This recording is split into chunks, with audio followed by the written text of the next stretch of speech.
service isn't just about flashy tools. It's built on foundation of legal compliance, ethical marketing, and impenetrable data security. Today is our culmination. Let's approach this final day with the same enthusiasm and commitment you have shown all week. We are excited to share this concluding chapter with you. Thank you, and let's begin our first session. Now, it is again my great honor to introduce our distinguished speaker for today, Dr. Ravindra Tripathi.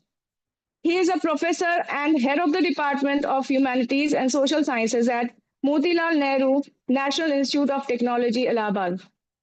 Dr. Tripathi is an accomplished academician with a diverse and deep expertise in commerce and finance. He earned his BCom and MCom as well as PhD from the reputed University of Allahabad, and his academic excellence was recognized with the University Gold Medal for his MCom. He has since become a prolific researcher with numerous publications and has supervised 10 PhD theses on a wide range of topics, from price discovery of equity shares in the Indian stock market to the socio-economic impact of microfinance. Beyond his research, Dr. Tripathi has held various key administrative and academic positions, including serving as the head of department from 2021 to 2023. He has also been a member of the Institute of National Education Policy Committee and the Institute Library and Learning Resource Committee. He has also chaired national conferences, including one on management practices through cultural shifts and another on financial markets and corporate finance. Dr. Tripathi's current research projects are sponsored by ICSSR, and he has a deep understanding of areas like tax planning, corporate finance, financial inclusion, making him an invaluable resource for us today. Please join me in extending a warm virtual welcome to Dr. Ravindra Tripathi. Sir, the stage is all yours. Thank you so much and welcome. Thank you, Kriti ma'am, for elaborating my CV. In fact, I'm very happy to be here as a part of this FDP. Here, I'm a resource person for the topic given, but dear participant, I would like to inform you that I am also uh, a past faculty of United States of Management. Presently, I am at Motilal Nehru Institute of Technology, and so far as my research or academic journey elaborated by Madam, that was too much. I think I am very. In fact, I am a finance student, and still I am reading and writing on the my area, accounting and finance, followed by the taxation and welfare economics.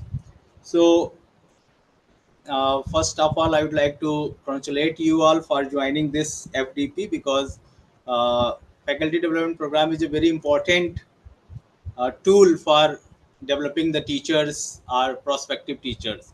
So I always appreciate, even I have attended uh, 3 4 FDPs in past for grooming my self in the relevant discipline.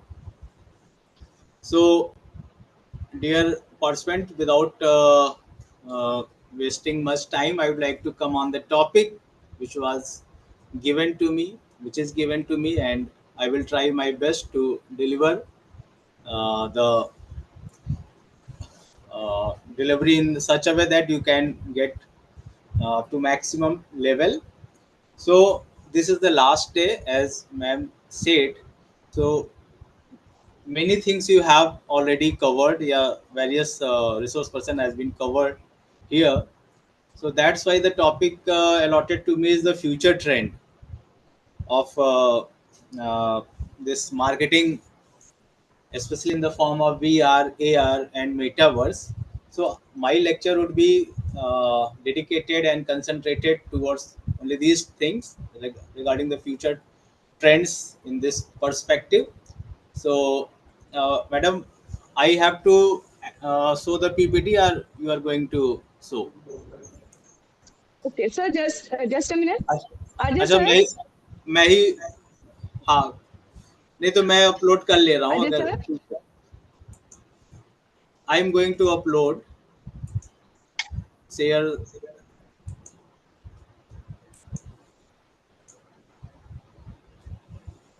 Ajay sir, So, kindly ask technical team to display the PPT of Ravindra sir. no, Yes, no, ma'am.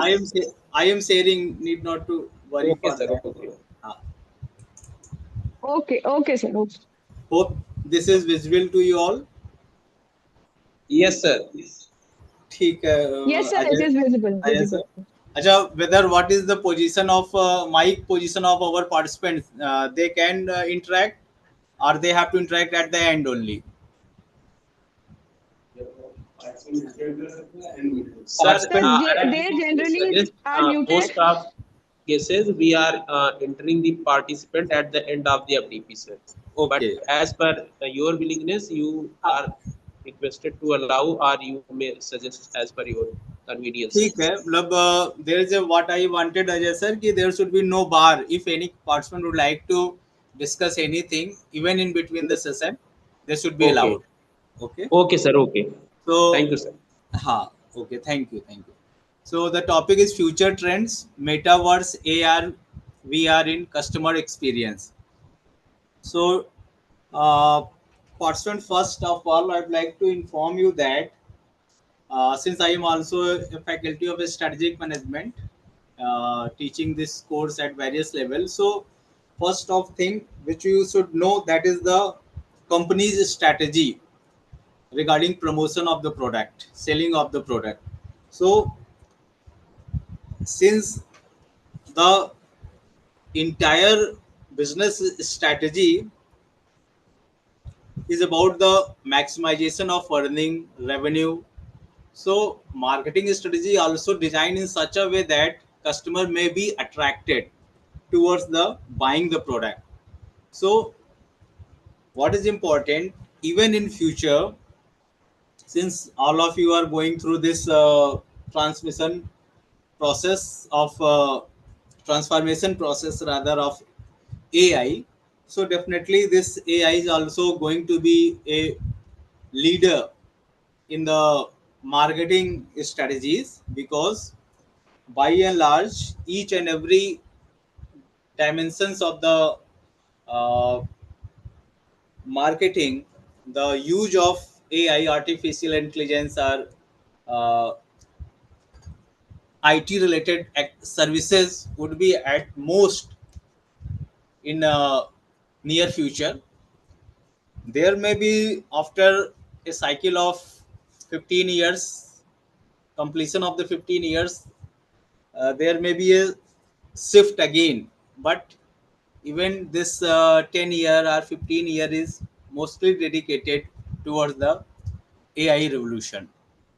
So, keeping in view of that time horizon, I am discussing this topic.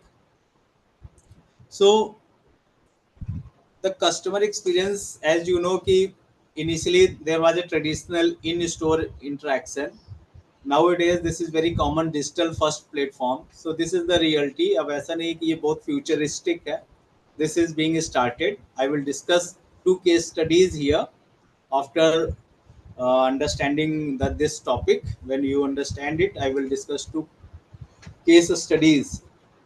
So the important terminology is same as mentioned in your brochure, that is metaverse, augmented reality and virtual reality. Rather, metaverse is complete form which includes even augmented reality and virtual reality, but try to understand how these are going to uh, apply or change the customers preferences or motivate customers towards the buying the product, because ultimate objective of a business is to sell the product.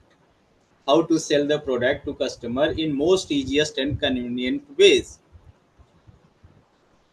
Since I am also a student of economics, business economics or managerial economics, so and most of you should, I think, have the idea of economics that demand.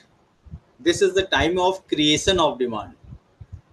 That is, demand is being created by the companies for the consumers. यानी कि demand should comes from the consumer side, but nowadays producers are willing to inculcate, create demand amongst the consumers. For your understanding, I would like to inform you that there is a Pareto analysis. Pareto said that mostly consumers are confused. They purchase the product but hardly use.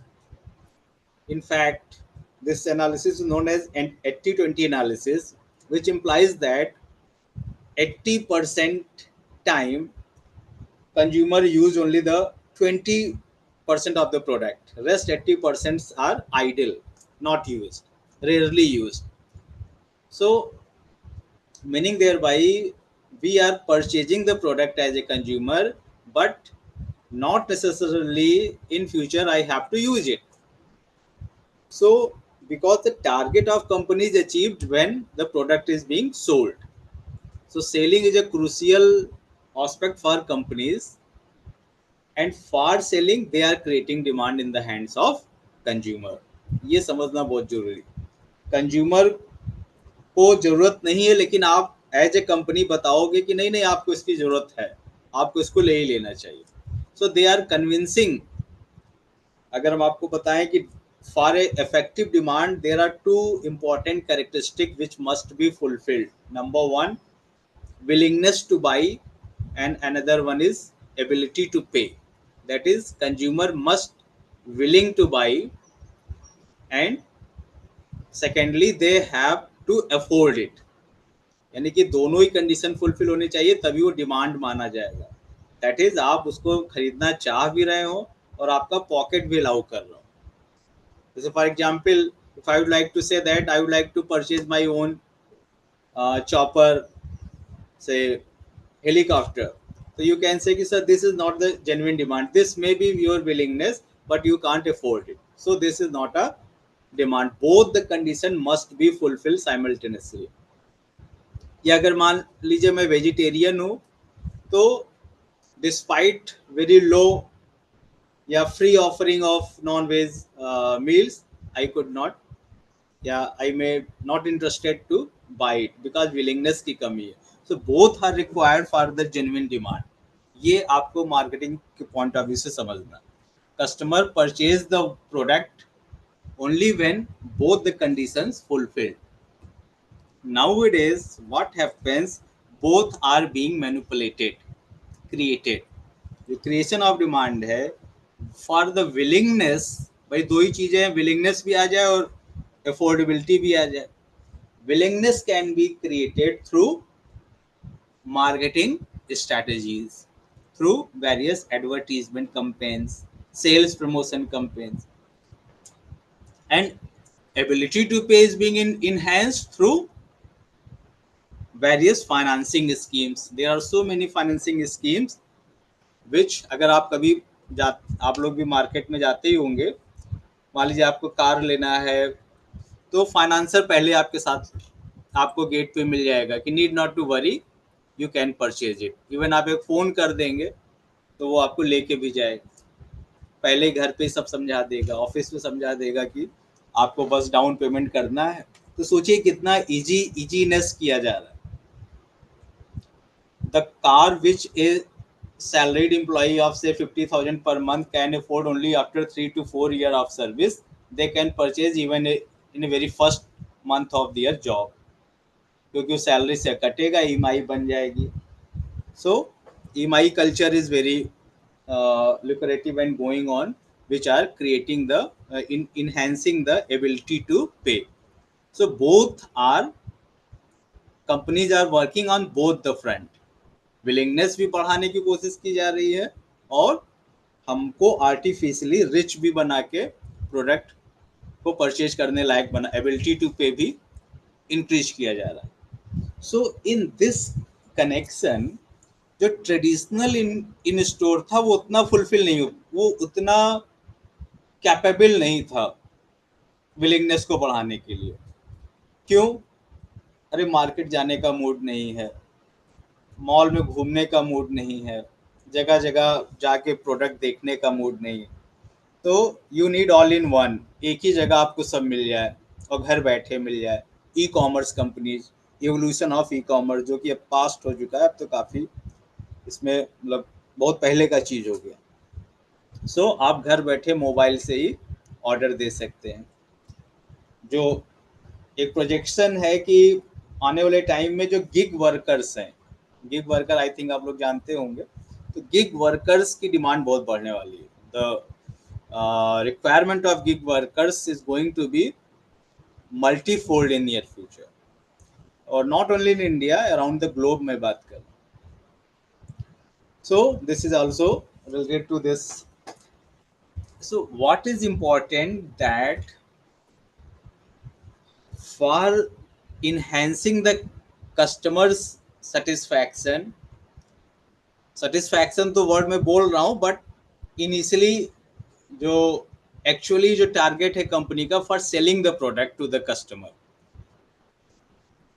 For selling they wanted to enhance the satisfaction level so that you have to buy the product. So उसके लिए अब traditional store से हम लोग किधर जा रहे हैं? डिजिटल फर्स्ट प्लेटफॉर्म की तरफ। फॉर डिजिटल प्लेटफॉर्म्स जो इमर्जिंग टेक्नोलॉजीज हैं वो है metaverse, augmented reality and virtual reality. So ये है क्या? ये टेक्नोलॉजी के बारे में थोड़ा समझ लीजिए। ये इमर्सिव होती हैं, यानी कि ये है वर्चुअल लेकिन लगेगी real. What is very important कि ये जो टेक्नोलॉजीज हैं दे आर टोटली वर्चुअल। थोड़ा सा AR में रियलिटी भी होगी, रियल इन्वायरमेंट होगा, लेकिन जो VR है मेटावर्स में ज़्यादातर आपका पूरा का पूरा virtual, but they are so easy, so smart, which feel confidence in your eyes, in your mind, that this is very good, this looks very fine, and I have to go with this. So what is very important? Motivation, willingness to buy. आपको mind में रखना है, not only today, even after this FDP program, that is willingness to buy and ability to pay, both can be manipulated. So जो immersive है, ये this is very important. ये आपका personalised भी है, इमर्सिव भी है, इंटरैक्टिव भी है, और ये बिजनेस को अच्छे से कनेक्ट कर रहा है कस्टमर से। सो first is the augmented reality. So in the augmented reality it is also a technology जिसमें काफी फाइन प्रेजेंटेशन होगा of the digital information, images, 3D model, sound, text on the real world environment. Meaning thereby this augmented reality, there must be real world environment, but the technology driven information would be there in the form of image, in the form of 3D models, in the form of sound or text. जबकि VR totally virtual world है, जो कि next topic है। तो उसमें virtual reality क्या है? Is a technology that creates a fully immersive computer generated environment.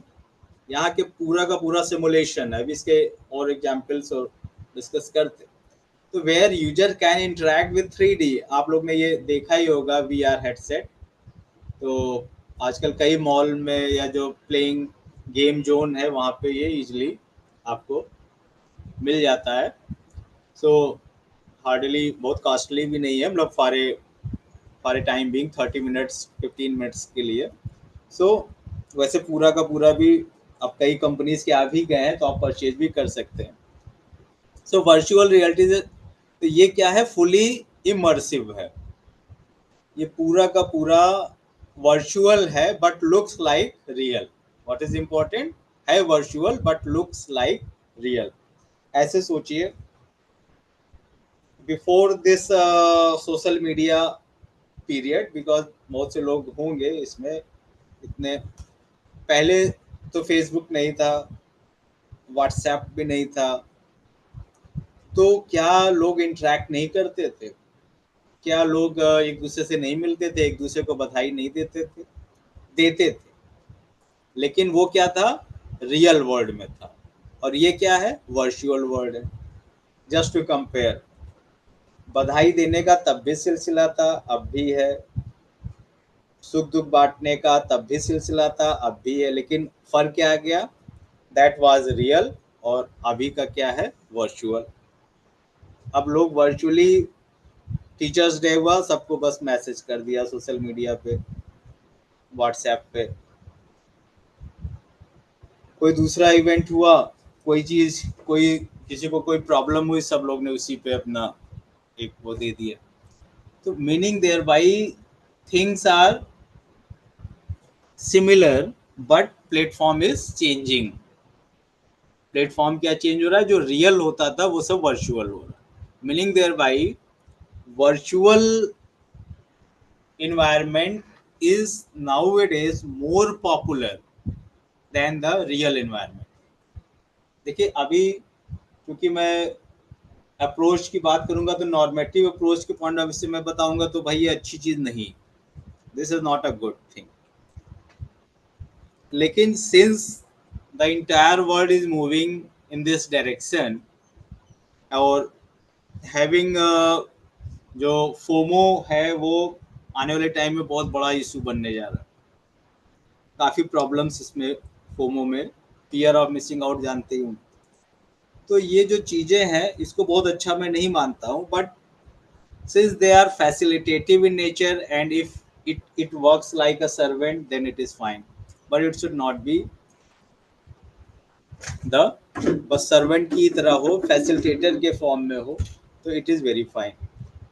So what is very important कि you have to use this computer generated environment, fully immersive environment, for just to take a look, either for entertainment or for buying whatever, then it is fine.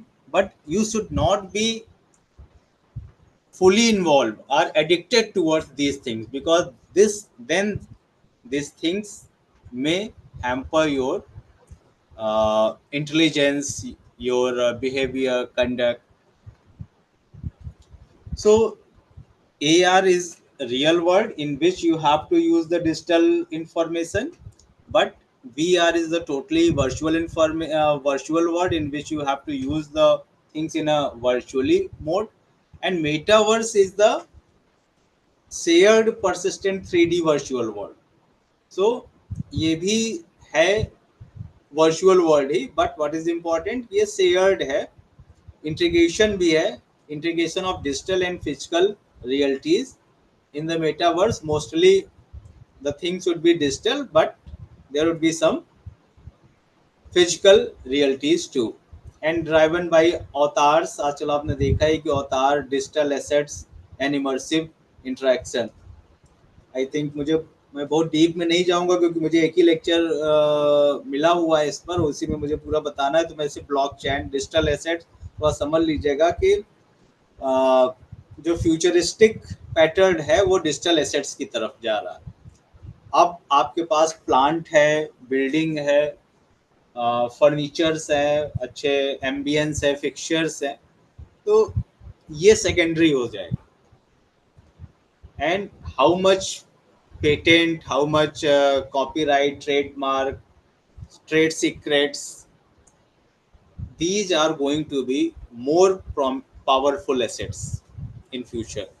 That's why the बोला ही जा रहा है कि जो present economy है knowledge economy की बात हो रही, क्योंकि यहाँ पे जो इनटेंजिबल एसेट्स हैं they are not easily copied, वो आपकी ही रहेगी। जैसे ब्लॉक चेन है, तो ब्लॉक चेन काफ़ी तेज़ी से आगे बढ़ रहा है, क्रिप्टो करेंसी है, ये भी काफ़ी बढ़ रहा है। सो अभी बहुत डिटेल में नहीं जा रहे हैं। व्हाट इज़ वेरी इंपॉर्टेंट कि ये जो मेटावर्स है इन सब चीज़ों में काफ़ी आगे इसको ले जाएगा। अवतार्स एंड डिजिटल एसेट्स है, इमर्सिव इंटरेक्शंस है। Now since the three topics are given, augmented reality, virtual reality and metaverse, तो इनमें कंपेयर तो बनता है कि how to compare one from others. So जो नेचर है, नेचर, तो in case of AR it adds digital objects to the real world. जैसे अभी हमने बताया डिजिटल इंफॉर्मेशन या डिजिटल ऑब्जेक्ट्स 3D कर दिया आपने, साउंड डिजिटल साउंड कर दिया, पिक्चराइजेशन ऐसा दिखा दिया, सो स्पेशल इफेक्ट्स दिखा दिए. तो ये आपका ऐड करता है, एडिशन का काम करता है digital objects to the real world. और वर्चुअल रियलिटी क्या करता है? This replaces the real world with the fully virtual one. ये पूरा का पूरा रियल वर्ल्ड को रिप्लेस करके वर्चुअल वन में ले जाते हैं. एंड मेटावर्स क्या है? This is the persistent 3D digital universe integrating AR and VR. Augmented reality और वर्चुअल रियलिटी दोनों को इंटीग्रेट कर देता है मेटावर्स. इसी तरीके से यूजर एक्सपीरियंस पैरामीटर जो है, सो this is partial immersion, real and virtual combined, fully immersion and shared continuous and interactive immersion. तो ये पार्शियली है, वो फुली है और ये शेयर्ड. डिवाइस, कौन सी डिवाइस चाहिए AR VR मेटावर्स के लिए? तो AR के लिए तो आपका जो स्मार्टफोन है उस पर भी आप कर सकते हैं, AR ग्लासेस भी हैं. VR के लिए VR हेडसेट्स होते हैं, हैप्टिक ग्लव्स होते हैं, मोशन सेंसर्स होते हैं. ये आपके डिवाइसेस जो कि आप यूज कर सकते हैं. और लाइकवाइज मेटावर्स के लिए AR VR डिवाइसेस जो है वो उसकी पार्ट हो जाएंगे. ब्लॉकचेन अभी मैं बता रहा था, AI आर्टिफिशियल इंटेलिजेंस है, 5G है और इंटरनेट ऑफ थिंग्स है. तो they comes under the metaverse content. So next is the applications. इसका एप्लीकेशन क्या?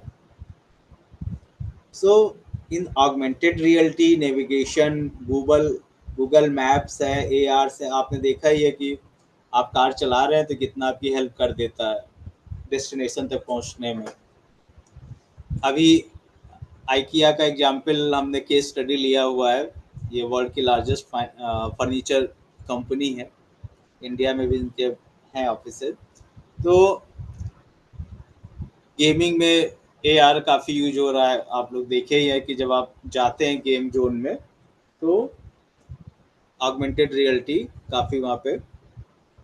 और इसी तरीके से जो वर्चुअल रियलिटी में तो गेमिंग है ही है. आपने देखा है कि आजकल ऑकुलस काफ़ी क्वेस्ट करके ये आने, आप इसको मंगा भी सकते हैं. फिर VR का जो एक अच्छा यूजेज है वो है ट्रेनिंग एजुकेशन सिमुलेशन में. देखिए जो VR के लिए कई बार जरूरी भी है, VR for research point of view और training education point of view, because in VR you have to suppose to create a artificial environment. थोड़ा इसको समझ लीजिए, थोड़ा एक मिनट और दे देते हैं इस पर. जो VR है, this is about the artificial environment, virtual environment. आप एक आर्टिफिशियल एनवायरनमेंट बनाते हो and then you have to test the variables, you have to provide the training education. तो कई बार ये जो जैसे अभी आपने देखा कि जब यूनिवर्स की बात हो रही थी तो स्विट्जरलैंड में ये हुआ कि काफ़ी उस पर उन्होंने एक आर्टिफिशियल सिमुलेशन टेक्निक के थ्रू गार्ड पार्टिकल को निकाला. तो कहीं न कहीं इस तरीके से चीज़ें वर्चुअल रियलिटी सिमुलेशन के थ्रू की जा सकती है, या सिमुलेशन को करके हम एजुकेशन या ट्रेनिंग रिसर्च कर सकते हैं. तो this is a good dimension of this VR. And likewise metaverse क्या? Virtual economies, digital real estates, remote work, education. तो ये है VR का ही एक्सटेंशन.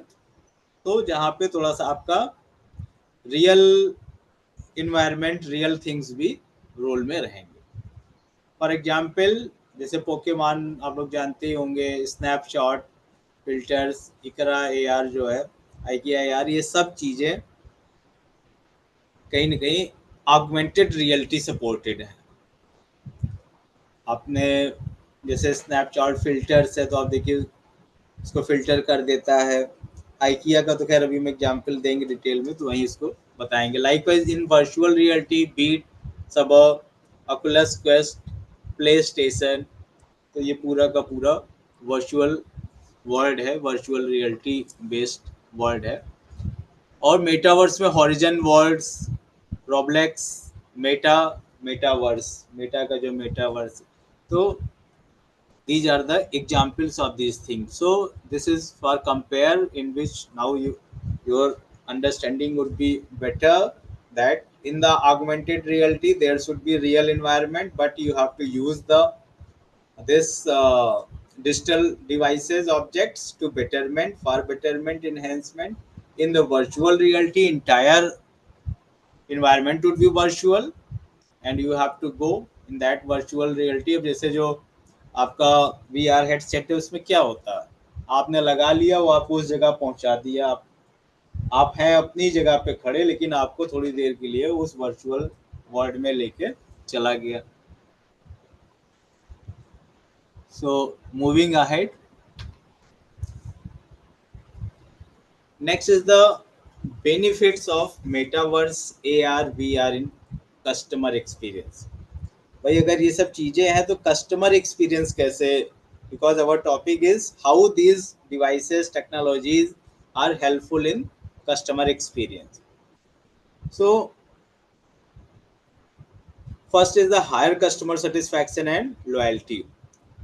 देखिए आपको ये जो अभी हमने शुरू में ही बताया, जब स्टार्टर दे रहे थे, कि now it is this customer experience is the very important aspect, dimension of marketing strategy. जो भी मार्केटिंग स्ट्रैटेजी बन रही है, इवन बिजनेस स्ट्रैटेजी जो कि कस्टमर फोकस्ड है, उसमें कस्टमर एक्सपीरियंस को बहुत ध्यान दिया जा रहा है। मैंने स्ट्रैटेजिक मैनेजमेंट में बताया है, चाहे अगर हम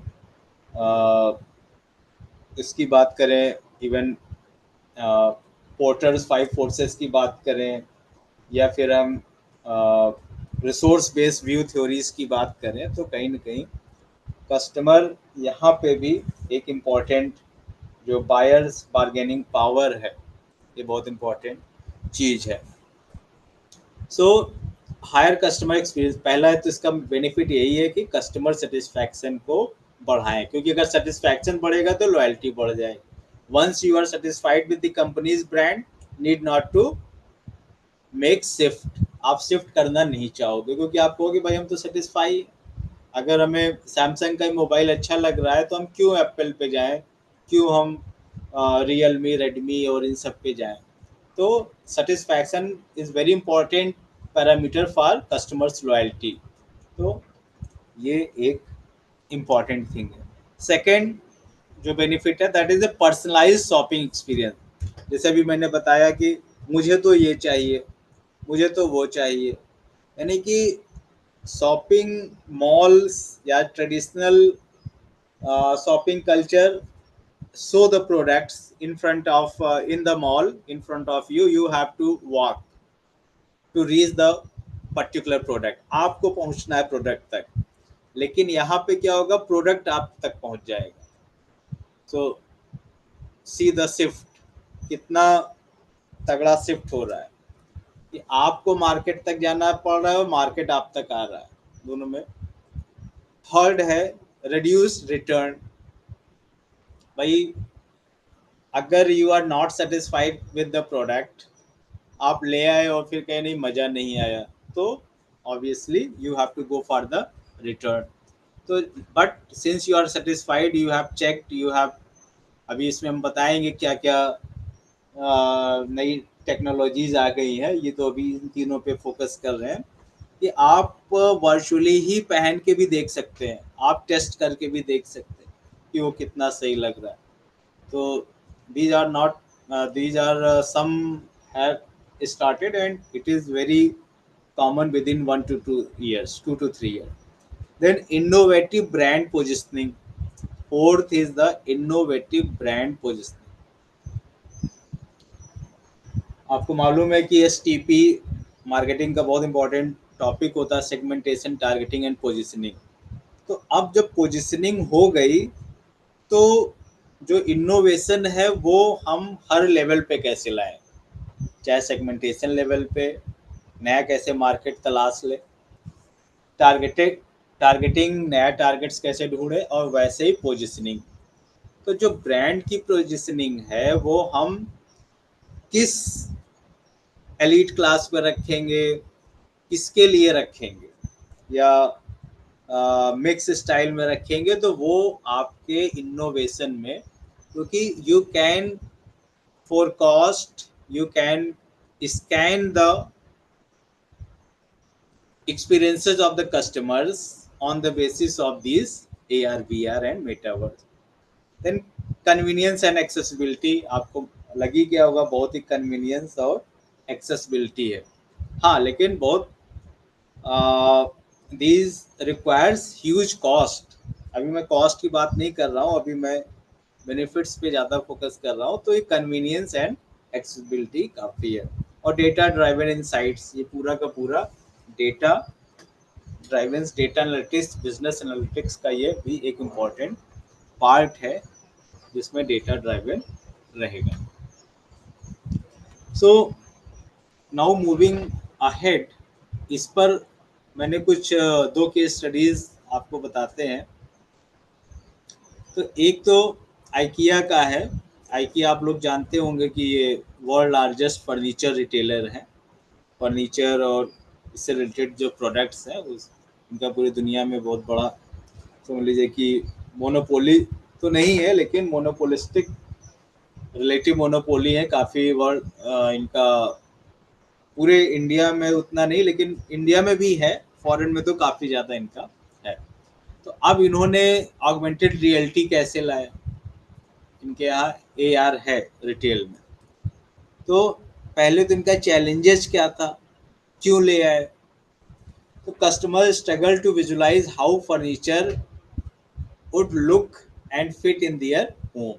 जैसे मान लीजिए आप इनके जो एक्सक्लूसिव शोरूम्स है, आप वहाँ गए, आपको फर्नीचर बहुत अच्छा लगा, सोफा बहुत अच्छा लगा मान लीजिए, but whether this sofa set is going to fix set in your home, in the area of your drawing room or not. You may confuse regarding the suitability of this sofa in this space provided in your own house। वहाँ तो बड़ा सा दिख रहा है, लेकिन आपको लग रहा है कि हमारा घर की दीवारें इतनी चौड़ी नहीं है कि ये बीच में आ जाए। तो ये एक, अब आप उसको घर ले जाके तो चेक कर नहीं सकते। Second, high product returns rates due to the size mismatch and design dissatisfaction. क्योंकि देखिए, ये जब आप फर्नीचर मार्केट में जाते हैं तो ये साइज मैटर करता है, क्योंकि अट्रैक्टिवनेस या क्वालिटी ऑफ द प्रोडक्ट तो मैटर करता ही, साथ वो आपके स्पेस में सूट करेगा कि नहीं करेगा ये भी मैटर करता है। तो ये साइज मिसमैच और डिजाइन डिससेटिस्फैक्शन, ये दो चीजें बहुत ही, इसके बेस पे बहुत रिटर्न आते थे। और need to enhance online shopping experience, और फिर ऑनलाइन शॉपिंग एक्सपीरियंस को इनहेंस भी करना था। सो इसका इन्होंने सोल्यूशन क्या निकाला, इन्होंने एक ऐप लॉन्च किया, IKEA place app. IKEA place app powered by apples AR kit है। तो ये ऐप क्या बताता है, ये ऐप आपको बस डाउनलोड करना है और कुछ नहीं करना है अपने मोबाइल में। अब ये इससे क्या हो रहा है कि customer could use their smartphone camera to place through to scale 3D model. 3D model में ये स्केल अप कर देगा। जो भी फर्नीचर आप ले रहे हो या लेने का प्लान कर रहे हो, whether it would be fit in your room और not, it will be suggested by this app।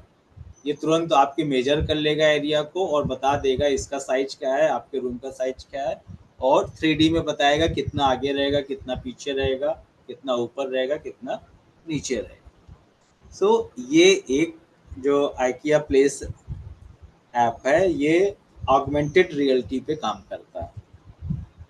इसको आप रोटेट भी कर सकते हो, मूव भी कर सकते हो, taste different style in real time. आप उसी समय, आपको लग रहा है नहीं कि इस सोफे को इस कोने पे नहीं उस कोने पे रखना है, इसको इस तरीके से नहीं इस तरीके से रखना है, तो पेस ओरिएंटेशन व्हाट एवर जो भी आप इसका चेंज करना चाहो वो भी उसमें, क्योंकि अब ये ऑगमेंटेड रियलिटी पे काम कर रहा है, तो you can match colours and texture with their existing home decor. अब आपका जो इंटीरियर है, मान लीजिए कुछ मिसमैच हो रहा है आपके प्रोडक्ट से, तो वो भी आप ये बता देगा कि इस पर्टिकुलर इंटीरियर को देखते हुए या पेंट को देखते हुए किस तरीके का सोफा इसमें बेटर सूट करेगा। तो this is the very practical case study in present scenario जो कि ये यूज कर रहे हैं, और भी कंपनीज इसको लेके आने वाली। इसी तरीके से ये एक VR पे लिया है मैंने, होटल का है, मैरॉयट होटल। तो ये VR टूर्स ऑफ डेस्टिनेशन, यानी कि ये वर्चुअल रियलिटी, हॉस्पिटैलिटी में भी वर्चुअल रियलिटी, होटल बिजनेस में भी वर्चुअल रियलिटी, यानी कि ये आपको घुमा देंगे जहां आप कहेंगे, वर्चुअल टूर करा देंगे, जो भी आप जिस जगह जाना चाहे, बस आपके पास VR पास्ट कार्ड होना चाहिए, post card of this Marriott.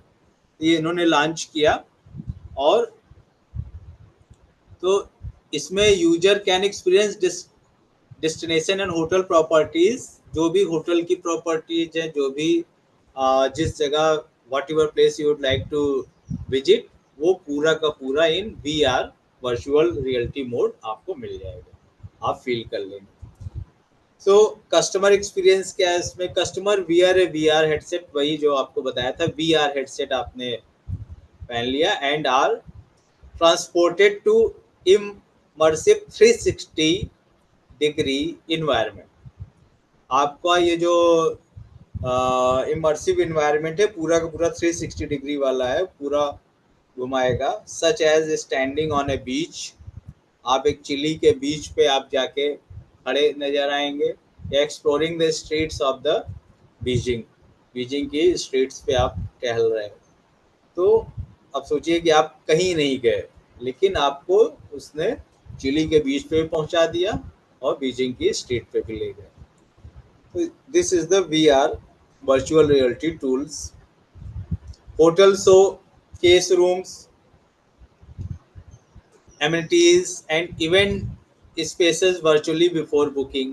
आपको जिस रूम में रहना है, जो चीज़ें आपको चाहिए, वो सब आपको पहले दिखा दिया कि आप का जो रूम का साइज होगा ऐसा होगा, बेड ऐसा होगा, उसका जो भी चीज़ें हैं, विंडोज़, एमिनिटीज़, जो भी आप चाह रहे हैं, शो केसेस, वो आपको उसने पहले ही, बुकिंग के पहले ही वर्चुअली कनेक्ट कर दिया। Business clients can preview conference hall and wedding venue remotely. आपको कॉन्फ्रेंस में जाना है, कॉन्फ्रेंस हॉल, कॉन्फ्रेंस ऑर्गेनाइज करना, उसका हॉल भी आपने उसको प्रीव्यू ले लिया, वेडिंग वेन्यू का प्रीव्यू ले लिया रिमोटली। इसका इफेक्ट क्या है, how this is impacted on the Marriott's business? तो improved customer decision making। क्या हुआ, कस्टमर की जो डिसीजन मेकिंग है वो काफ़ी बढ़ गई, by reducing uncertainty about booking. आपके माइंड में जितने भी अनसर्टेनिटी थी, लाइक सी व्यू है कि नहीं है, या रूम का साइज सही है कि नहीं सही है, होटल एमिनिटीज अच्छी है कि नहीं है, हाउस कीपिंग कैसा, all such information you can check and visualize before actual booking. Enhance emotional connection, ये आपका कनेक्शन काफ़ी इन्हेंस करता है, क्योंकि आप जब फील गुड वाला सेंस आपके माइंड में आएगा कि हाँ ये तो भाई बहुत अच्छा अनुभव रहेगा, तो definitely you would be motivated for travelling and boosted Marriott's reputation as an innovator in hospitality. क्योंकि ये इनका अपना ऐप है, तो इस ऐप से with this you are enhancing the reputation of the hotel. भाई होटल की भी तो रेपुटेशन बढ़ रही, क्योंकि आदमी पहले ही चीज़ों को समझ रहा है कि वाह कितनी अच्छी जगह है, कितना सुंदर है, कितना ब्यूटीफुल उसका एम्बियंस है। So everything you can find out and visualize even before actual booking or travel. एक ये नाइकी का भी बहुत अच्छा है मेटावर्स पे इनका, क्योंकि हमने बताया metaverse is nothing, it is the integration of AR in VR। AR को VR में जोड़ दिया जाए, या अगर हम कहें कि both are the subset of metaverse, तो वो भी सही। So Nike क्या चाहते थे, wanted to connect with younger tech-savvy customers and create an immersive brand experience beyond physical store। अब आप ये भी जानते ही हैं कि ये भी नाइकी भी एक वर्ल्ड फेमस फुटवियर स्नीचर में या स्पोर्ट्स मटेरियल में ये बहुत ही अच्छा नाम है स्पोर्ट्स मटेरियल आइटम्स में। तो इन्होंने क्या सोचा, ऑब्जेक्टिव क्या बनाया कि how to connect virtually our customers. यानी कि फिजिकल स्टोर तो है ही है, लेकिन फिजिकल स्टोर में आपको जाना पड़ेगा, टाइम निकालना पड़ेगा, और वही जो भी मैंने शुरू में बताया, very important line, that market तक आप जाना चाहते हैं कि मार्केट आप तक आ जाए, क्या क्या सही है। So here again concentration is that how the market comes at your end. Nike wanted to connect, खासकर जो यंगर टेक सवे कस्टमर्स है उनके लिए इन्होंने ये रोब्लेक्स बनाया। ये एग्जीक्यूशन नाइक ने लॉन्च किया with the name Nike land. Nike land on Roblox, a metaverse platform. अब जो नाइकी लैंड है ये भी एक मेटावर्स है, ये भी प्लेटफॉर्म, यानी कि टेक्नोलॉजी ही है।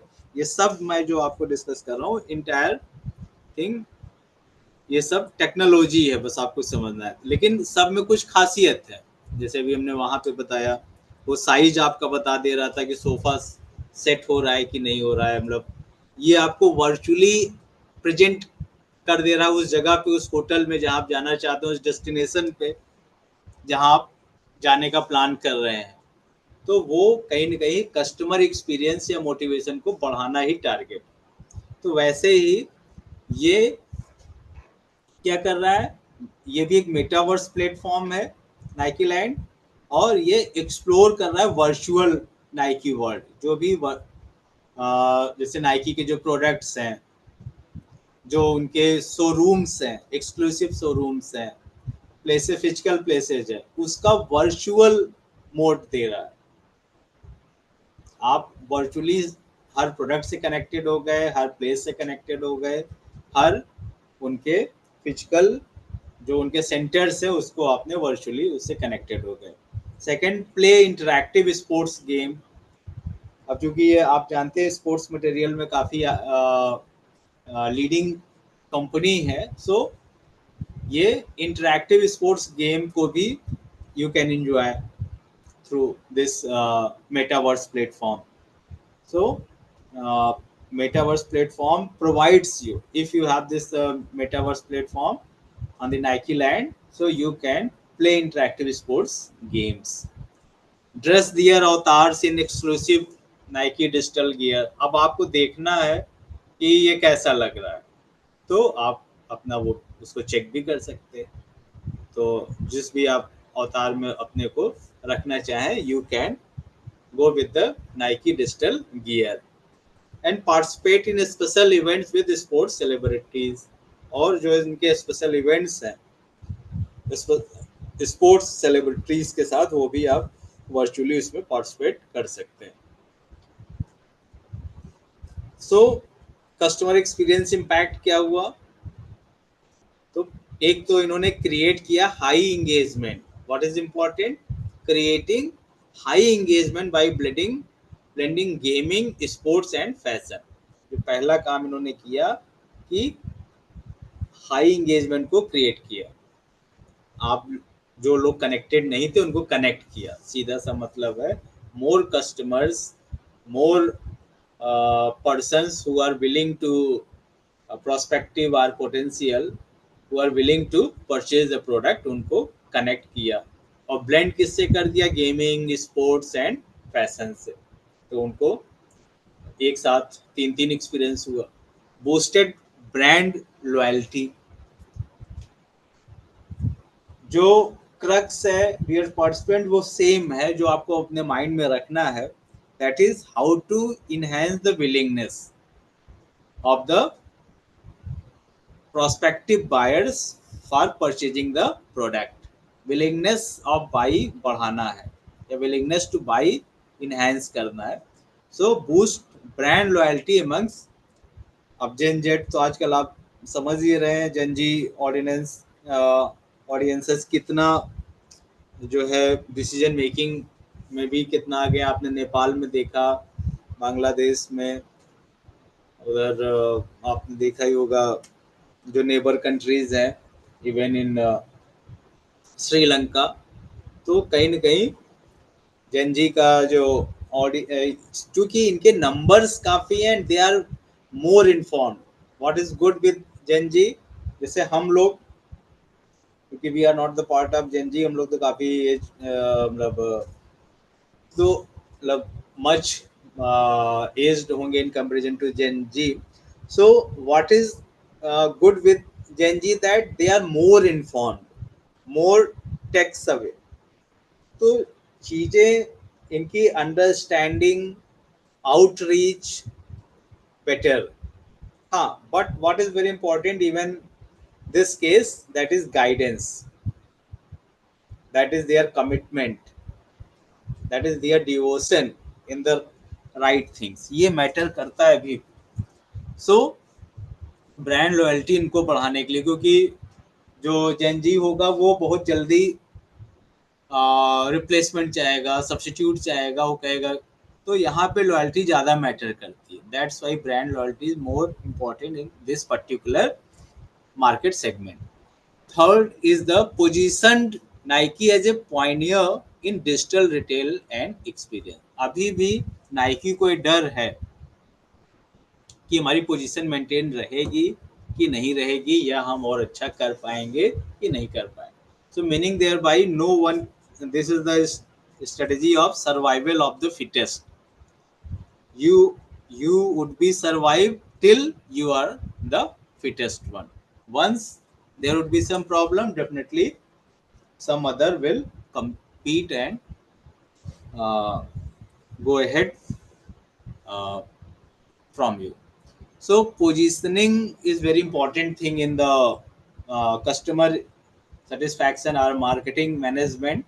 So here Nike is also interested for this digital retail and experiences. So they are having this such type of metaverse platform.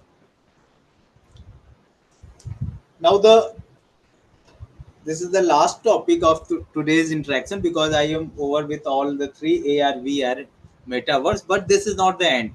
What is I am saying that this is not the end. AR, VR, metaverse आज की चीजें हैं या आज की emerging चीजें हैं, but this is not the end.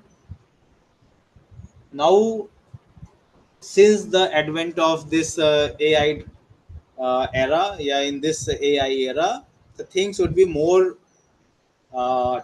tech based. So जो further advancement है like AI and metaverse integration.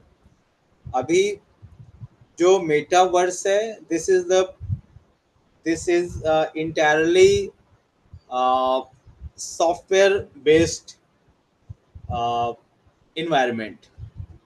Entire metaverse is the software based environment.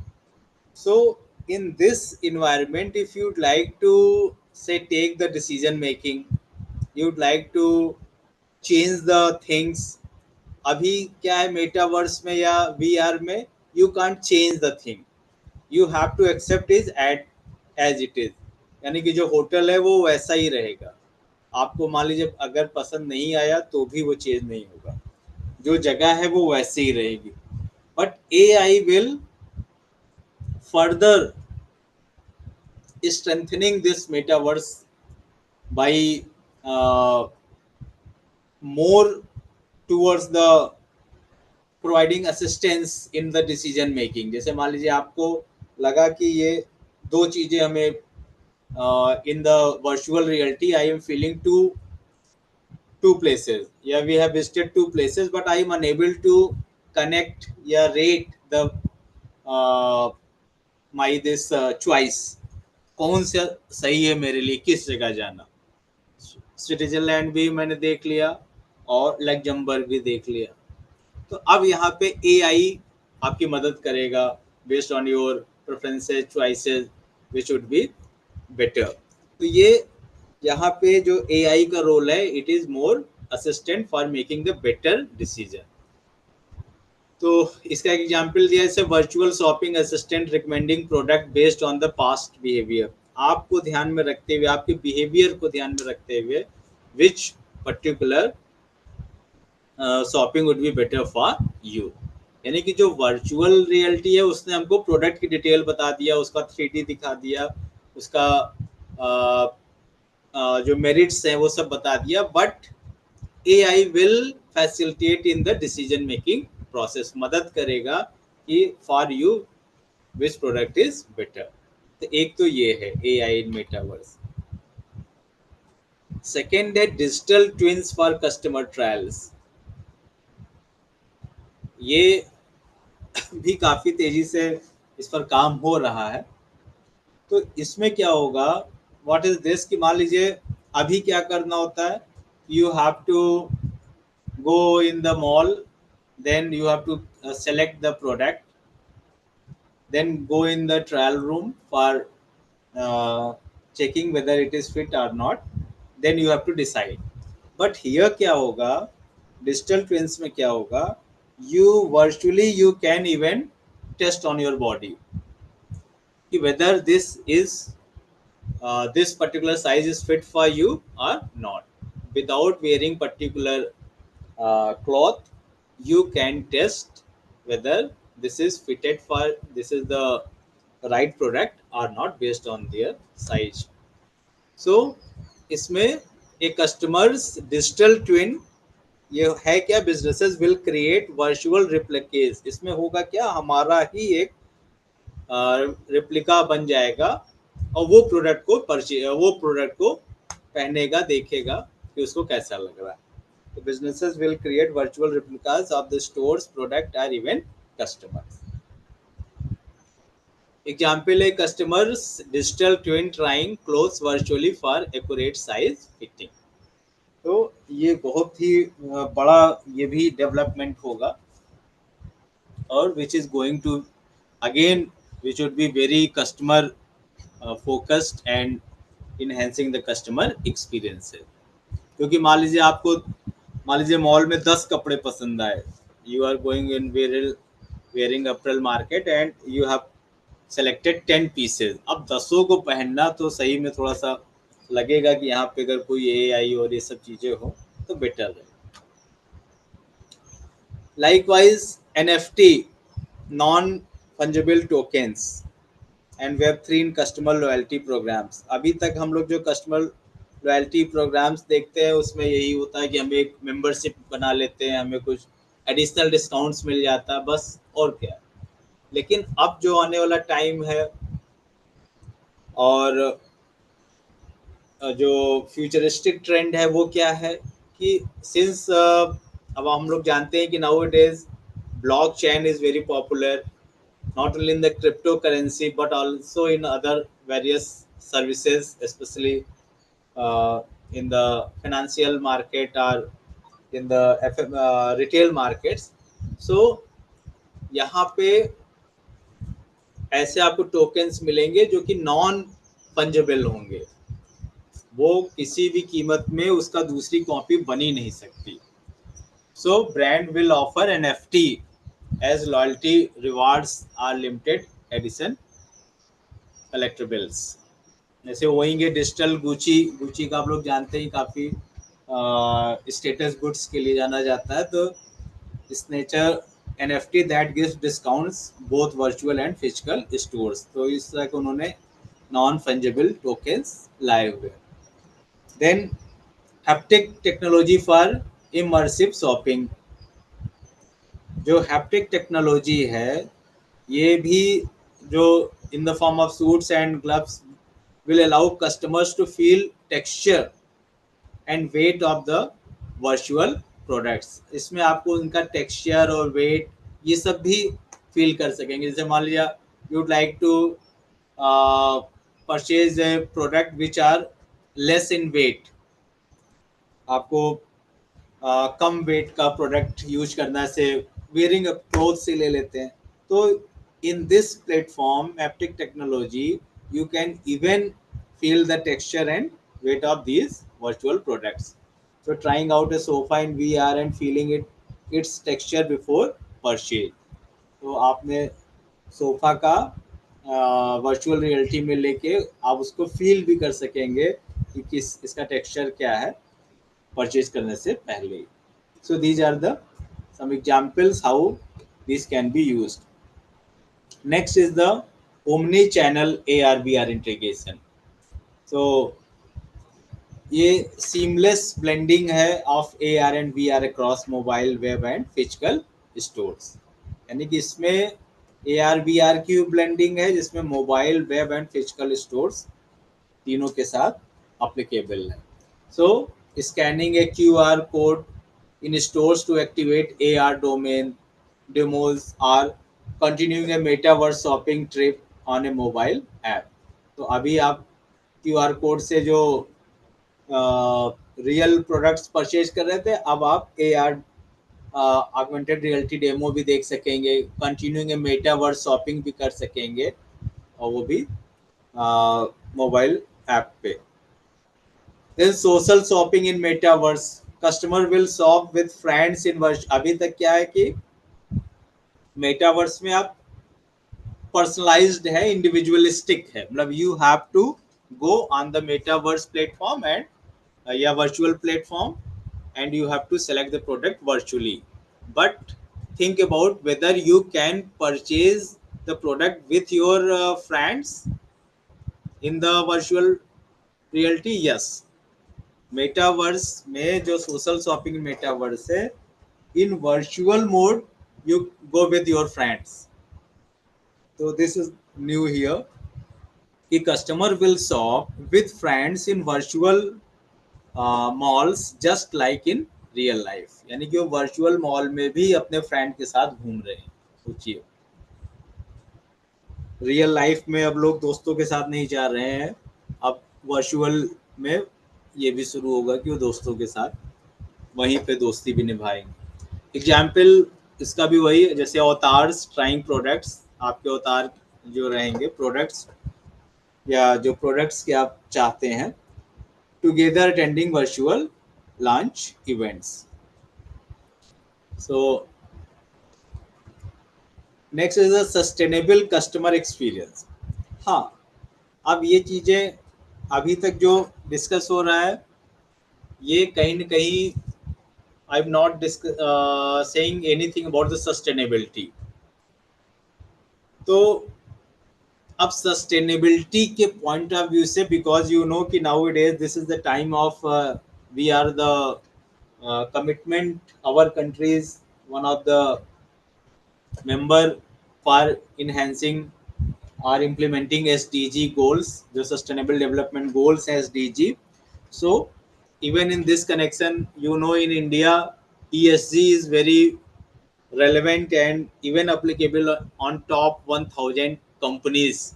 थोड़ा सा ये सब आइडिया आपको होना चाहिए। मैं बहुत डिटेल में नहीं जा रहा हूँ। ESG, ESDG, तो जो ESG है ये बताता है कि how much companies are responsible, sensitive towards the environment, towards the social society and towards the governance, ESG। तो जो स्टॉक एक्सचेंज के जो टॉप 1000 कंपनीज हैं, they have to give their reports on these things, अभी mandatory. तो वैसे ही customer experience में भी सस्टेनेबिलिटी लाना है, आएगा ही आएगा। तो ब्रांड्स यहाँ पे आप क्या देखेंगे सस्टेनेबल के लिए? कार्बन फुटप्रिंट्स कम होने चाहिए। तो brands will reduce carbon footprints by using virtual showrooms instead of physical samples. अब केवल देखने के लिए आपको हम एक जगह एक प्रोडक्ट लेके आ रहे हैं दिखाने के लिए, मान लीजिए कार को ही आप टेस्ट ड्राइव कर रहे हैं, तो आपको कार चलाना नहीं था, लेकिन केवल आपको टेस्ट ड्राइव इसलिए करना है कि जो लेना है उसको चला के देखना है, तो you can do this virtually. या आप कोई प्रोडक्ट किसी को मंगा के पहनने के लिए अपने मतलब for trial purpose, need not to take the product from one place to another, you can see it virtually. तो कहीं ना कहीं कार्बन फुटप्रिंट कम होगा ही होगा। जैसे for example auto makers conducting VR test drives rather than shipping demos car worldwide. अब car न भेज के उन्होंने क्या किया, वर्चुअल रियलिटी में ही टेस्ट ड्राइव करा दिया, जो भी मैं बता रहा था। तो इससे कितना पोल्यूशन, पेट्रोल और ट्रांसपोर्टेशन कॉस्ट, ये सब कितनी बच रही है। तो ये सस्टेनेबल कस्टमर एक्सपीरियंस भी इससे हो रहा है।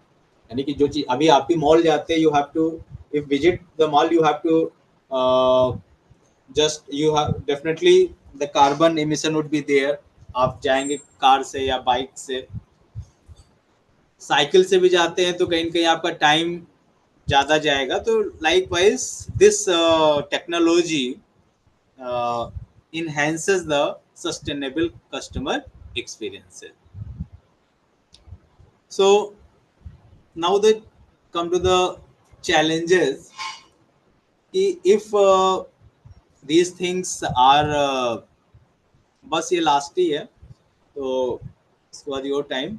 सो चैलेंजेस का मतलब हुआ कि इफ टेक्नोलॉजी इज गुड या virtual connection is good, in which need not to rush to the market, rather you have to check the product details and visualize in virtual mode.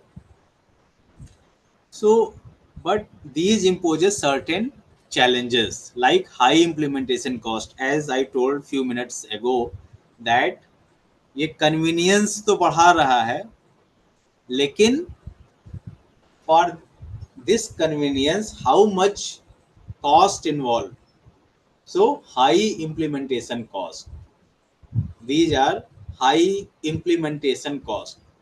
अब जैसे for example हम लोग का जो lecture ही हो रहा है ये ऑनलाइन हो रहा है, आप लोग अपने वर्क प्लेस पे होंगे या होम में होंगे इस समय। मैं भी ऑफिस में हूँ अभी, मेरा 1 से 2 एंटी रैगिंग ड्यूटी था। तो देखिए कहीं ना कहीं ये या तो ये अच्छी चीज तो है, जैसे मान लीजिए मैंने 1 से 2 एंटी रैगिंग ड्यूटी भी कर लिया और 2 से मेरी क्लास भी हो गई, लेकिन अगर ये फिजिकल फॉर्म में होता तो शायद मुझे एक चीज छोड़ना पड़ता, क्योंकि I am HOD, so I am suppose to be flying squad duty for anti ragging. So उसका टाइम 1 to 2 था, तो हमने दोनों ही काम कर लिया, तो this is good. But think about the cost involve, how much cost involve for this lecture. आपके पास भी मोबाइल या लैपटॉप डिजिटल गैजेट्स या डिजिटल डिवाइस कोई न कोई होगी, हमारे पास भी होगी, कनेक्शन होना चाहिए, इंटरनेट होना चाहिए, इलेक्ट्रिसिटी कितनी यूज कर रहा है, meaning thereby if you have to take it in totality, so much more cost incurred. उसमें क्या होता है, एक ही रूम होता, एक ही PPT लगा होता, उस पर मैं बता देता, सब लोग बैठे होते, सबकी डिवाइस बंद होती, सब लोग, तो सोचिए वहाँ कॉस्ट कम होती। यानी कि इस लेक्चर को ऑर्गेनाइज करने के पीछे, इस FDP को ऑर्गेनाइज करने के पीछे कितनी high implementation cost, and this is one example. Think about the entire thing. So definitely this virtual reality, augmented reality or metaverse or other as discussed technologies, futuristic technologies are going to enhance the customer experiences and motivate the customers towards the buying the product, but these are subject to high implementation cost. So always keep in your mind these technologies are not free. These are not natural resources free gifted by the god. Rather, it takes so many direct and indirect costs. Even there are so many hidden costs, environmental cost, social cost. So meaning thereby this requires high implementation cost. Second, data privacy and security concern. You know that AI is continuously tracking, uh, monitoring and analyzing our records, our day to day activities. हम क्या Google पे search करते हैं, हम किस तरह का product search करते हैं, क्या देखते हैं, every things are being track. तो डेटा प्राइवेसी कहीं ना कहीं ये कंसर्न है, क्योंकि ये चीज़ें जो बिग डेटा एनालिसिस है, आप लोग जानते भी होंगे इसको, बिग डेटा एनालिटिक्स काफ़ी अच्छा कैरियर के पॉइंट ऑफ व्यू से भी मैं आपको बताएं, तो उसमें हर चीज़, customer preferences, customer taste, like dislike, सब कुछ जो है रियल टाइम हो रहा है, चेक हो रहा है, बिग डेटा एनालिसिस हो रही है और उसके बेस पे जजमेंट्स निकाले जा रहे हैं. देन लैक ऑफ यूनिवर्सल, इसी तरीके से सिक्योरिटी कंसर्न भी है, because we are under surveillance. हर कोई अगर चाहे तो अगर. Next is the lack of universal and metaverse standard. देखिए अभी भी मेटावर्स जो मैंने आपको डिस्कस किया, these are the creation of various companies having the tech friendly without any control or without any regulation, even without any standard. यानी कि अभी भी इस पर कोई खास रेगुलेशन, कंट्रोल, सुपरविजन, मॉनिटरिंग नहीं है. लैक ऑफ यूनिवर्सल मेटावर्स, कहाँ पे होना चाहिए, कहाँ पे नहीं होना चाहिए, क्या दिखाना चाहिए, क्या नहीं दिखाना चाहिए, ये सब चीज़ें अभी इसमें एक बहुत बड़ा चैलेंज बना हुआ है. Second last is the accessibility and digital device. भाई अभी हमने आपको हाई इम्प्लीमेंटेशन कॉस्ट में कहा कि हमारे पास भी होगा, आपके पास भी होगा. Both the resource person and participant must have the devices for this lecture. लेकिन कितने लोग ऐसे हैं जिनके पास ये नहीं है. Think about the poor population और पॉपुलेशन ऑफ रूरल एरियाज. वहाँ तो अभी लाइट भी ठीक से नहीं पहुंची है. Think about those. तो हमारे आपको लग रहा होगा कि आसान है, लेकिन थिंक अबाउट ऑल. अगर हम इंडियन सिनेरियो में बात करें, आवर कंट्री के लिए बात करें, in our country still around 65 to 70% of the population are residing in the villages, in the rural areas. तो सोचिए, बड़ा चौंकाने वाला डेटा. अभी भी शहरों में केवल 35-40% से ज़्यादा लोग नहीं रह रहे, ज़्यादा पॉपुलेशन अभी भी गाँव में ही रह रही. सो डिजिटल डिवाइड, किनके पास है, किनके पास नहीं, टेक्नोलॉजी है और नहीं है. Last is the technology integration issues. यहाँ पे ये भी एक बहुत इंपॉर्टेंट मैटर है, टेक्नोलॉजी इंटीग्रेशन. कोई भी ऐप तुरंत परमिशन मांगता है और लोग झट से ओके कर देते हैं. Think about that. So technology integration, her technology कहीं ना कहीं इंटीग्रेट होती जा रही है. हमने इंटरनेट ऑन किया तो हम इंटीग्रेट हो गए towards the technologies in in my phone or which I have supposed to use. So integration issue are also a very important. मान लीजिए एक चीज़ तो उसमें सही है और उसके साथ चार चीज़ें ऐसी भी इंटीग्रेट हो गई जो ज़्यादा सही नहीं था या उसकी हमें ज़रूरत नहीं थी.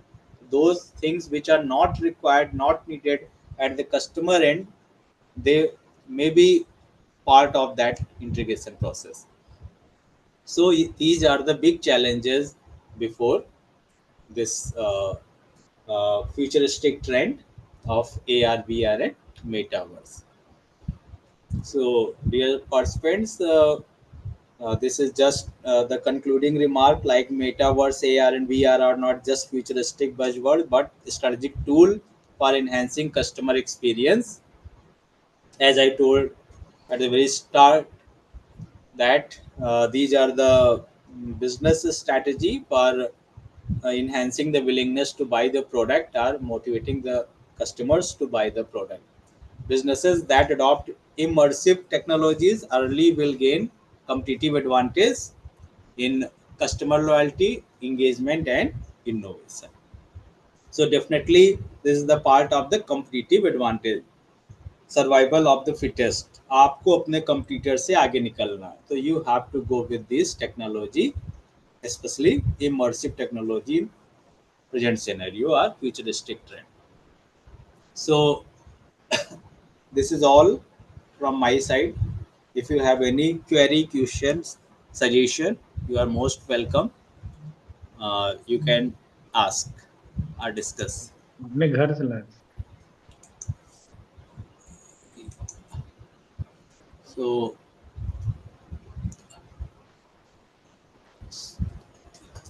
So participants, if you have any query, Rohit Viskarma sir is here, Sir. the HOD of your Thank you so much, coordinator of sir. this program. So, Very wonderful lecture, sir, you have given, sir. One of our participants, Satvik, have written his question. yeah, Sir, he want to know, ki, dear sir, how far these AR and VR and metaverse help in promoting brand with respect to Indian corporates? Still, India is a nation, have some digital divide. yeah.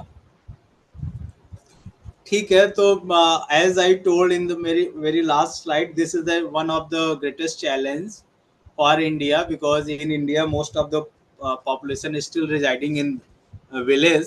So definitely this would be possible only when the technology would be cheaper. Like Jio, as you know कि पहले telephone भी बहुत महंगा था. We can't afford, most of the population of our country could not afford the telephone, but once the Reliance started this comes in this segment, and the so cheap technology would be the best solution for this digital device. And definitely these AR, VR, and metaverse is going to enhance the marketing or selling aspect of the company's product or services. Yes, sir, absolutely. Yeah. Very good suggestion, sir, you have given. Sir, the next question, sir, with the increasing use of AI in marketing, how should organization address the ethical concerns?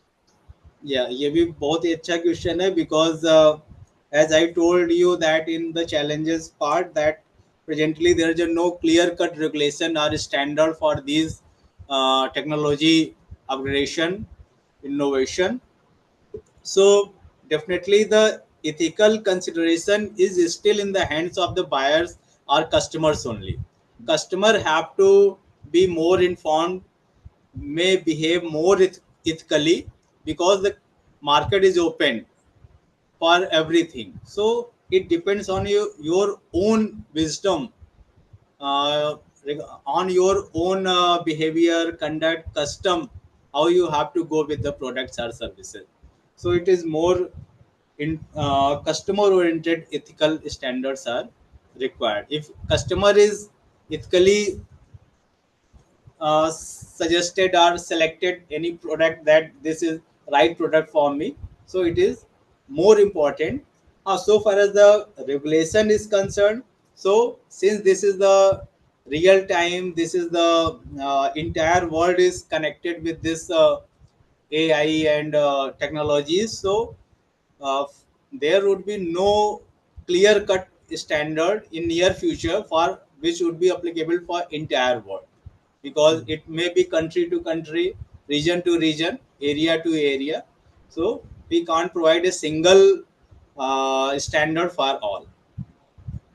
Very correctly and very nicely, sir, you have answered this question. And sir, Thank you I'm very much. requesting Manmohan sir, if you have any sort of question with other participant, if you have received, then please ask. Otherwise, we will proceed further. No, thank you, sir. Once again, on behalf of the National Institute of Management, thank you, sir, very much. And in chat box, there is no question right now, and time is not again permit to us to continue the session because our next speaker is ready to deliver the speech. But thank you, sir. Once again, thank you on behalf of United Group of Institutions, sir. Thank And you, sir, this is Manmohan the ji. heartful thanks, sir. Manmohan sir has already conveyed. But sir, at any time, sir, when we ever call you for attending our international conference or any sort of workshop, also, sir, we are very thankful to have a speaker who always given us time for present as well as, and we hope in future also, whenever we organize any such type of academic event, sir, we will you will surely join us, sir.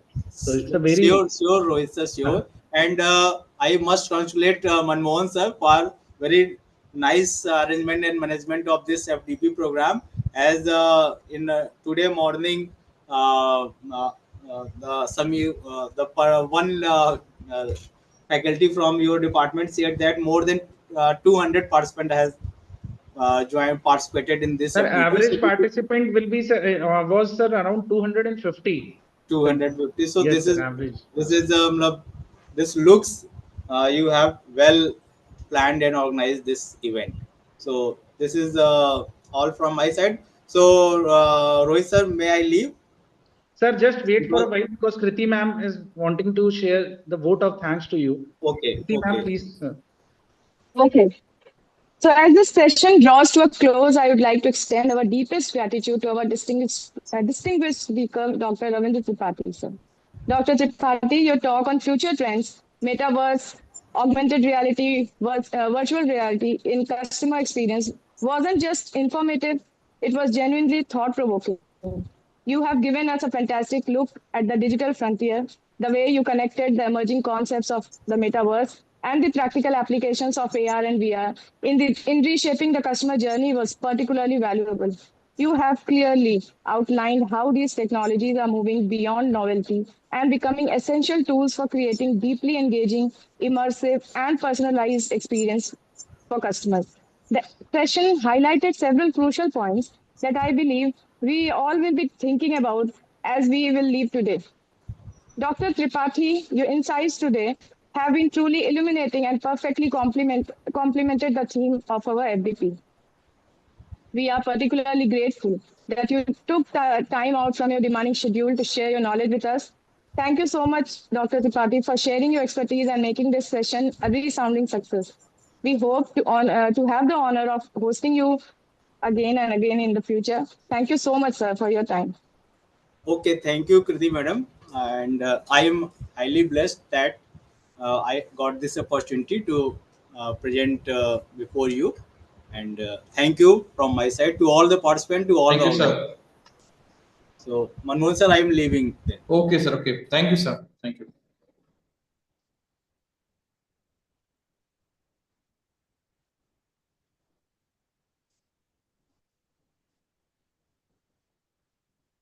Sir, shall I proceed?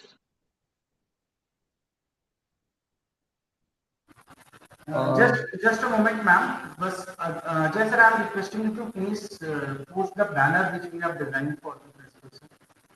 Okay, sir is ready, and right now sir is now co-host. Ma'am, I request you please introduce sir. Okay. So for the second session of today, we have an outstanding speaker joining us today, a true leader in both academia and the armed forces. It is my privilege to introduce Professor Dr. K.K. Malviya, the principal of the United Institute of Management, Prayagraj. Dr. Malviya brings a unique and multidisciplinary perspective, holding a PhD in management, an MTech, and an LLB.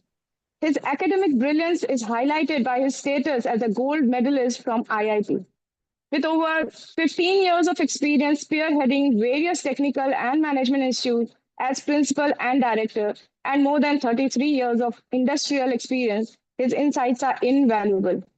Beyond his academic and industrial achievements, he has distinguished background in the Indian Army, a service for which he was awarded commendation cards by general officers commanding in chief of the Eastern and Western Commands. Please join me in extending a very warm welcome to our Professor Dr. K.K. Malviya, sir. Sir, the virtual stage is yours. Welcome, sir.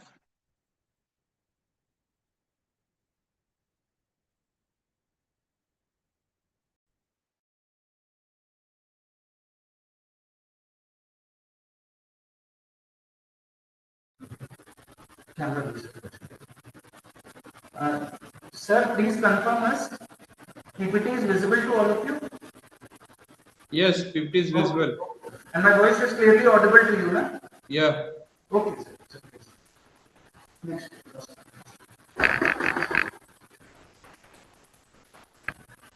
Good afternoon. This session is on the topic developing research frameworks for digital customer service studies. As far as communication is concerned, it can be carried out by two distinct modes. One is analog and the second is digital. In analog, the signal is sent in a continuous mode, something like the speed shown by speedometer. In analog signal, invariably power consumption is rather high, and also with increase of the distance, the signal amplitude reduces drastically. The system is rather noisy to be proceeded with, and be clear about it.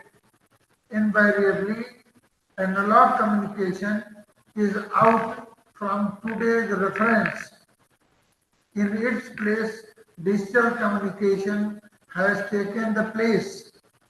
As far as digital communication is concerned, this is the communication done in zeros and ones.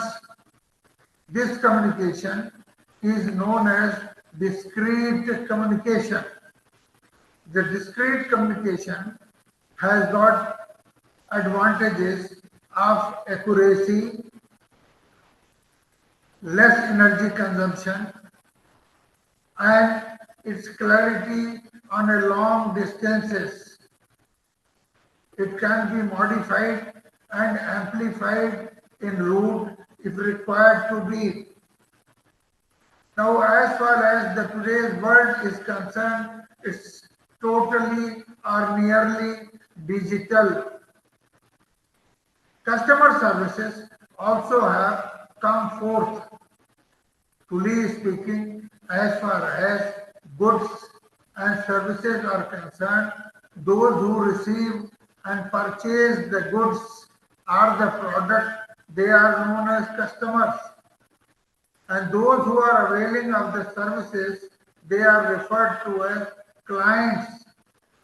But here, in our concern, we call it customer service. Why? Because the services which are provided by the service provider to the people are referred to as the product. And since it is product, the recipient is referred to as customer, not as a client service. All said and done, as far as services are concerned, they are peculiar in today's world.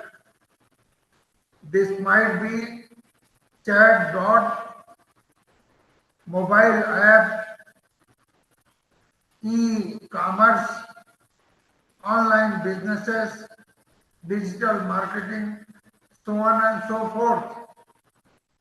To study this one, we refer to as learn these things. Now, while learning, the most important facet that we have touched upon is developing the research framework. Now please understand what is the meaning of the research. Research is not re plus search. Research is systematic and scientific study of a particular subject in hand.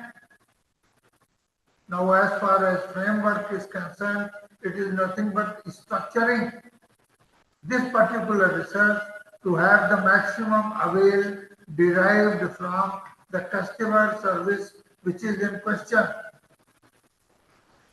Developing means evolving, amplifying, expanding, and getting into the depth of it to see to it that the best of the outcomes are there.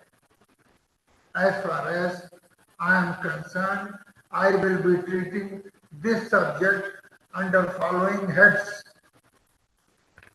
Introduction, digital customer service, its evolution and importance, the research framework, what is the necessity of it, what are its dimensions, then certain examples, and the gaps in the research work in this particular concern, and then outright existing challenges that we encounter, we will be studying.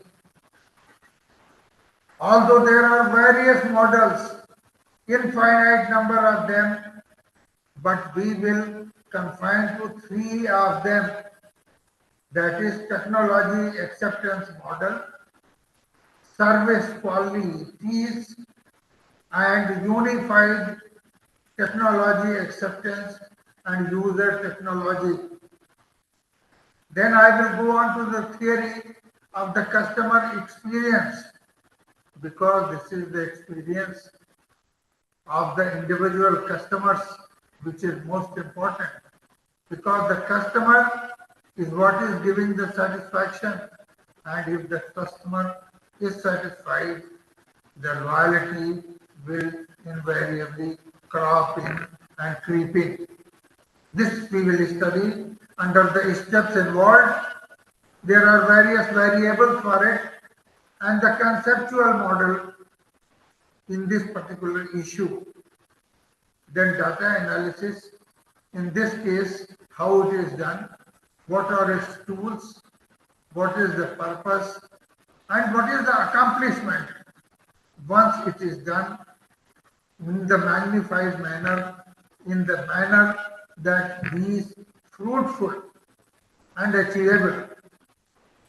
And then we come on to the conclusion, summarizing the whole thing, giving the gist of it, and answering the questions involved.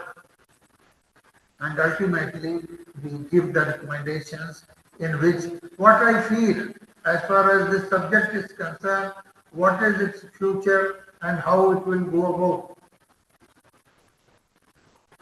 Coming on to the introduction part, today is the day of digital transformation. This digital transformation has evolved from traditional to multifaceted technology-driven experiences. Digital customer service, as far as today is concerned, it ranges from chatbots, social media, live chat, mobile apps, and AI-powered virtual assistants. Chatbots is nothing but chat stands for chatter, chattering, talking to each other, and deriving whatever one intends. Bot stands, and this is the short form of robot. What a robot can do, this particular service is doing for us. That is how the chatting done by this means, mode and method is referred to as chat bot.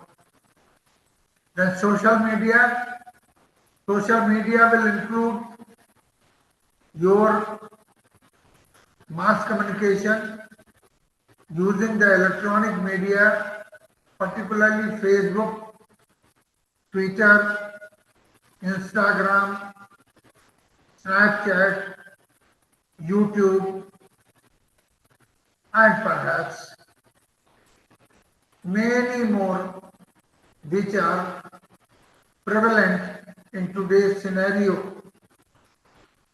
Then mobile apps are the apps used on mobiles where perhaps internet requirement may be there or may not be there. But most of the digital transformation is based on internet, and of course the AI powered virtual assistants. AI means artificial intelligence. Artificial intelligence is the provision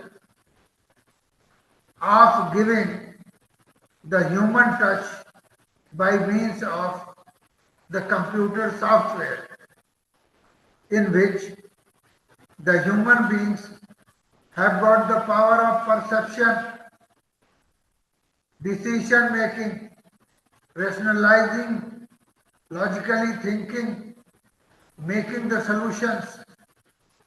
All this is done by machine, because machine has been provided with the software to do so. That is known as AI powered virtual assistants. Means anybody who provides the assistance to the customers on whatever they need by sitting in his own office or from home by means of internet and communication provided in today's scenario. It aims to enhance the customer engagement.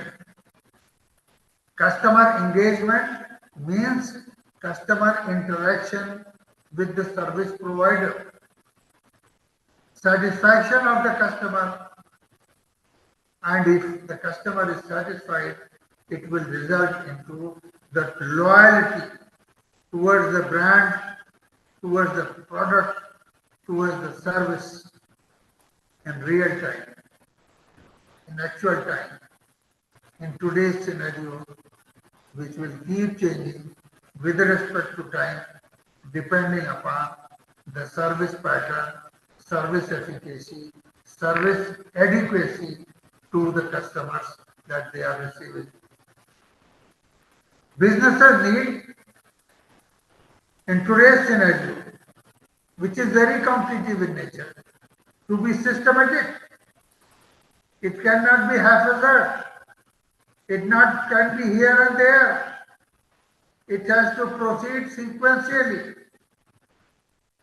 systematically, and in the manner which is logical, and robust research framework to ensure that the things which are not available as on today are made available tomorrow. What cannot be thought of is thought as on now. Everybody improves the service by creating it. Creating means thinking afresh, thinking new, dreaming, ideating, and coming out with ideas. And thereafter, once the idea has been assimilated and convinced, then go for innovation. Innovation means doing something new. And once you do anything new, you will definitely be having an edge vis-a-vis your competitors in the market. This has to be done to be effective. Effective means to do the things right, rightly done, because the moment you go wrong, you will go havoc. In today's business, if you had not been effective and not doing right, you will result into loss, you cannot continue with your business. You will be going down spirally, and see to it that you go into dirt and you will not be able to compete with your competitors. Second is, by digital transformation, you improve upon user behavior. The pattern of the behavior of the user has to be so conducive and convenient so that happily one accepts the service, acknowledges it, and pays for it, so that organizational impact, what a service provider is looking forward for, is made available. Coming next, digital customer service. Now, as far as digital customer service is concerned, it has transformed drastically, magnificently, greatly, in the manner which can't be thought of. Adbhut. And believe it or not, what we are studying mythically as to in Dwepa, Treta Yuga, Dwapar, this is what has happened. You are seeing it as on today. Now, as far as the traditional and conventional methods of the customer service is concerned, it had in-person support, that is face-to-face communication of the service provider or the representative of the service provider with the person who is the customer or is receiving and purchasing the product. Earlier on, we used to have the reliance on postal communication, in which whatever ideas, requirement was there was projected through mail, through post. And also, we used to have the landline based call centers. Call centers on behalf of service provider were used to make the communication and convince the people, that is customers, in the environment. Then came the transition phase. While in the transition phase, we interacted. Interactive voice response, very popularly referred to as IVR, in which voice interaction is made from place A to place B, either by telephone or by other means. And email support was provided to customers whenever they call for and approach the service provider to elaborate, amplify, and give the know about, whereabout of the details of the product and how, when, where it will be provided to the customers in times to come. Now is the digital era. Digital era has gone well ahead.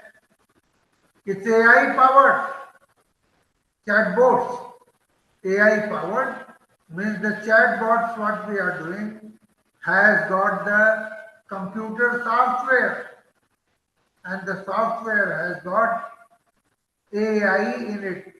AI means it can do the functions what the human being otherwise do. Human beings are great. They have got and blessed with God, blessed by the God, by two things. One is the mind and the second is heart. By the mind, all the rational communications are made, whereas the heart gives the emotions, feelings which persist with respect to time. Then social media platforms are there. Manifold mobile apps are there. And omni-channel systems are there.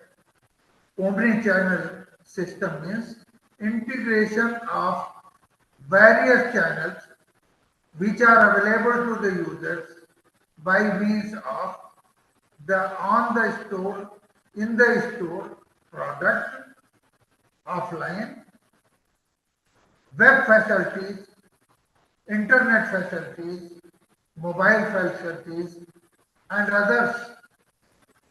So this is the in thing as on today, and all have been integrated to have the touch button facilities to the customers, that anyone they look forward for and want to utilize, they can do so at their choice. This evolution reflects the shift from reactive support to proactive support. There is a difference between reactive and proactive. Reactive means your customer had to go to the service provider to achieve the product or the service from him. But in proactive system, the service provider is coming forward and seeing to it that the product and services are provided at the doorstep of the customer, in the hands of the customer, whether they take it or they don't take it. But all said and done, these services which are said to be proactive, they are real time, happening at the same time, not delayed, not deferred, not late. It is today, right now, as you want, as you request, you get it. Whole thing is customer centered. Means if anybody is to be pleased, this is the customer. Whatever customer wants is provided. Whenever customer looks forward for, gets it. Wherever he wants, whatever he wants, the way he wants is provided. That is what is the meaning of the customer centric. And all the services have become customer centric. Importance of this customer service, particularly digital customer service. Please understand, earlier on, the services or the product were optional for the customers or the clients to be availed of. This was the lower levels concern. They were not available in plenty. As far as in any management is concerned, management can be divided into three. One is the top management, the second is middle management, and third one is operational, low level or supervisory management. As far as the top management is concerned, they do the strategy. The middle management does the tactics, and what the lower management does is referred to as operation or supervisory note, T, and the action. Today things are not optional. There is no choice. Lower level only does not get involved. It is not the concern of middle level also. Not the concern means not the priority. On priority, the whole thing has shifted to the top management. That is how it has become a strategic necessity. Customers' expectations have also gone very high. Reason so high that they look forward for the services to be faster, faster than velocity of sound, faster than velocity of light. That is the expectation of the customers. And they want that the services what are provided to the customer, they are personalized. Personalized means If I have to get service, I don't have to stand in the queue and be in line. It should be made available to me straightway. And once I am availing of the service, others should not be waiting for it and pushing me, pulling me, fingering me that you please finish early. I have to avail of this service. No, we don't accept it. We want that whatever service has been provided should be exclusive to me in person, where the interference of others is just not there. And also the services expectation is to be round of clock, 24 hours, 7 days in a week, so that whenever I want, it is accessible, it is available, and it can be utilized by me as a customer. The businesses today, they leverage the digital service to reduce the cost and improve the efficiency. Improve the efficiency means output upon input. To improve this, the expenditure is to be reduced and the revenue is to be increased. It is to be made economical. Economical means whatever wastages are there, they are brought down as much as possible. But not said at that. Improving efficiency, meaning improving the way it is being done. And improvement is always possible.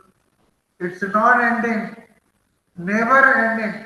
There is always scope to improve the efficiency, and in customer service also.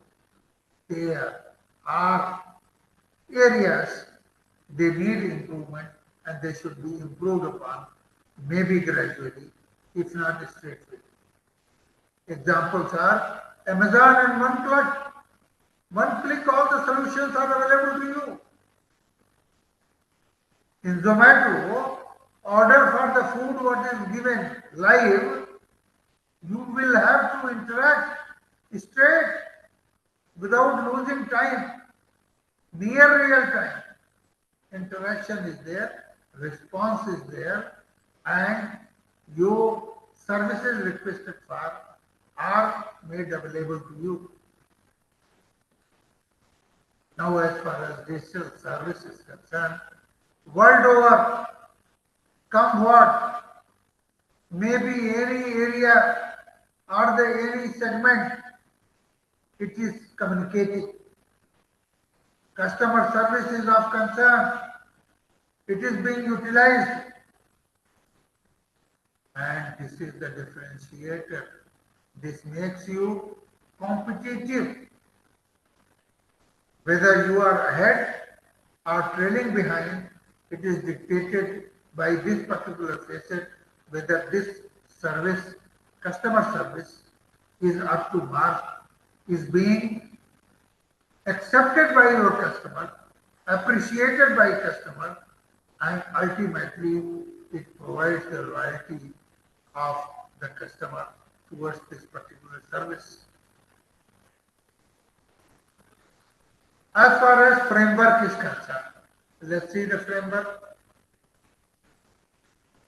Framework, then what is the necessity? We are talking of research framework. Research is the systematic and scientific way to handle a particular subject or the issue or agenda. This framework will ensure that it is structured. Structured means something like building. In building, if you have to have something worthwhile, you have to have a strong foundation, good enough column, load bearing, beam which is not fascinating but meaningful, fruitful for that particular building.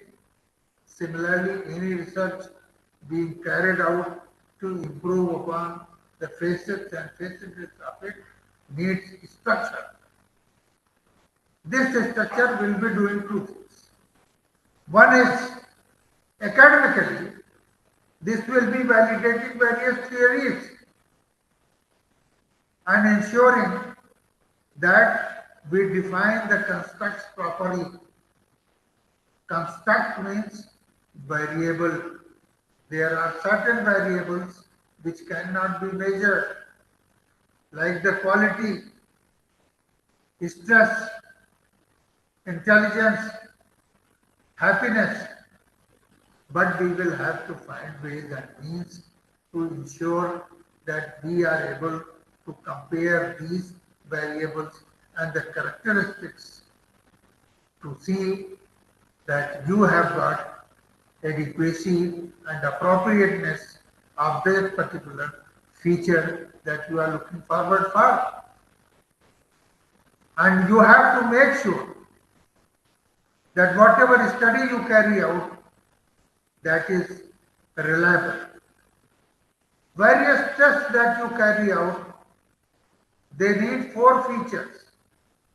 Those features are: number 1, reliability; number 2, validity; number 3, standardization; and number 4 is objectivity. Reliability means if I study, if I do this, if I approach, I should have the same value at different point of time. Then it will be called reliable. Valid means if I am doing the test, I should find the same result. If the other fellow is doing the same service availing, he should find the same result. Third person is going for it, then he or she should also find the same result. Then it will be said that this particular outcome finding is valid. Standardization means whatever has been measured, it should be done on one scale. Outcome should be given on one scale so that the reader of that particular variable measures the same. In his mind, what goes in is the same feature, same scale, which one is looking forward for. It should not change for one to other. And then comes objectivity. Objectivity means the findings, if it are there, I read the same finding in the same manner what the other fellow is reading, what third person is reading. It should not happen that subjectivity creeps in. Thereby, I am reading it something else, the second person is reading something else, and third person is finding different. It will not be an proper academic endeavor that we will be doing in the research work. Now coming to industry application. As far as the industry is concerned, whether it is manufacturing, it is any other service, they would like to show their interest only in those features, in those parameters, in those issues which are meaningful, which can be brought into practice, which can give business to that particular industry. That is, the insight should be practical, and if it is not practical, only theoretical, then it is not used, then it is of no use to the industry and they will not be using it. Remember, without research work, studies will be fragmented. Fragmented means piece. They will not be as consolidated one. They will not be concrete. They will not be effective. They will not be one piece. They will be something like broken statue. Hand somewhere, leg somewhere, head somewhere, rest of the body elsewhere. Anecdotal means which has been derived from the mythical stories. And if it is so, it is from that source, then it might be wrong also. So you have to make sure that by research you confirm that whatever you are putting across is not mythical. It is real, it is meaningful, it is fruitful. And another thing, it should not be too context specific. Thereby, it means that if you are confining to a specific parameter which can't be generalized, which is of no use to the next door neighbor, then it is futile. The research should not go for these parameters. Definition and the scope. Now, digital customer service has got wide range of channels. It has got chatter robots, AI assistants. AI assistants means those which provide assistance from virtual place, in virtual way, not in the real way, or not being available to the customer at customer's place from a distance, maybe from office or from their home. They provide the services using the AI, artificial intelligence, and that is how they are referred to AI assistants. Then there are mobile apps and self-service portal. Self-service portal are those that exclusively you engage yourself by giving your user ID and the password. You will get connected to the service that you are looking forward for. Then social media platform, as I told you, that whether it is Facebook, Twitter, Snapchat, or other platforms which are available to you, they should support. And that is in the scope of this particular study. Then email automation, the email generation, transmission, response, retransmission, that is done in automatic phase where human intervention is not required, is the in thing. And virtual agents means those provide the services from a distant place by computer application, computer software in such a manner that the person who is providing the service is not available next door to the customer. From a distance in the virtual mode, the services are provided by that fellow to the clients. Remember one thing, earlier we used to have for everything FAQs, questions which are frequently asked, and the customer used to read these questions to get the answer. But today this has become irrelevant. Nobody looks forward for FAQs. They are gone thing. Today you look forward for AI-driven personalized assistance. The assistance is not generic in nature. It is provided from person to person depending upon what request and the requirement has been projected by the individual concerned. Coming on to the key dimension of the digital service in terms of quality that we look forward for. They look forward for effectiveness ultimately. Effectiveness means things should be right, right direction, right time, right thing. It should be done.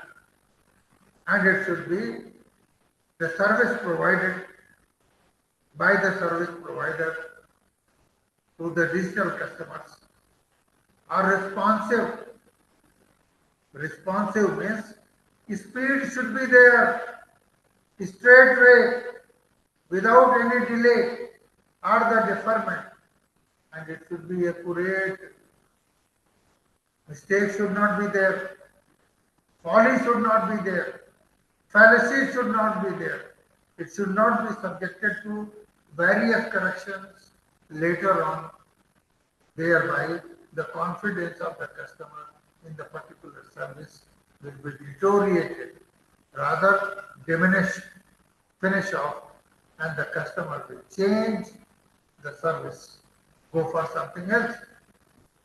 Next is personalization, means it is tailor-made for individual requirement, and it is not given in the groups. It is given to the person exclusively to see to it that the feeling of one-to-one interaction is there. Whereas many of the customers interact with the service and they receive the service from the service provider at the same point of time. It's something like the results of the graduation or any university being declared. Folks of the customers, they access from the internet, get the service and see the result. Each of them gets satisfied by the service which is being provided to them. Another thing, reliability should be there. Reliability means if I see it now, the same value should be there at later stage. For anything, if I do it today and subsequently, the results should be same. The outcome should not vary with respect to time. Then only the system will be called reliable. It should be secure, something like cyber security, so that the details are not lost. And if the details are being lost, then obviously the patronage for the particular service will not be given by the customer. Next is various channels which are being utilized must be integrated into the human touch, and this experience should be seamless. It should not be disturbed without wastage of time and delay. One should shift from one service to the other service. These dimensions will help whether they are effective or not effective.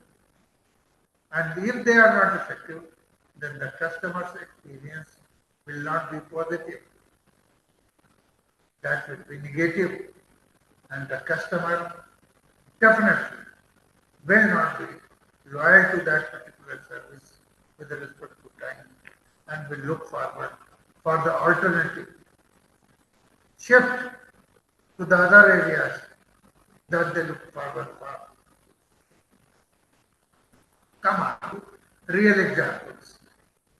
In today's scenario, there are various examples, but I have brought forth three. Amazon is using AI-based chatbots to resolve the queries of its customers instantaneously on the spot without delay, straightway. You throw the question, let it be chatted, you will get the response from the other side. This is based on AI. Otherwise, it can't be done. Second thing is, the recommendations made by Amazon is predictive and enhancement, that is interaction between the customer and the service provider improves for the subsequent requirements, whatever is projected. Zomato is the in thing. Everybody is getting whenever, whatever is required in terms of food in real time, updates are done, and chat support is otherwise provided for ordering the food. As far as banks and the financial technologies technocrats are concerned, they are being utilized. They are utilizing this service for the fraud detection alerts, AI-based KYCs. You don't have to go to the bank for filling up the form of Know Your Customer.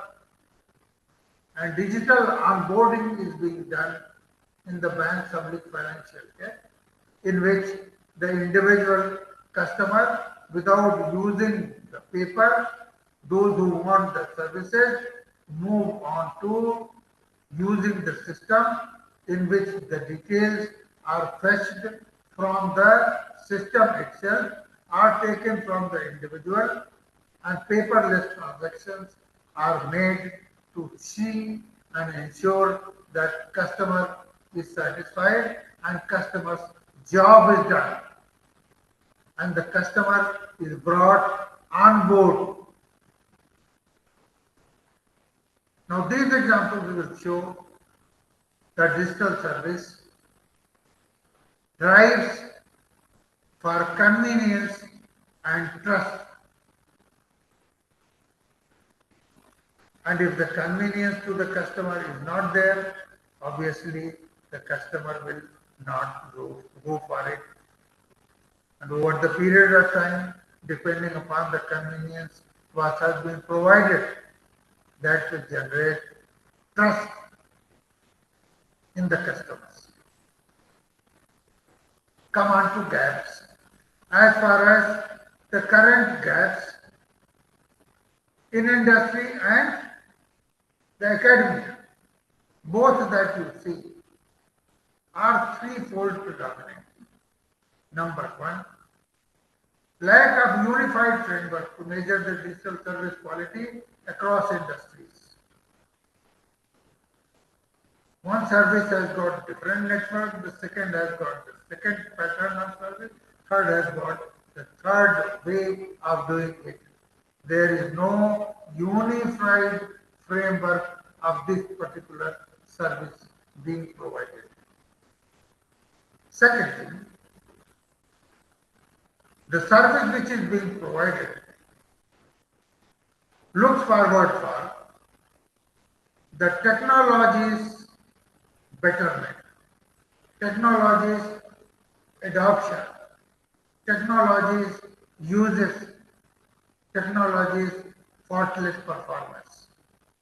They do not look forward for the appropriate experiences gained by the customer, feelings of the customers in terms of trust, in terms of delight, in terms of happiness when they use. That is perhaps is missing in the industry, and that is how the gap in research, for research, is there, and if research is done appropriately, properly, in this particular area, then you will find that the service being provided to the customer will see enhanced outcome. And third thing is emotion, feelings, and other cultural aspects are not looked into. They are ignored. They are not taken care of. They are not given due weightage. That must be addressed too in the ensuing and the future research that we undertake. As far as the challenges are concerned, the challenges in digital service framework are fourfold. Though there are an infinite number of them, but the most significant, once I have put it down on the slide. The first one is customer expectation and technological capabilities. They are at variance. There is difference between those two. They are not unified.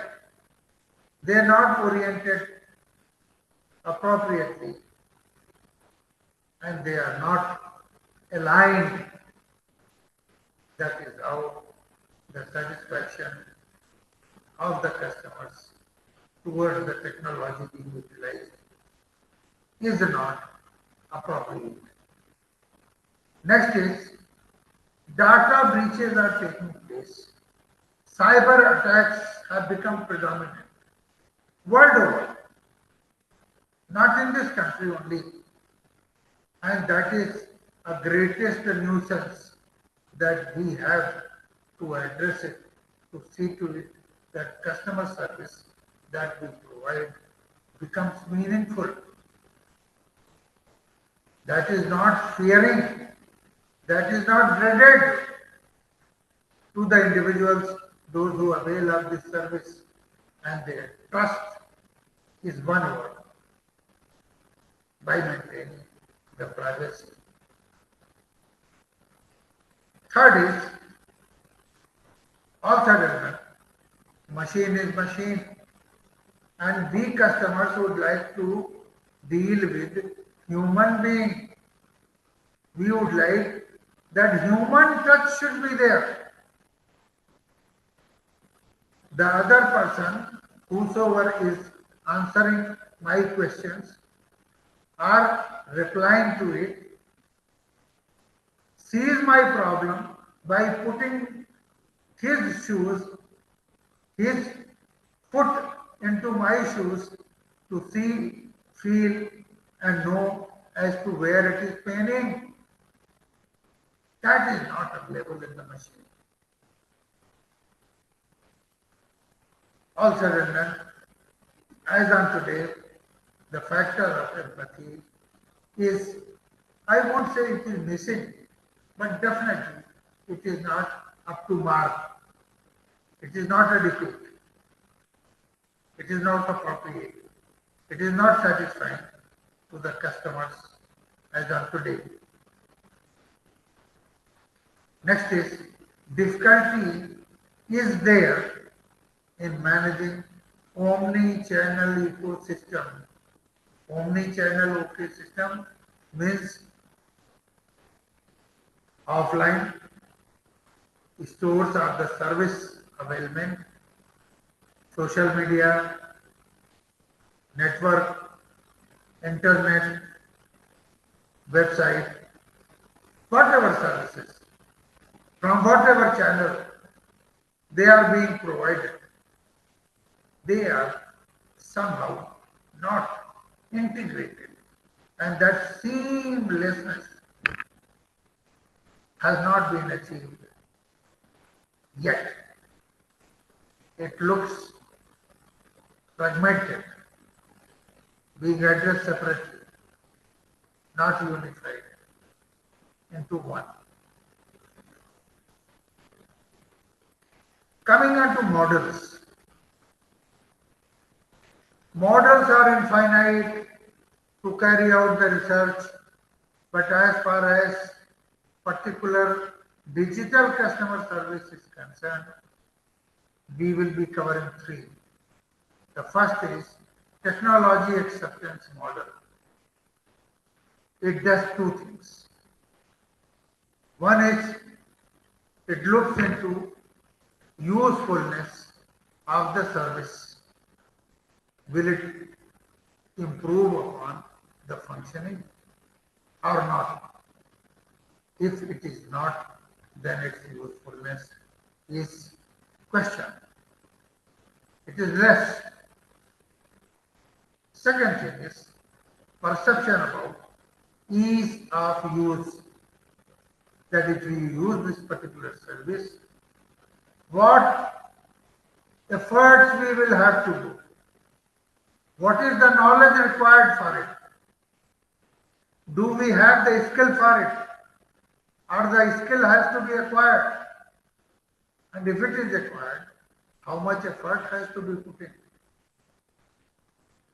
These predictions will have to be made and constituted into a model to see to it that we apply the today's technology into it, to see to it that research completed in this area is meaningful.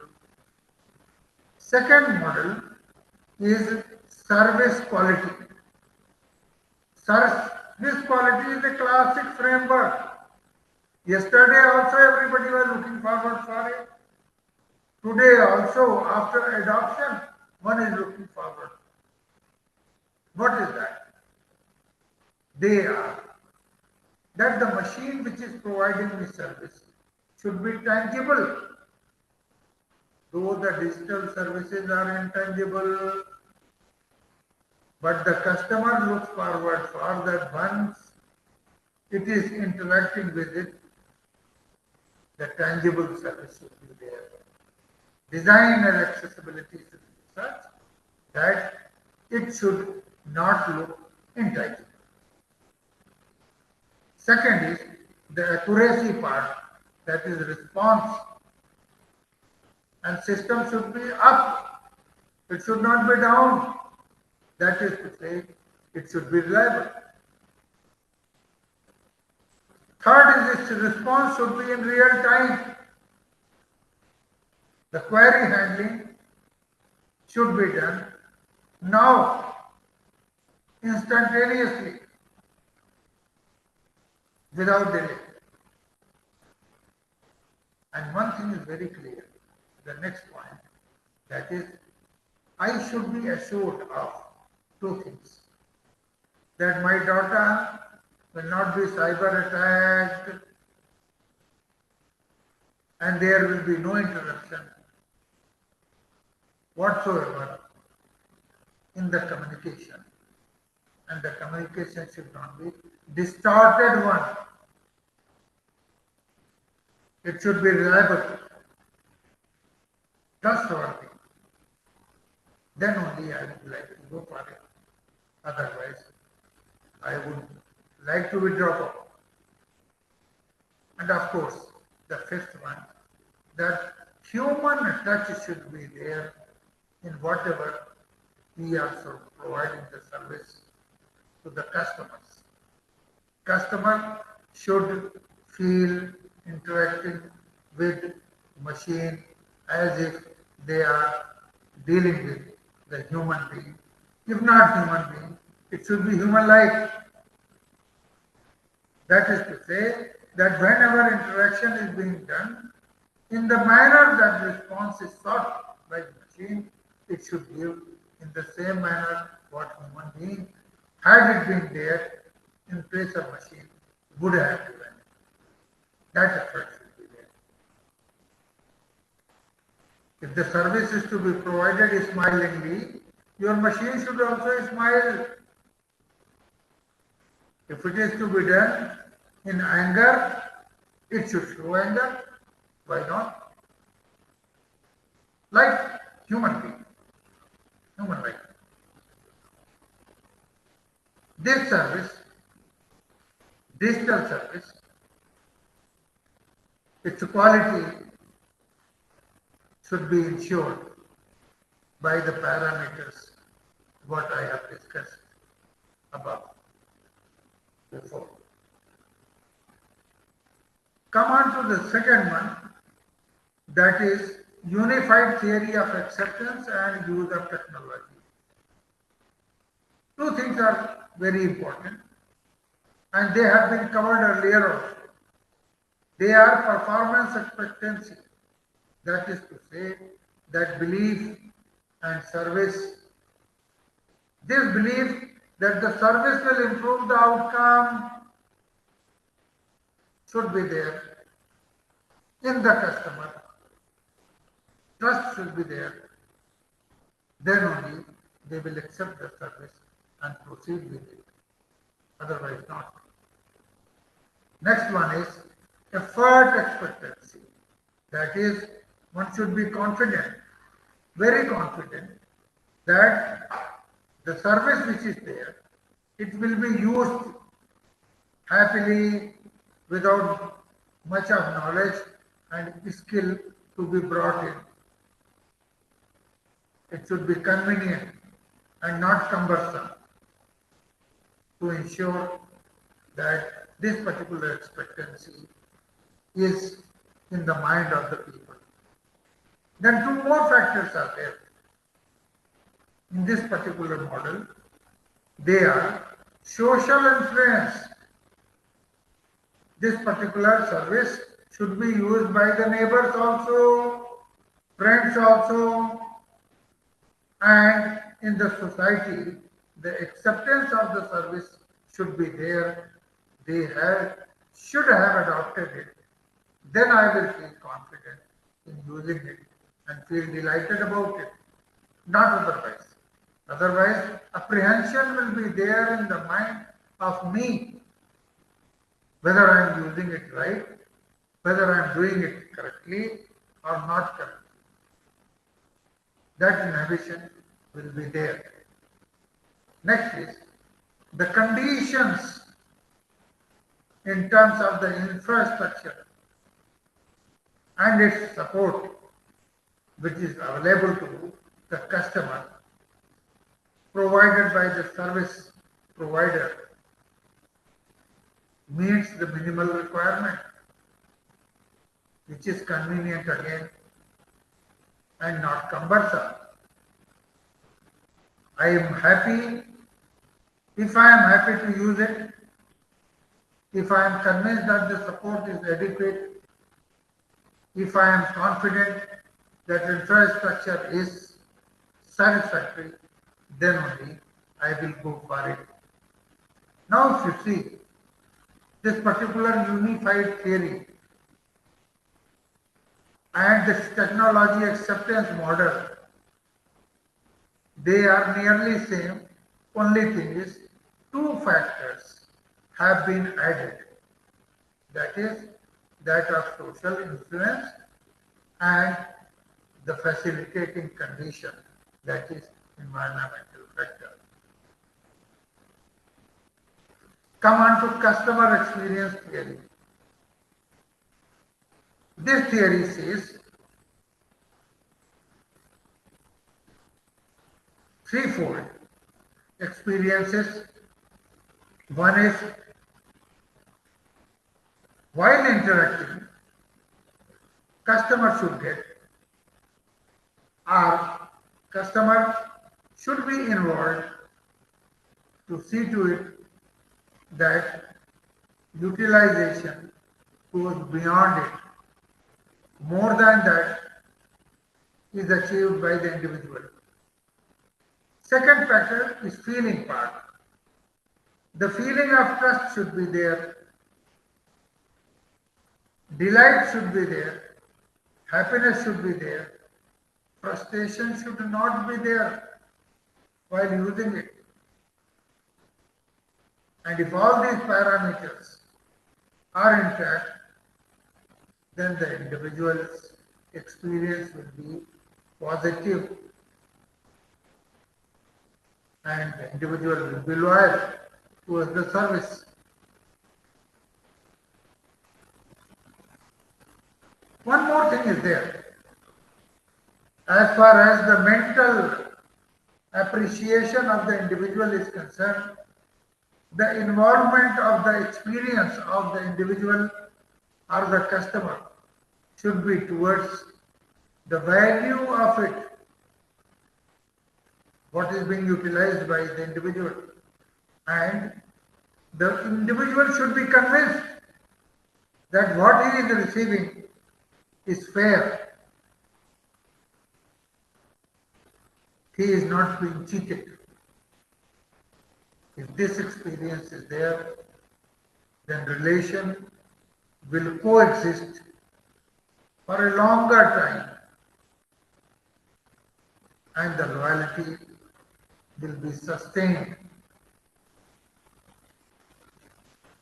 Coming on to stepwise approach of the research, in the research, we will have to define the problem, that is the question, for which we look forward for the answer. For example, improving customer loyalty might be under study. Second one is identifying the constructs and measurable variables. Constructs means those parameters which cannot be measured, but you have to study that. But there are variables which can be measured. One is quantitative, the second is qualitative. And in undertaking this study, we might have to go for both, that is qualitative as well as quantitative. Though the type of research will vary, mode will vary, method will vary for these two researches, that is qualitative and the quantitative one. After we have made the decision of the above two, then we go for conceptual model, in which the relation of various parameters is shown. Equation, mathematical, is made, whose study is to be carried out. And after this equation has been furnished, then we will have to go and choose the methodology, whether surveys to be carried out, experiment has to be carried out, case study methods have to be utilized for undertaking the research. And in doing so, we will have to validate through our statistical techniques like SEM or regression. Validation has to be done, then only the research will give the positive outcome. Come on to construction variables. These variables are of three types. Something like in any communication, transmitter is there, medium is there, receiver is there. We have got three parameters here also. One is of dependable variable, then those who are mediators of these variables, and ultimate is the independent variable, that is what we are looking forward for. The dependable variables might be satisfaction, loyalty, retention of the service. Mediators in this case will be the trust towards the service that customers have got, how easy it is to operate, or how cumbersome it is there. Then customers' demographics as to from where they are availing the services will be acting as mediators. And lastly, we get the independent variables, which will depend upon the one which I have described. They can be as to what is and how is the quality of technology, what is the quality of service, and how and what is the customer engagement. Coming on to conceptual model, the conceptual model, the sample model can be like this. The technology and service can be combined, and both combined will be giving the trust public ease of use. And if everything is fine, it is usable, then it will give satisfaction to the customers. And if customers are satisfied, then loyalty will be there towards the brand. And if the brand loyalty exists, coexists, is sustainable, that it will result into retention of that particular service, customer service. And with that service, he will continue for long. So ultimately, you see the cause effect. Means whatever is the technology and service will be affecting the loyalty. This is the model. Coming on to models, first is chat byte quality. In chat byte quality, chat byte service quality, if it is good, it is relished by the customers, then it will result into trust. And if trust is there, it will result into satisfaction. Coming on to omni-channel integration. Various channels, if they are seamlessly integrated, then they will give customer experience. Positive one will give loyalty.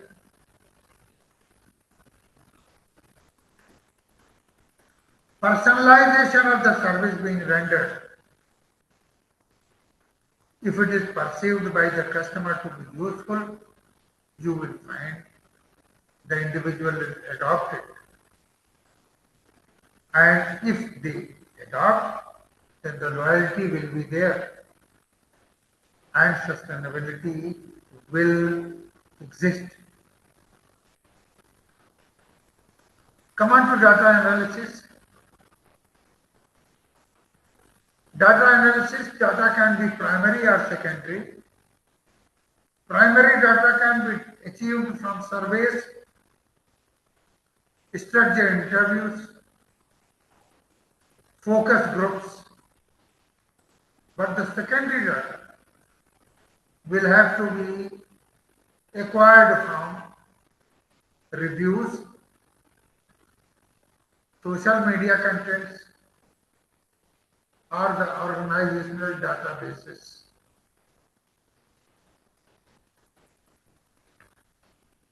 Data analysis, if research focus is customer satisfaction, it will come from surveys, reviews, and interviews. If chat for performance is there, you will be getting from logs, transcripts, A/B tests. A and B tests are also known as split tests. In the split test, the performance is studied from two groups which have been splitted, and their impression is seen whether the performance is positive or not. Omni-channel experience about multiple channels will be getting from CRM data or the customer journey maps over the period of time from pre-purchase phase right up till post-purchase phase. Then AI personalization impact can be received by user testing or behavior tracking are the logs which you receive from the engines which are available on personalization. Then the sentiments and emotions of the customers can be analyzed through the social media, logs of the chat bot, applications of the store reviews. Coming on to analytical tools. Analytical tools are the methods, techniques, or software to collect, process, analyze, and interpret the data to arrive at the findings that we are looking forward for. Then you check the quality of the data itself if you want your research to be fruitful. Otherwise, the research will be futile, not worthwhile. Ideas and hypotheses are the factors towards customer satisfaction. And all said and done, to carry out the research, the relationship between various factors must be carried out and they should be trustworthy. Purpose of the tools. Cron-Batch Alpha does the reliability test of the multiple tasks. Composite reliability test is done for the sequential marketing. It is better than the Cron-Batch Alpha test. Regression test is carried out to find out the correlation between various hypotheses. Expert reviews or Delphi method is utilized for validity, confirming the framework of relevant concepts and the various dimensions used in the thematic analysis public case study provides the qualitative validation, explores the context, experience, and the perception in depth. Then the machine learning models are utilized to classify the behavior. Accomplishments. What do we achieve out of the research? This particular research framework will be giving threefold distinct things.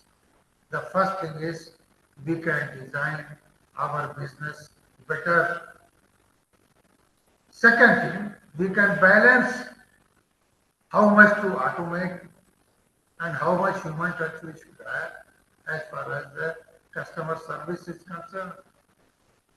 Third factor is it will highlight the importance of trust, personalization, and security in customer interactions.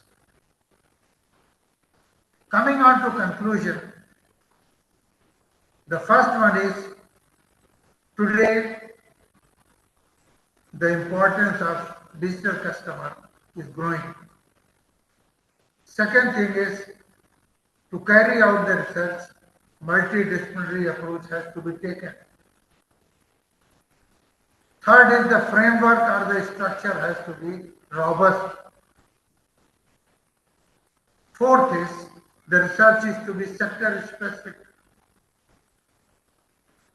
Fifth one is that whatever research is being done, that should withstand the rigorous academic rigor, and it should be fit enough or usable for the real world. Next one is a structured approach must be undertaken for the satisfaction and loyalty. And next is it should be human centric. Coming on to recommendations, I recommend that we should combine AI with human empathy and make a hybrid system. Second is, we must explore the customer service in terms of augmented reality or virtual reality environment where we are passing through. Third one is, we should study cross-cultural variations in digital adoptions that we undertake.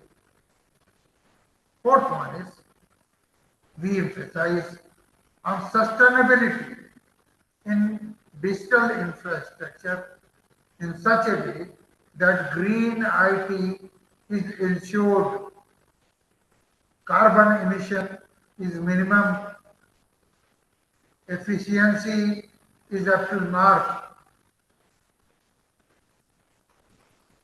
Next is real-time service analytics should be done. And lastly, we must ensure that the services that we provide is ethical. Ethical meaning moral values are there of the service that we are providing, and of course it should be ensure the privacy, that is cyber security must be maintained. Thank you very much. I have finished with. Should you have any questions, please go. Slide it.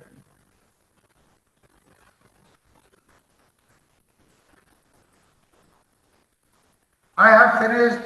Should you have any questions, you are welcome.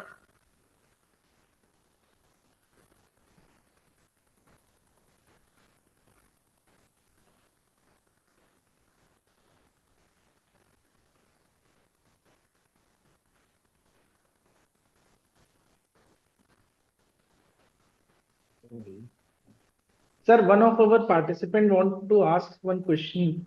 Sir, AI automation, digitalization are emerging. How to do literature survey with respect to these areas? Net is full of all the details as on today. There is no problem. Or there are various organizations, if they are accessed, they will be able to provide the details of the artificial intelligence. It is not a beginning thing. It's not a new thing. It is already in and in the advanced stage. That should be any problem. Okay, sir. In the chat box, sir, no other question asked by any other participant right now. Manmohan sir, if you have any query you have received, then please ask. No. I don't have any query. Okay. Please conclude this. Okay, sir. Thank you, sir. We just want 1 to 2 minutes. Thank you, sir. And Akshay, sir, please stay 1 minute. Akshay Peter is going to for vote of thanks, sir. Kriti ma'am will be doing it. Kriti ma'am. Kriti ma'am will be doing it. So as we conclude this deeply engaging session, it is my profound honor to formally extend our thanks to our esteemed speaker, Honorable Professor Dr. K.K. Malviya, sir, Principal of the United Institute of Management, Prayagraj. Sir, your address today on developing research frameworks for digital customer service studies provided an extraordinarily valuable and unique perspective that is central to our faculty development programs. Your session didn't just discuss what digital customer service is, but provided us with a strong conceptual tool and research blueprints needed to rigorously study and advance it. We are particularly grateful for the insights you shared on establishing robust frameworks, the importance of defining key metrics, the methodological challenges in analyzing omni-channel data, and the critical need for a structured research approach to measure the true impact of digital communication on customer experience. Thank you once again, respected sir, for your guidance, for sharing your expertise on how to move from mere observation to structured, impactful research in this dynamic field, and above all, for your inspiring presence. We truly appreciate your commitment to developing excellence in academia and management. Thank you so much, sir. Shukriya. You are welcome. All the best. Go ahead. Thank you, sir. Although it is the last day of our faculty development program, but the event is far from over yet. For the next segment of our FDP today, I request my co-master of ceremony, Mr. Akshay Peter, sir, to kindly introduce the next esteemed resource person. Over to Mr. Akshay Peter, sir. Thank you, everyone. Thank you very much, Kriti ma'am. Before we proceed, I want to ask, has Mr. Ashish Srivastav sir joined us? If you could confirm, please, anyone? Hey, hi Akshay. Ashish here. I have joined the meeting. Ashish Srivastava is now in waiting, and please introduce Ashish Srivastava ji. Yes, sir. So kindly wait before I can introduce you formally to all the people present over here. Good evening, everyone. It is my privilege to introduce Mr. Ashish Srivastav, an accomplished DevOps and cloud engineer, originally from Prayagraj and currently making his mark in Bangalore. With strong academic foundation, BCA from Punjab Technical University and MCA from United Institute of Management, he has steadily built a distinguished career in IT industry since 2015. Sir has contributed his expertise to globally reputed organizations such as Wipro, Infosys, Accenture, Boeing, working on critical projects for leading clients including Walmart, British Petroleum, and Microsoft. His specialization lies in Azure DevOps, cloud infrastructure, automation, and container orchestration, backed by prestigious Microsoft certifications. Beyond his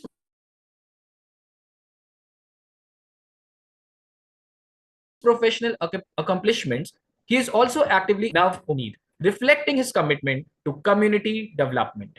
In today's session, he would focus on NEP 2020 and digital skills for management educators, a subject of immense relevance in the current academic landscape. The talk will highlight how National Education Policy 2020 emphasizes innovation, technology integration, and upskilling of educators to meet the need of digital first generation of learners. With such an inspiring journey and immense expertise, we are truly honored to have Sir with us. I now warmly invite Mr. Ashish Srivastav sir to kindly share his insights with us. Hello everyone. Good afternoon, good evening. My name is Ashish Srivastav. So thank you so much for this kind introduction. It was, I think, all about me. Just wanted to start in 2015, I got placed in Wipro from United Institute of Management, and I feel proud about it. And right now I'm working with a Boeing as a DevOps engineer. So I think I should start my presentation, which I got as a topic today. So can I share my screen? Yeah, sure. Okay.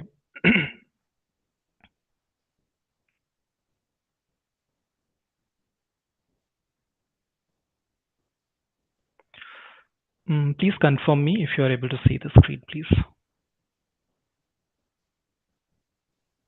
Yes, sir, it's visible. Okay, thank you so much.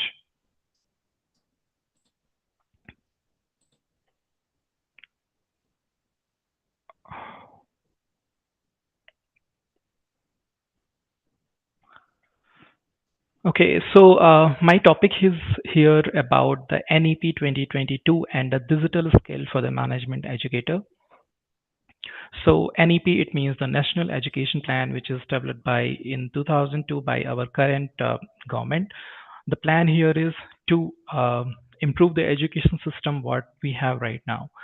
So we are going to discuss about these things in next 90 minutes almost. So we are just going ahead with our first slide, where we will discuss what we are going to discuss. So this session is basically divided into the three parts. The first one here is understand NEP 2022 provisions impacting management education. The second one will be the highlight digital skill for the teaching, research, and the leadership. And the third section will be dedicated to the connect NEP vision with the digital education and the professional development. So basically, we'll talk about these three things about this three sections.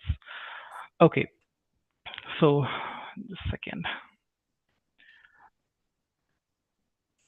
Okay, so you can see the NEP 2020 vision and philosophy here is it is basically divided into the three sections. The first one is the holistic and the multidisciplinary and the flexible learning. Okay, and the second one is emphasizing in the critical thinking and creativity and the digital literacy, and the third one is making India as a global superpower. So once you will say as a holistic and the multidisciplinary, there are the three sections. So when you say holistic, just a second. Okay, so once you will say the holistic learning, it means the education that develop intellectual and the emotional and social, physical and ethical competencies.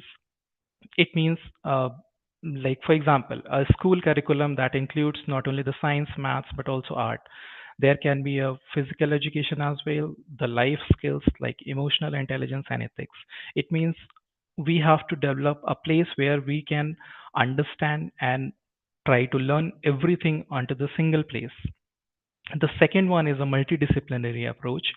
It means here in the NEP 2020, the plan is to encourage a student to learn across the different subject rather than focusing on the particular subject. For example, like if anyone is a computer science student, he can focus on other things as well. It's not necessary he has to focus on the computer science only.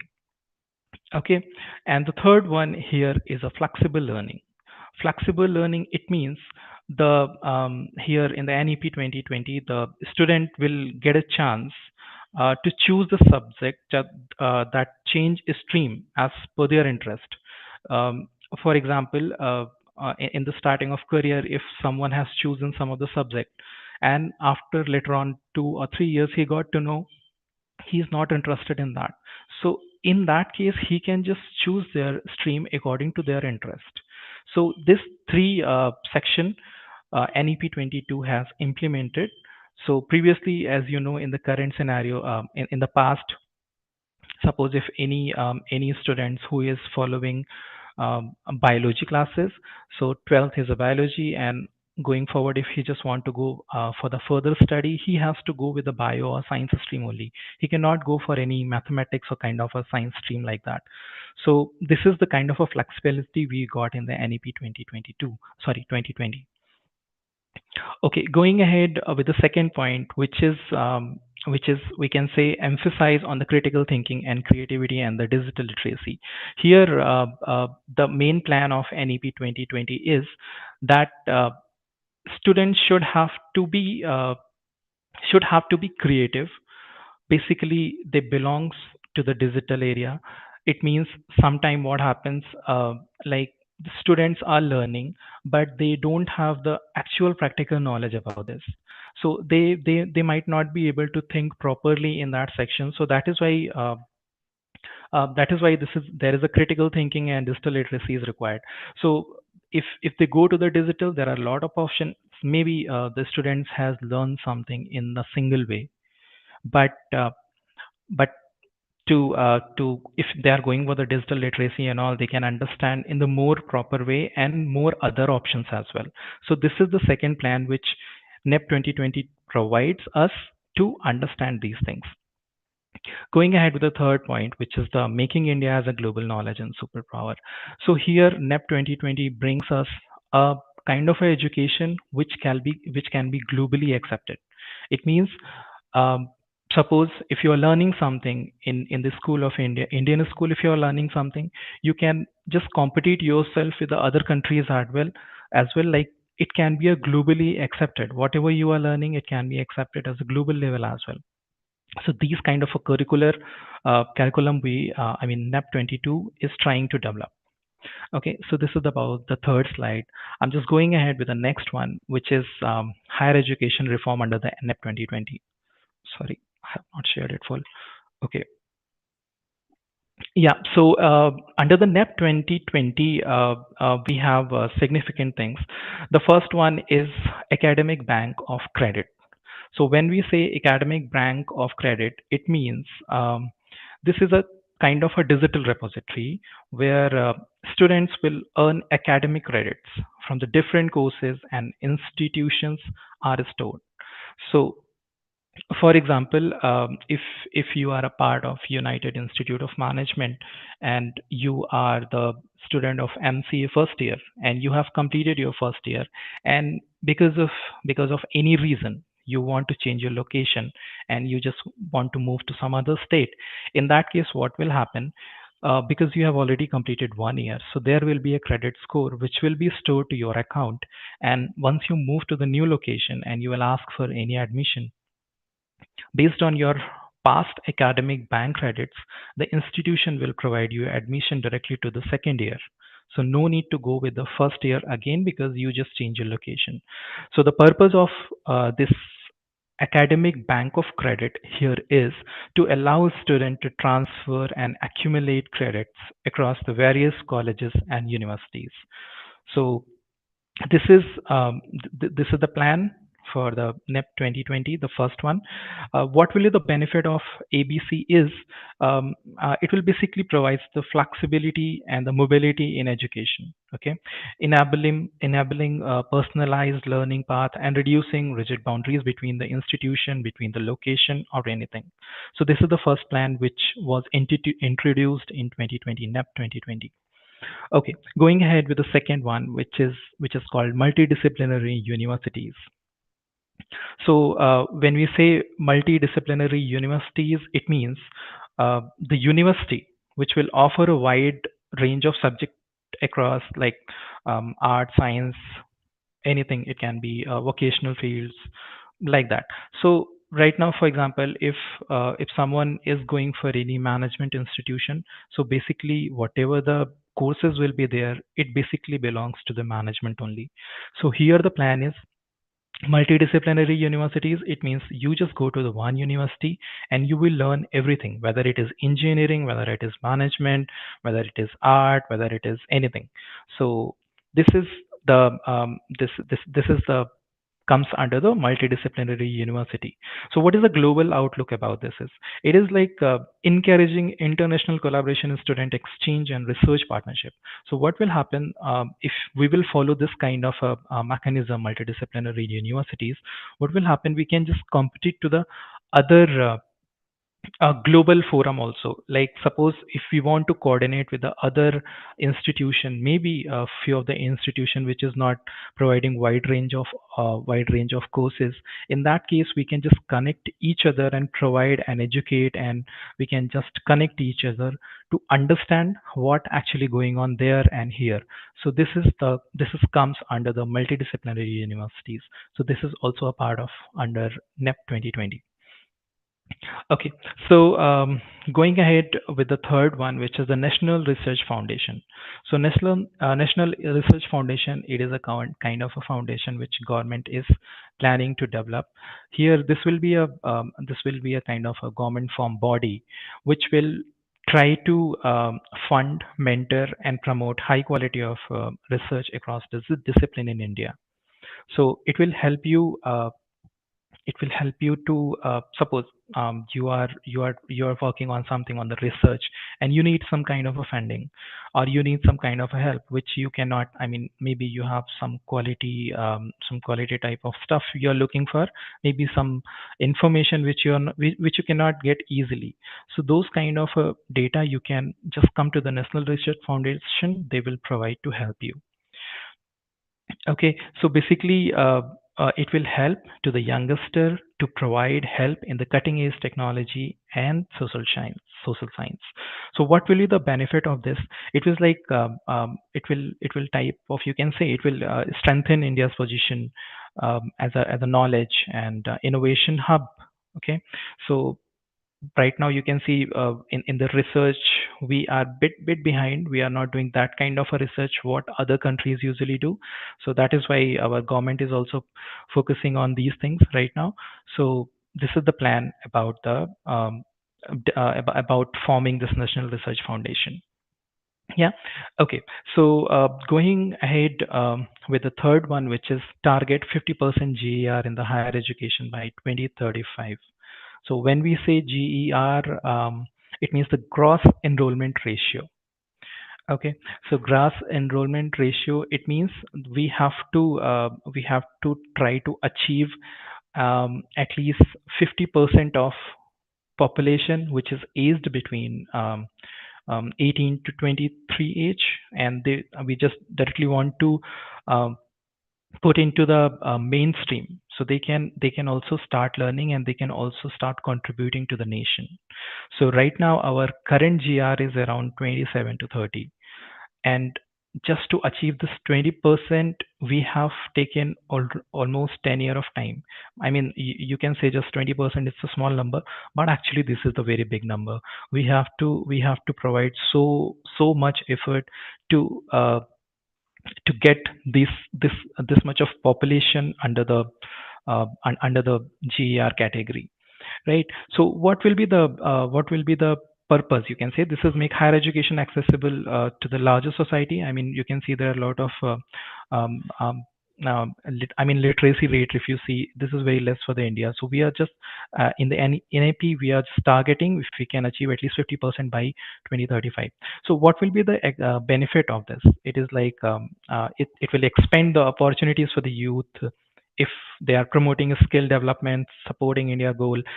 We have so many things. I mean, we can if we will try to start at least 50% GER for the basic education itself, it will help us to improve our education system at least.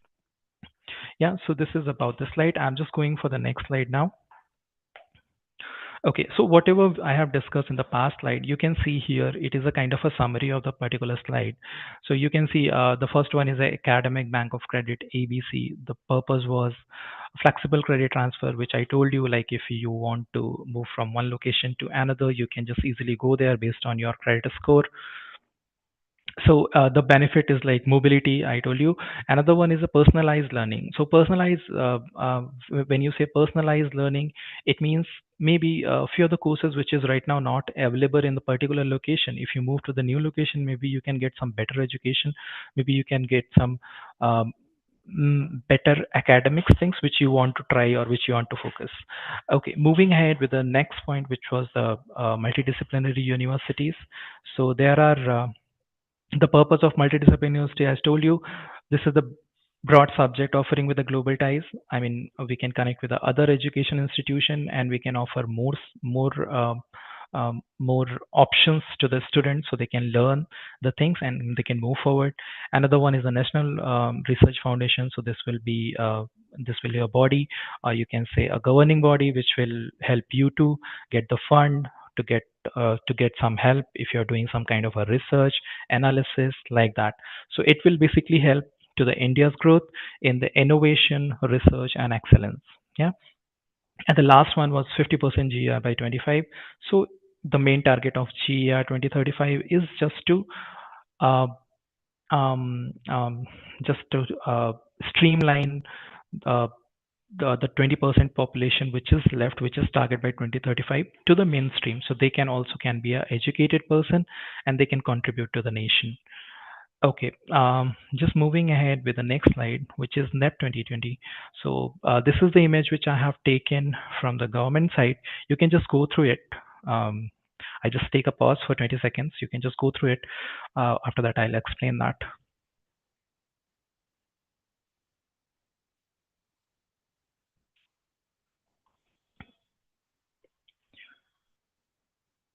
Is that I'm audible? Yes, sir, you are audible. Yeah, thanks.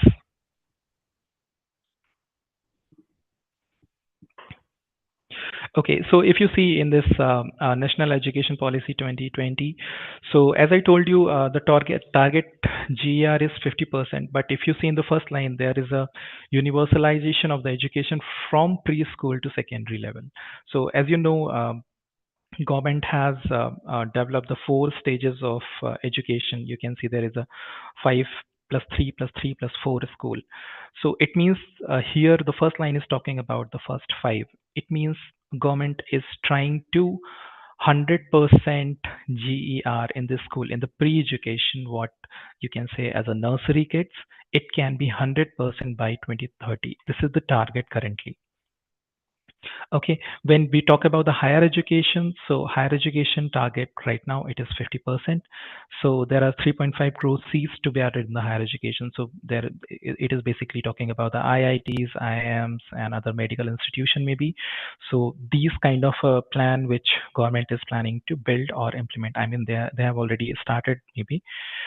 Okay.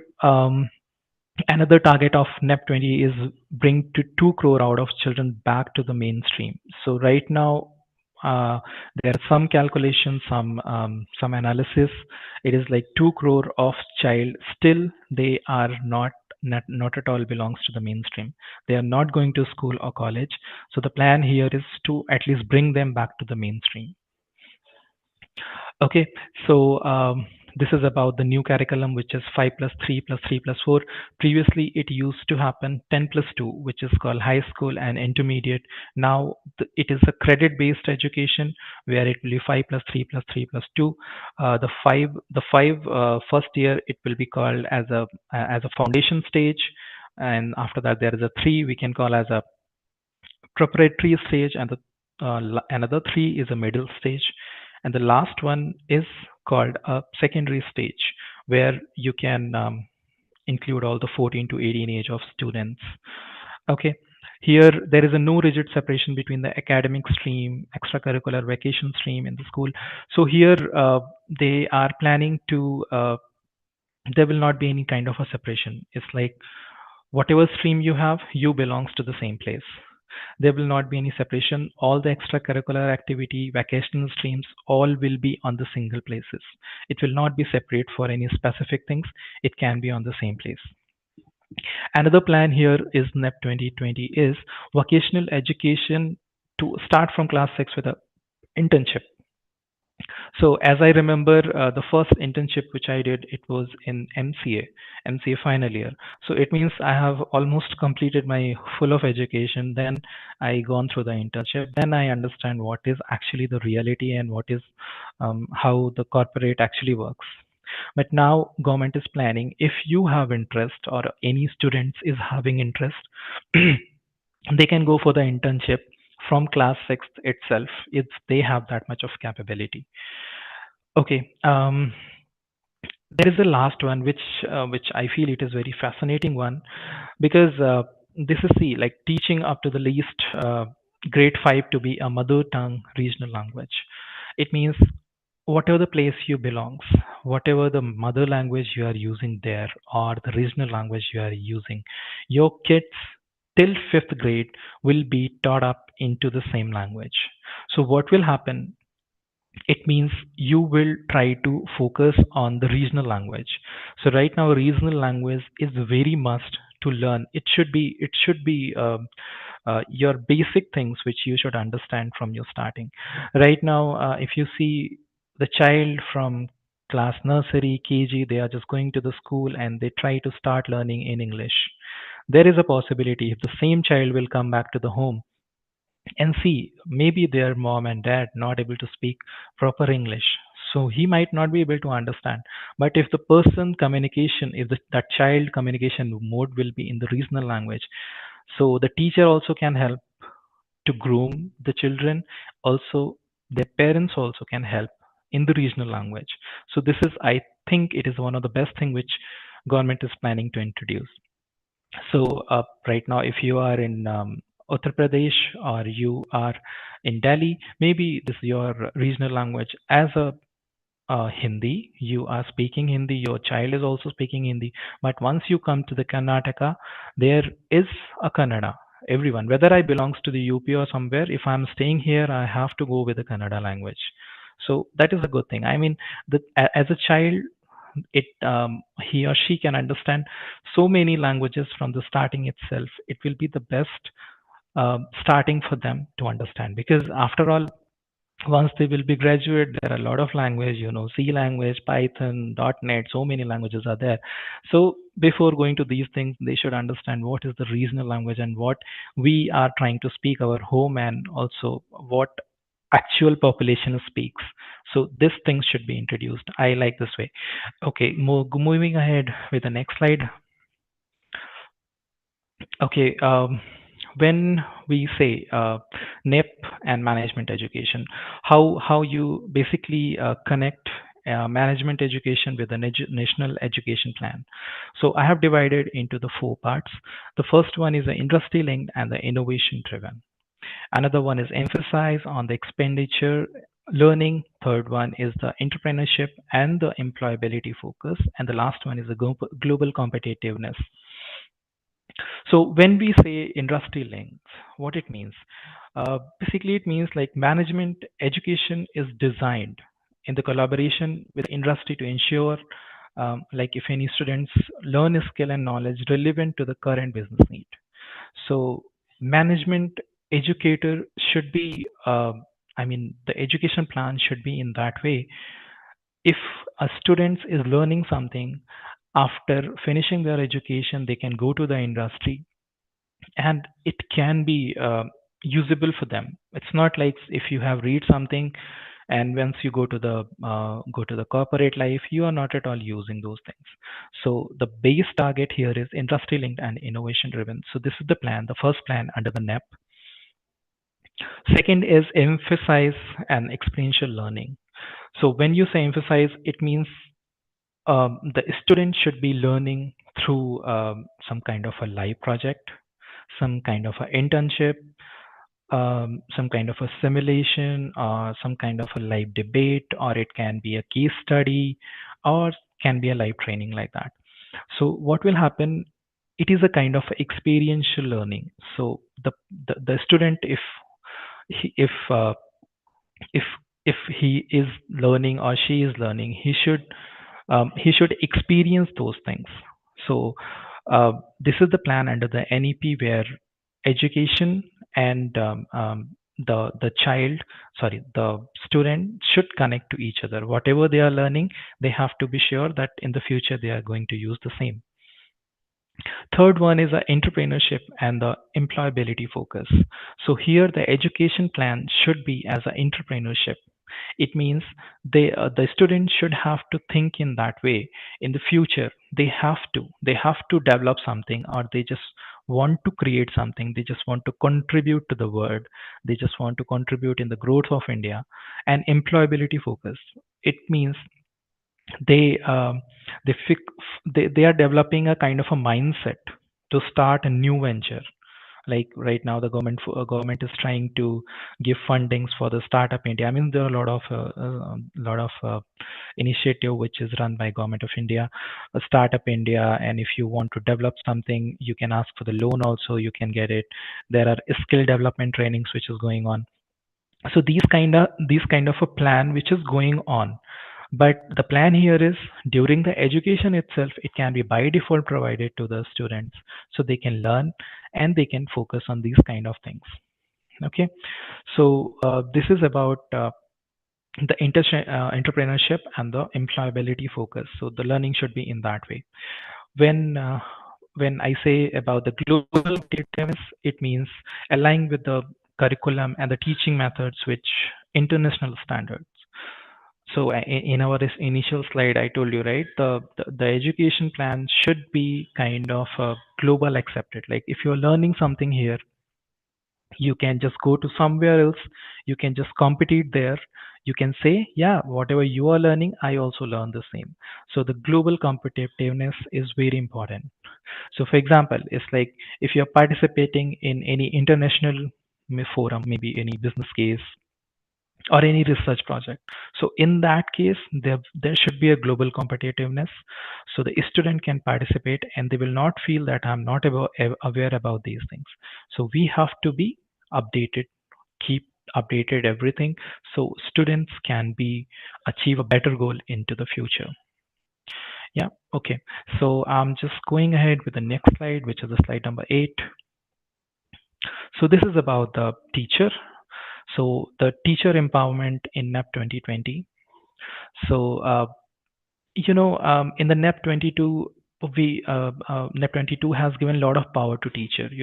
Teacher is like, you can just compare, they are as a god, because they are doing everything to make students understand what they can be a better person in the life.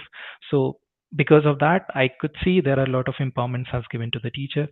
So the first is like um, teachers as a creator of knowledge. It means they are having a flexibility. Whatever they want to teach the students, they can create, and they can just, according to their standard, they can just explain to the students, so they can deliver those things, whatever they think, whatever they just want to explain, they can just do that.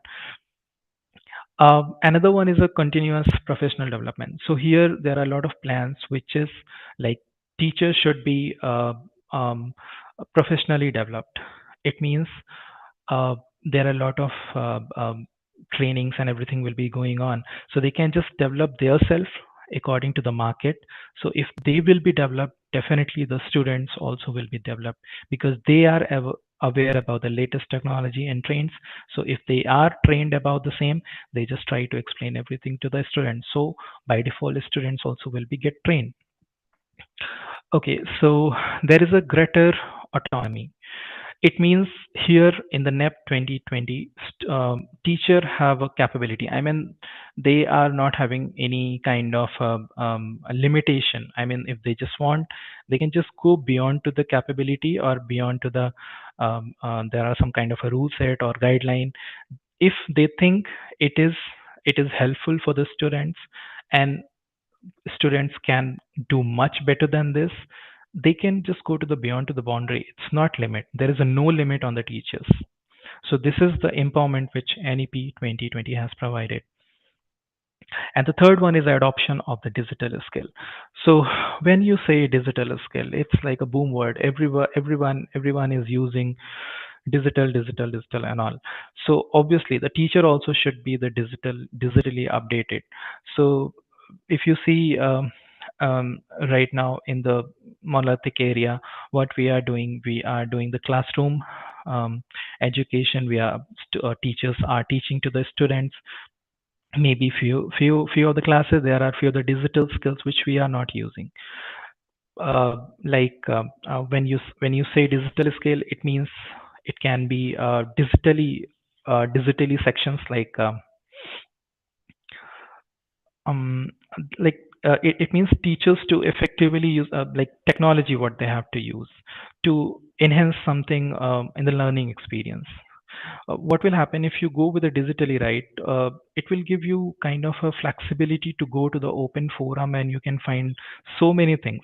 Maybe in 1 hour of class, maybe as a teacher or as a human being, maybe we are not able to think that much. If we go to the digital, we have a lot of options. We can just go to the internet and we can find thousands of options to just explore a single topic or something.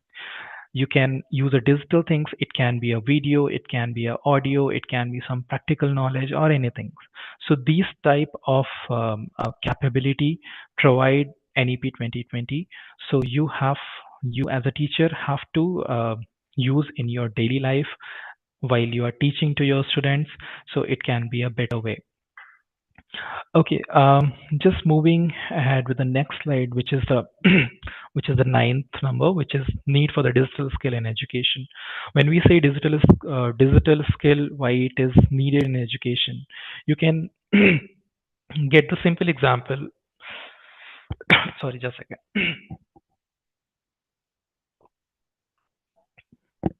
Yeah, okay. If you remember during 2018, 19, and 20, there was a pandemic was going on, right? On that time, there were a lot of students who was not able to go to the college or they were not able to complete their academics. So because of pandemic, because on that time no one was going outside, no one was able to touch each other or anything. So there was only medium left was digital, because you are having your own laptop and internet connection. Yeah, you are connected with the world, because most of the people are connected on that time with the internet only.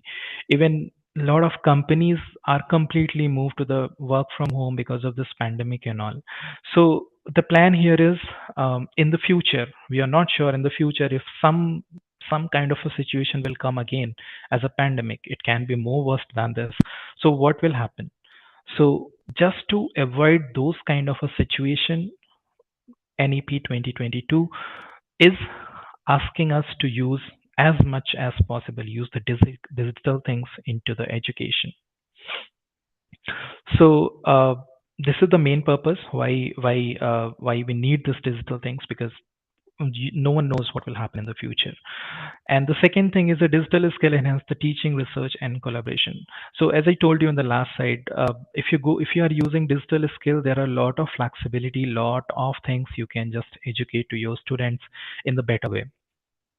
For example, if you are going through a Teams, right? In the Teams, we have audio video calls. There are some voting also you can create. You can just create some of the notepad. And in the Teams also, if you can go, there is a app store also. In the app store, there are a lot of apps which you can install in the Teams, and you can manage the entire class into the same Teams. No need to manage any kind of a physical things. You can just implement even your grading system also in that particular application. So this wide range of things was provided into the digital application, and if teachers want to go to the digital, it will be very helpful for them. Another one is a research. Yeah. So when anyone is doing any kind of a research, obviously they need some kind of a data, and data where you can find the first and the possible way is books. But if you are not, if a book is not reachable to you, what you will do? The second option, obviously, it will be a digital. There is an internet. If you go to the internet, you will get number of things, and number of things are available. So that is why digital skill is required. Another one is a collaboration. When you say collaboration, it means you are just trying to collaborate on something with some other person, right? So now it's like word is changing every day. I mean, every day morning when you wake up, you could see there are a lot of good things happening in the world.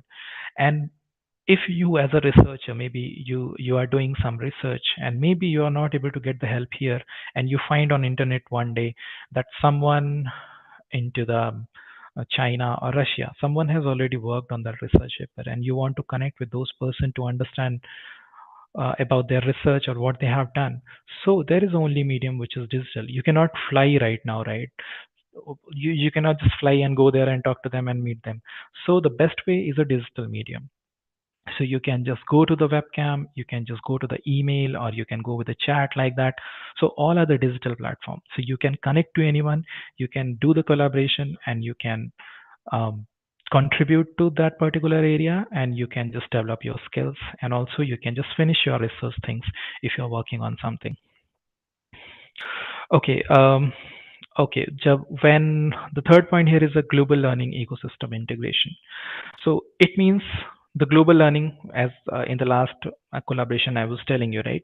Suppose if you're working on something and you find there are some other person in some other country has also worked. So how you will connect? Definitely there will be a digital things where you can make connectivity with each other, right? So this will help you to the global learning ecosystem integration as well. So that is why digital skills are very much required into the education. So it is suggestible. Teachers, as a teacher, they are definitely in digital school. As a students also, you have to encourage the students. They can also go to the digital platform and start using them, because this is the future. In the future, we are 100% sure robot is going to handle most of the things, right? So it's better we have to start from now also to make them go for the digital. Yeah. Um Okay, so you can see there is a core digital teaching skills. So you might be heard about the name application as a MS Teams, Zooms, Google Meet. So most of the things we are doing here on MS Teams, Zoom, Google Meeting. So right now I'm connecting on the medium, which is Zoom. MS Teams we are using in our corporate life, Google Meet also using on the personal things. So these are the mediums that are on an n number of applications available on the Google Play Store or any of the place where you go. You can find so many platforms for connecting virtually. Okay, so when we another part here is about the learning management system. Learning management system, basically, when we say, it means the place where you can just create some of the presentation, some of the digital images, some of the details or research paper which you are trying to which you're trying to prepare or you just want to use for your education purpose. You can just go to these sites, you can get all the details. Okay, next point about the digital content tool. So here is like when you are creating some of the digital tool, you can just go ahead with the Canva.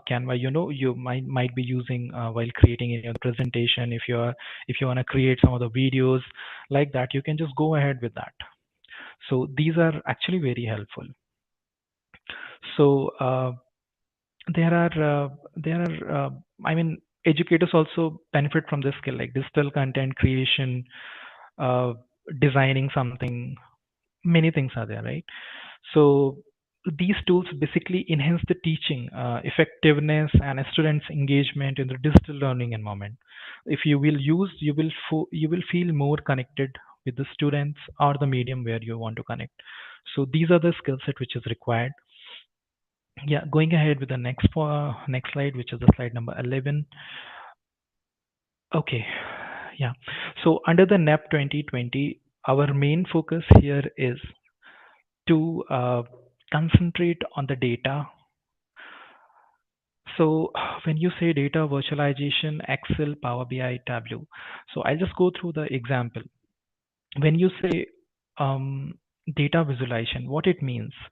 It means you have n number of data and you have just calculated all the data and you run some kind of what we call algorithm on that, and after that you got some result. That results are actually very useful.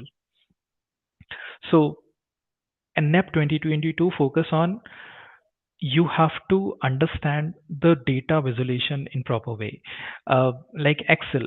So for example, if you have a number of records for the students and you just want to calculate some kind of a average, using Excel you can do easily. It will give you the graphical representation which can be attractive too.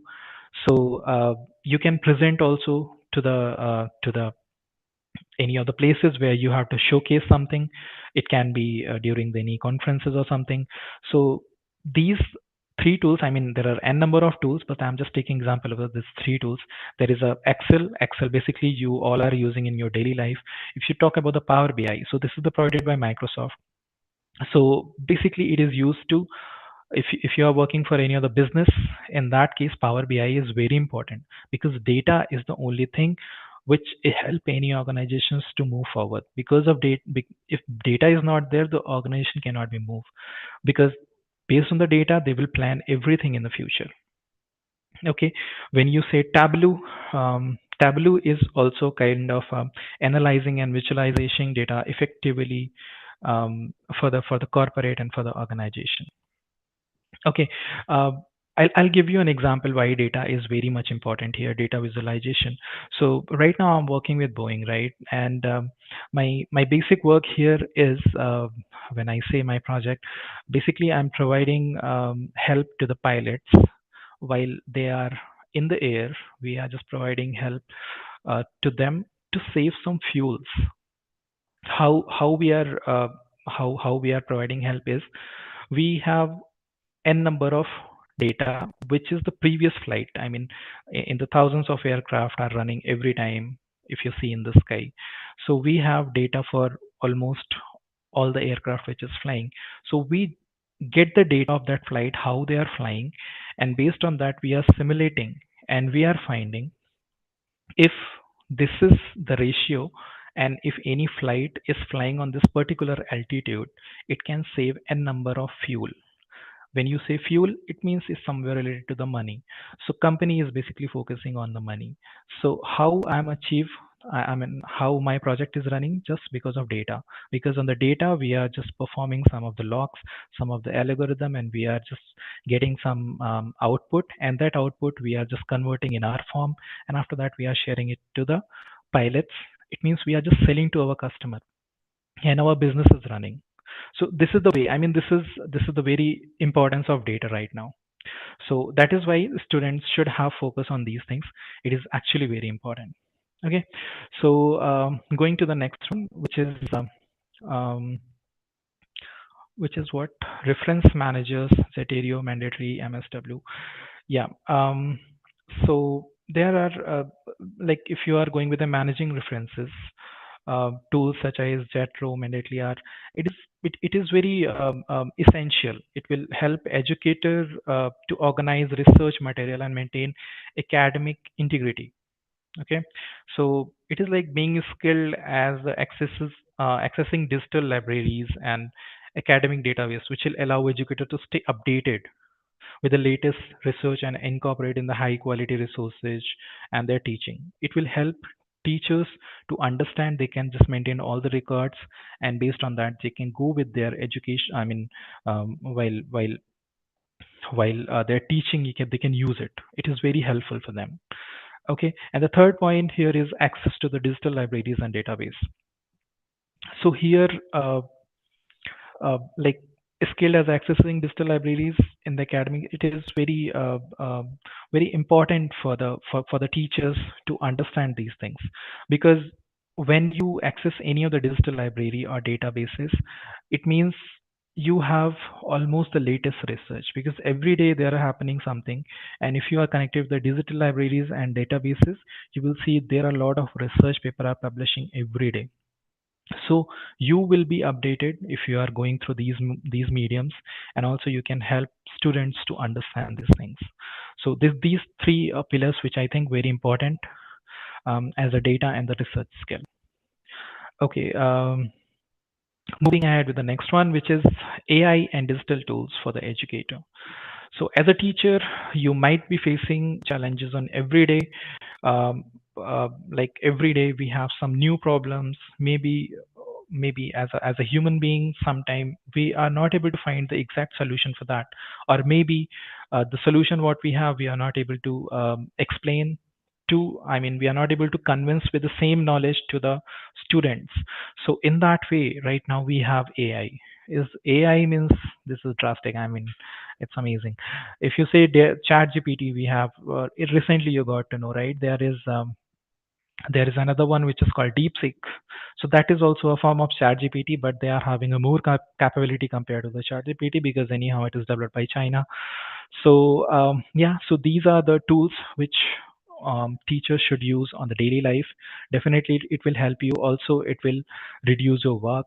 For example, if you want to prepare something, even if you want to prepare PPT, also you can ask them that ChatGPT will prepare for you. If you want to say you want some kind of a video with a specific scenario, the ChatGPT can prepare for you.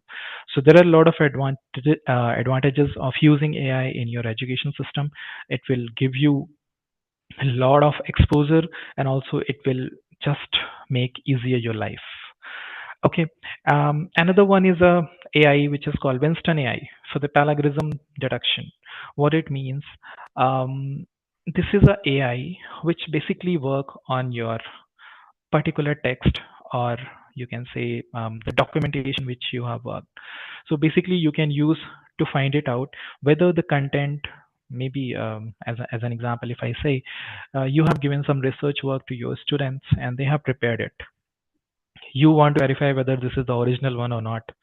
So what you will do, definitely it will be difficult for you, right? Because there is a possibility that student go to the internet, just copy and paste it and just prepare the documents.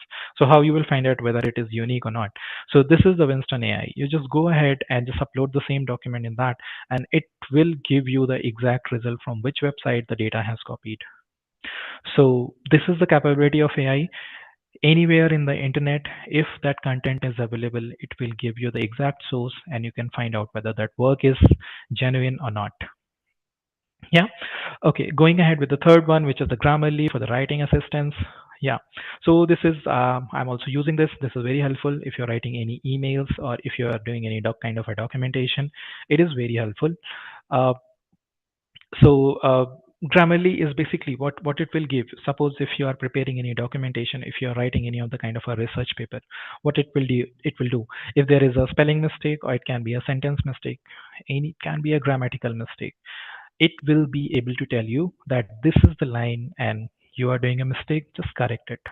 So what will happen, it will give you the 100% of accuracy, and at least that research paper or any document can be fully proved with a Grammarly section.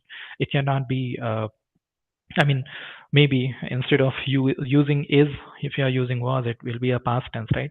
Present to past, it can be converted. So Grammarly here is to help you. You cannot do that kind of a mistake, and sentence you can prepare on the international standard. So this will help you there. Okay. Yeah, going ahead with the next slide.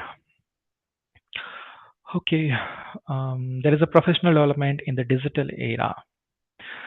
So yeah, this is one of the best thing which I feel is very important. So as a corporate person, I'm using LinkedIn profile because this is very helpful when you want to connect with the people who belongs to the same area. So suppose if I'm working for avionics, maybe I have to connect with the avionics person. So LinkedIn is the best way in the world. If any person on the LinkedIn platform they are using, they can just connect to you. You can just directly message them and connect with them.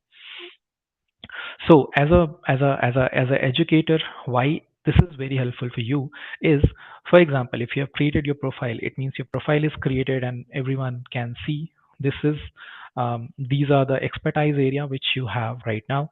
So suppose if you are going into the class, before going to the class, maybe student is having some kind of a doubt, maybe they are not aware about you. But if you have your profile, they can go through it, they can understand, okay, so this is the teacher and the teacher is having this much of quality, and there are option of recommendation also. So based on that, they can see how many people has recommended this teacher and this much of capability he has. They cannot just simply go and judge, right? So this is the very best way, I believe. Another one is right now mode of teaching is online. So what can happen, well, that as a teacher you can focus on multiple things. So for example, if you have planned, just you want to take a session here and you want the number of people can join those sessions, you can just go to the LinkedIn and you can broadcast your session. So it's not only till here, it can go to the beyond to the world, right? So you can just showcase your skill set there. It will be helpful for you. Yeah. Going ahead with the next point, which is e-portfolio. So e-portfolio, it means this is a kind of a website. You can say your own personal website where you can mention so many things about your daily things. I mean, what I believe, every day we are doing something good in the field of technology, in the field of education, or it can be any field, and you just want to showcase someone, right? In the past, people used to write a book about, or maybe they try to write some notes. So this is the e-portfolio. Here you can just create your profile, you can just publish some of the URL or anything like that. So what will happen, number of people can visit your portfolios and they can see this much of contribution you have given to the field where you are working. So it will be very good for you to expose yourself to the external world. Okay, going ahead with the next one, which is MOOC. When just a second. Okay. Yeah. So when you say, I just forget the full form of MOOC. Okay, so MOOC, it means the massive open online courses. So every day as an educator, you have to be keep updated yourself with a lot of online things which is going on. So there are a lot of websites available which is called as a SWAYAM, Coursera, edX. You can just go there and you can see the thoughts what right now what right now it is happening in your field. It can be anything. It can be a form of development, it can be a form of research or anything. So these are the website. Basically, you can just go. Even there are a lot of open platform, like there is a edX, right? There is a TEDx also. You can just go there. You can find out the thoughts, what actually researcher or thinker are thinking about the future prediction, and you can just help your students also to grow in the same area. So these are the important three pillars which I think professional development in the digital era. Okay, just moving ahead with the next slide, which is aligning NEP 2020 with the digital skill. So here, when okay, so NEP goal is basically aligned closely with the digital adoption, right, in the several ways. So the first one is a multidisciplinary education. It means it's support through the collaborative online platform that enables students and educator from the different field. They can interact, they can learn together.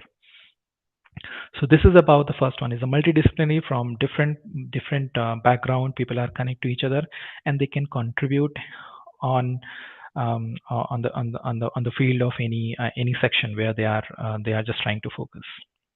Okay, when I say experiential learning, it means it will enhance by using case study, software, simulation, practicals, hand-on experience, and in the virtual environment, right? They can just get all the experience if you are connecting digitally. If you know something, you want to give the same thoughts to the other, you just come to the virtual and you can see n number of people are working on the same thing. There is a possibility, if right now you are, maybe if you are thinking something innovative and you just wanted, this can be a future.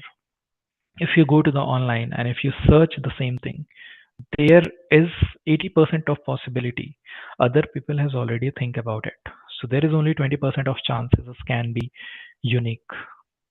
Yeah, so this is a kind of experiential learning. It means you just go online and try to find these things. You can get more insight, you can get more details, because everything is available on the digital. Okay, going to the next one, which is research and innovation. So digital research ecosystem, it basically offers access of the vast data, tools, global collaboration, opportunities. There are accelerating the knowledge. There are lot of things are going on there. So you just use digital skill. Definitely you will get some help in this area. So you should use this. And the last one, this is the lifelong learning, is like massive open online course, MOOCs. This is a blended model. It means you just go to the online and you can find any of the course, whatever the course you think. Even you just want to prepare something in your kitchen, you can just find out. You just go to the YouTube and you can find some materials about the same. So similarly, we have a lot of websites available. Like we have Udemy, yeah, we have Coursera, we have I forget the name. There was one Microsoft provided by Microsoft. So there are a number of websites available where you can find online courses and you can go through it. And it can be accessible anywhere, anytime. You just go. If it is available free, you can just use it. If it is not free, you can just get some subscription and you can use it. Right. So there are these are the things which is which NEP 2020 will try to align with the education. Yeah. Okay. Going ahead with the next slide, which is the future of management education. So basically in the future, even it's not future, if you see in the current scenario, there are a lot of learning material, there are a lot of online courses which is available. So for example, if you are sitting there in the Prayagraj and if you want to do some kind of a certification from IIT Bangalore, you can do that. It is available online. You just go there and you can just register yourself and you can find that course. You just enroll it and you can get the certificate from the same. So it's like available everywhere. Whatever you want, you can just find it out. So management educator must adopt this shift by integrating the principle of NEP 2020. So what will happen? It is kind of a flexibility, multidisciplinary, and the skill development. It will help them to improve their way of teaching, how they are teaching. So basically, it is a technology driven. This means if they are using a digital tool platform, it will give you the interactive, experiential, and the globally connected learning environment. So what will happen? Because this is the right scenario. I mean, the current scenario. Student is also looking for the same. If you provide them more digital things, they will attract more. Because uh, right now most of the people are using phones. If they have phone, it means they are connected with the internet, and they are connected to the internet means they know each and everything. So education system also to be upgraded with the same. We cannot be lag behind with this, because we, if we want to secure our future, definitely we have to go in that way. We cannot be into the what do you say, into the past things what we usually do. We have to just come forward, and we have to start using digital things.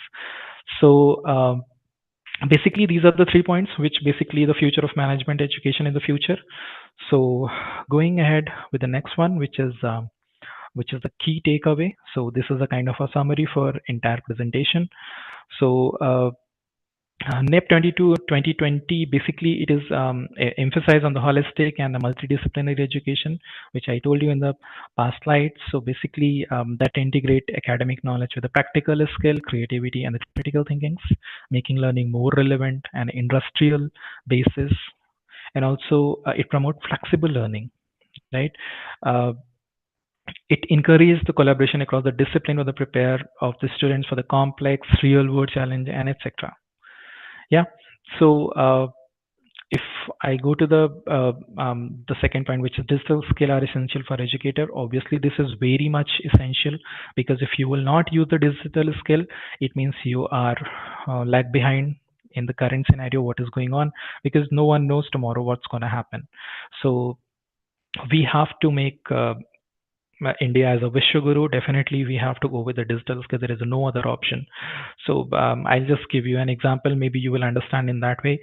So if you see the current scenario is US is putting 50% tariff on India, and we have accepted that, because we have some kind of a fear also, because if in future they just put some tariff on the IT sector, what's going to happen? We will be losing so many jobs, because IT is completely surviving, and there are a lot of people who are working in the IT. If they will put some sanction, definitely there will be a cost cutting, and there will be a lot of challenges, right?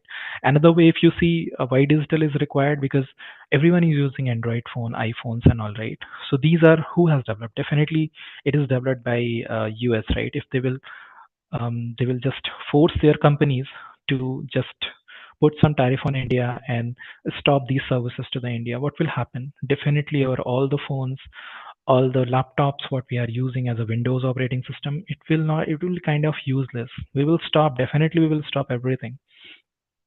So digital skill is very much required, and we just want our student should be future oriented, and we have to just help India to grow, so we can at least prepare our own system. I mean, we can say mobile operating system, or maybe we can similar kind of a Windows operating system how we are using. Because if you see in the China and Russia, they have their own systems. They are using it. So if something happened with the US, it will not impact their economy. But if something happened to India, right, it will impact everything. We don't have any alternative for the YouTube. We don't have any alternative for the WhatsApp. So definitely digital skills are required. For our students should learn these things, and they start contributing to India. They can develop same kind of applications, so our future can be secure. Definitely in the future, we cannot rely on any other country. We have to just focus our own. Right. Okay.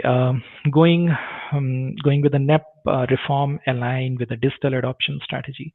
So the plan here from the government, that new education policy will reform. We will try to conclude so many. I mean, we'll try to focus on so many things. For example, first target here is to um, streamline the students which is not having I mean, because of some reason they are not connected with the streamline or the education system. We just want to cover all those things. So our youth will be educated. If our youth will be educated, definitely our future will be bright. So as per Modi's mission, by 2047, India will be a developed country. So this is a kind of a plan which government is planning, and it can help to grow our country faster and with the latest technology and innovations. So this is the thinking about what I feel. This is the key takeaways about this session. So this is about my slide. Just want to say thank you to everyone for listening me.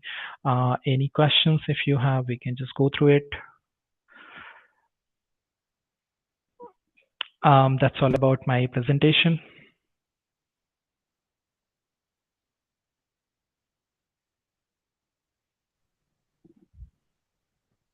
Thank you so much, sir, for such an enlightening session. You have highlighted the key visions of NEP actually 2020 in transforming higher education and preparing educators to meet the challenges of rapidly changing digital world. Your insights on integrating technology into teaching, enhancing digital competencies of educator, and aligning learners' outcome with global standards were truly valuable. We deeply appreciate the clarity and depth with which you shared the knowledge and practical perspectives which were very, very useful. Thank you so much, sir. Thank you very much, sir. Thank you so much. And the last but not least, I just want to thanks to my faculty member, Manmohan sir, Ajay sir, Dhananjay sir, Noor sir. Thank you so much for inviting me for this session. It's really feeling nice to have connected with the college again. It's awesome. I am just missing Avnish sir should be there. So just want to say thanks to him also, because of him we have learned a lot. So just want to say thank you so much, everyone. Thank you so much for Thank you, giving this Ashish. opportunity. Thank you, Ashish. And in future, definitely, again, United Staff Management will call you for another program. And I hope, like this, again, you will join the program and you enrich your department, your college with your words and with your work. Thank you very much, Ashish. Thank you. Thank you so much, sir. Okay, before we proceed, sir, could you confirm, Manmohan sir, could you confirm that our Vice Chairman UGI has joined the meeting? Yes, Vice Chairman will be joined near to 6:30. Okay. Before that, please over to Kirti ma'am for vote of thanks.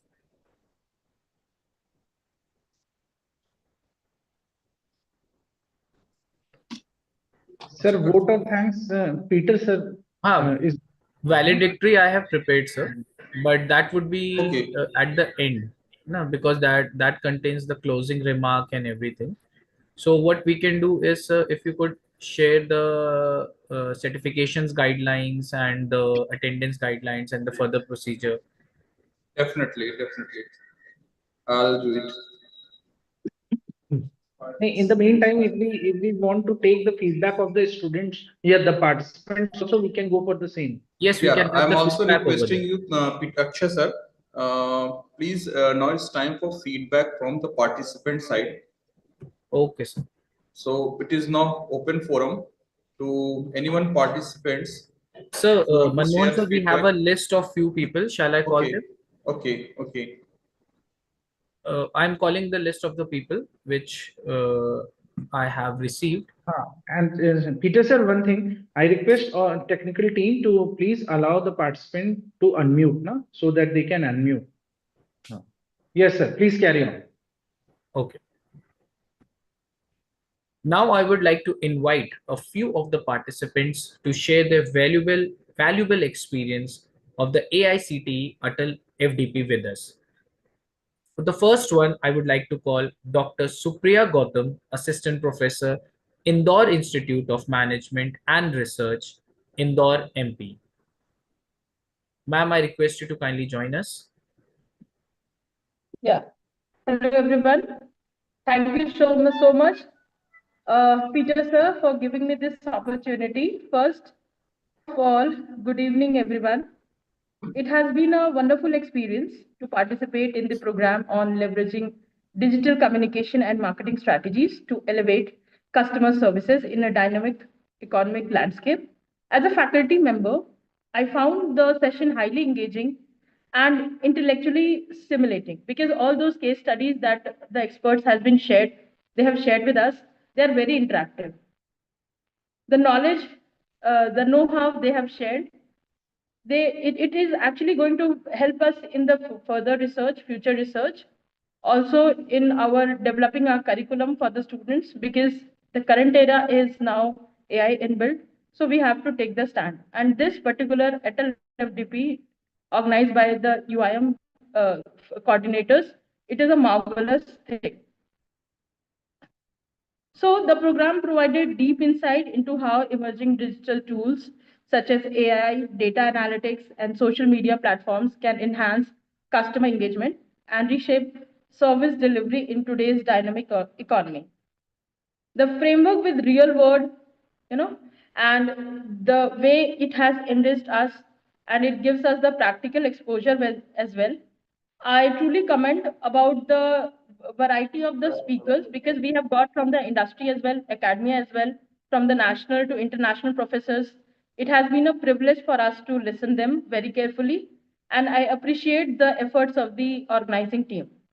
Also, I would like to say that in the future, next future also, we would like to attend these kind of FDP for 6 days, or it can include for the 14 days or for the 1 month, because it is very enriching for us. Thank you so much. Thank you. Thank you, Supriya. Thank you, Supriya. Thank you, sir. Thank you. It's been a lovely connecting to all of my previous teachers. Hope you all are well.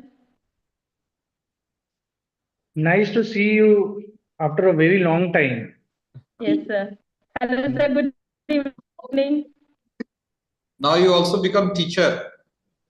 Yes, sir. Your role is changed. Because I was inspired by you all, right, sir? I was inspired by you all, right? Yeah. It's a blessing of God. Thank you, sir. Thank you so much. God bless you, Beta. God bless you. Thank you so much, sir. Thank you so much. Thank you very much, ma'am. Moving forward, we have Ms. Pooja Sachdeva, ma'am, Assistant Professor UIT.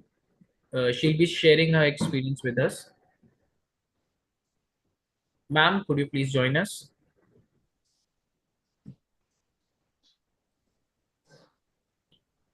So maybe she is not present right now. You can proceed to the further. Okay. Parts. The next one we have Ms. Shrishti Singh, Assistant Professor, Veer Bahadur Purvanchal University, Jaunpur. Ma'am, I request you to kindly share your experience with us.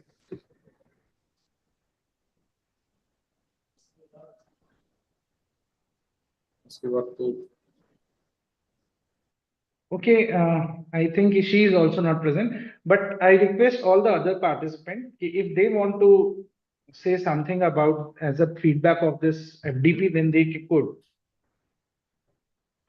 They could unmute yourself and please say something. Anyone? I request Santi Bhushan Mishra sir. Santi Bhushan Mishra sir, I request you, please share your views. Please share your experiences. Dr. Santi Bhushan Mishra sir.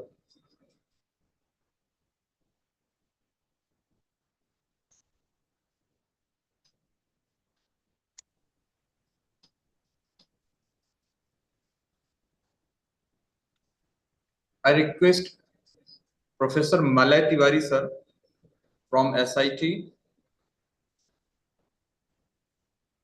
Professor Malay sir. I'm audible? Sir, Pooja Sachdeva from here. Can I? Yes, ma'am. Yes, please. Yes, Pooja. Yes, sir. I'm truly grateful to United Institute of Management for organizing this FDP. I actually want to give special thanks to the organizing team, Rohit sir, Manmohan sir. You all have done a splendid job and making this FDP such a success. Each and every speaker shared valuable insights covering diverse topics with depth and fresh perspectives. And as advised by our Vice President, sir, on the inaugural day, I remained all ears throughout the 6 days, and it has really been an enriching and learning journey for me. Thank you so much, sir. Thank you so much, Pooja madam. Thank you so much. Dr. Satvi. Yes, sir. Good afternoon. Good afternoon, Dr. Satvi. Days were very informative.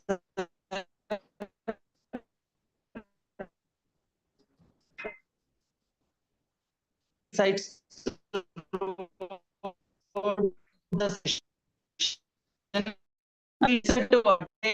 session is very informative. So new models in the age of digital era, driven decision making, this has become a need of our. So all the resource persons throughout these 6 days, actually I become a student.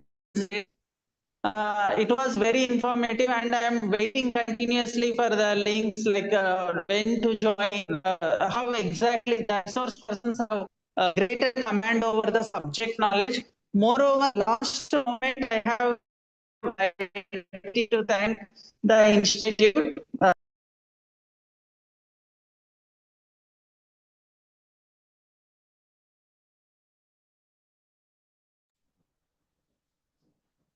I think due to some technical glitch, he's disconnected right now. I request Professor Mayank Pandey. Professor Mayank Pandey, please, would you like to share your experiences? Good evening, everyone. Good evening, sir. May I ask for 2 minutes? Actually, I'm driving, so I'll have to park my vehicle somewhere to speak something. Okay, great. So give me 2 minutes time, please. Sure. Yeah. Sir, Hello. Yeah, hello. Yeah. Sir, can I say something? Yeah, please, Monio. Please, Monio. Okay. Good evening, everyone. Attending the FDP on these AI topics has been a truly eye-opening experience for me. The session were engaging, practical, and filled with real-world experience that made complex AI concepts easy to understand. What I love most was how this FDP has motivated me to integrate AI into my own work, from redesigning classroom teaching methods to using AI tools. A big thanks to United Institute of Management for creating such an impactful learning environment. I am walking away not just with knowledge but with actionable ideas to make AI a part of my professional journey. Thank you very much, sir. Thank you, Madam Monio. Hello, may I audible, sir? Yeah. Hello, may I audible? Yes, you are audible. Very good evening to all of you, sir, respected teachers. I'm Ajay Yadav. I hope you just remember my name from Ashish sir batch. Okay, Ajay. I recognize you. Very good evening to all the respected teachers. I had joined all the meetings, and I'm very excited to this FDP because of as a faculty, I was also working as a faculty in Noida Institute of Engineering and Technology. Great. And I had just learned various things about this FDP, and every speaker, from every speaker, I just learned various things. It's like I am also doing my research work. So some researchers are there in FDPs. So they also encourage me. And I just thank to all organizing team for this marvelous FDP. Thank you so much, sir. Sir, good evening, sir. A warm good evening to everyone, respected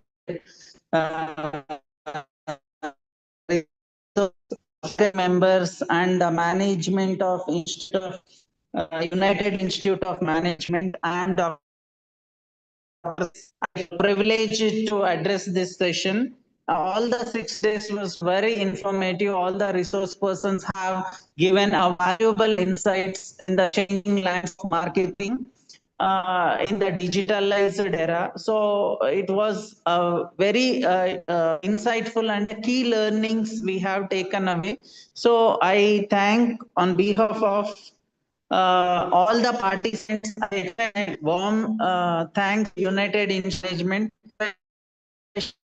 United Institute of Management.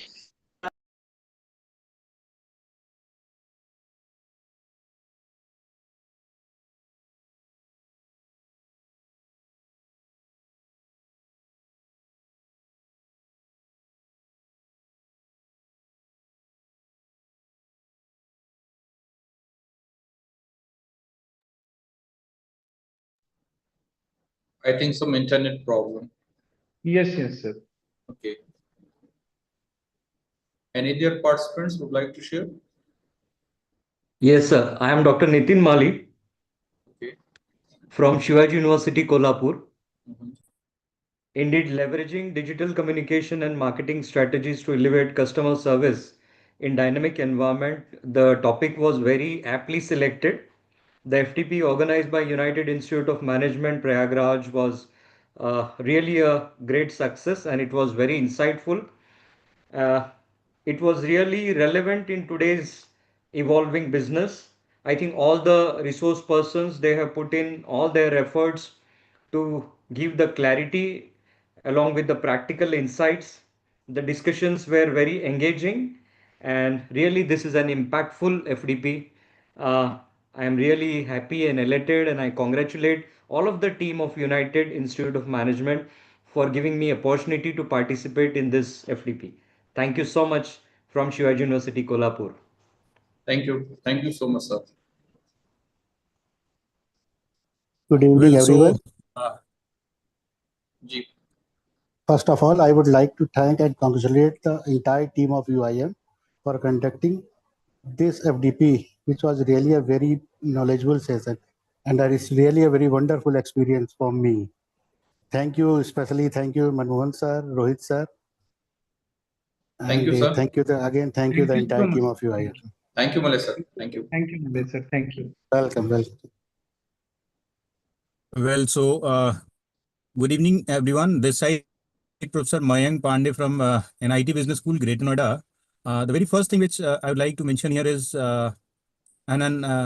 I would like to congratulate to the team because the topic that you curated, and that too in such a time where every faculty member is, trying to learn somewhere or the other, right? Various digital platforms and various tools that helps us to understand various insights that we are getting.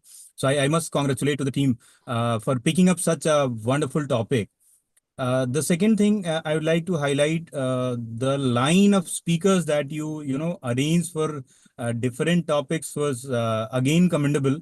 Every speaker they were having stalwart in their own work, and the way they presented the topic along with the facts and various insights. Personally, it was a very enriching and learning experience for me. In fact, I being marketing area professor, I got various new perspective to look at the things that we are getting nowadays. So once again, I would like to congratulate to the team, organizing team at United Institute of Management. And last but not the least, I would like to highlight one thing that Dr. Manmohan Mishra was one of the point of contact since last 1 month. I was interacting with him over the WhatsApp since I got to know about this very interesting FDP. And then every time he was ready to respond all the queries. So thank you everyone and congratulations to the team. And I'm very much sure that soon this team will come up with some more such new theme and topics to at least help faculty members to think in such direction. Once again, congratulations to everyone. Thank you, Mayank sir. Thank you. Again, we will invite you to the upcoming international conference. We are going to conduct the international conference in the March. And I think 4 to 5 countries, professor, are coming in this international conference.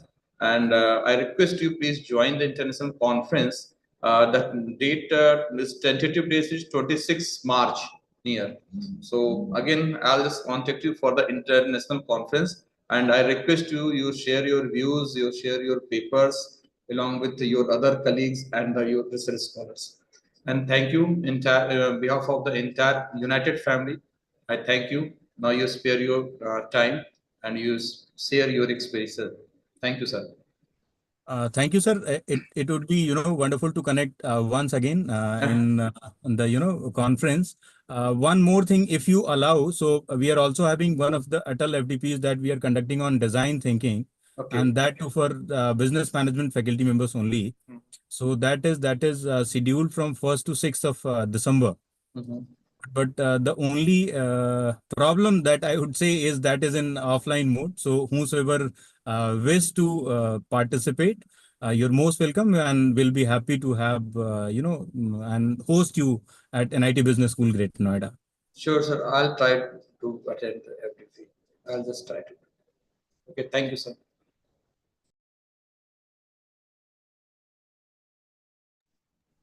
Akshay, sir. Yes, sir.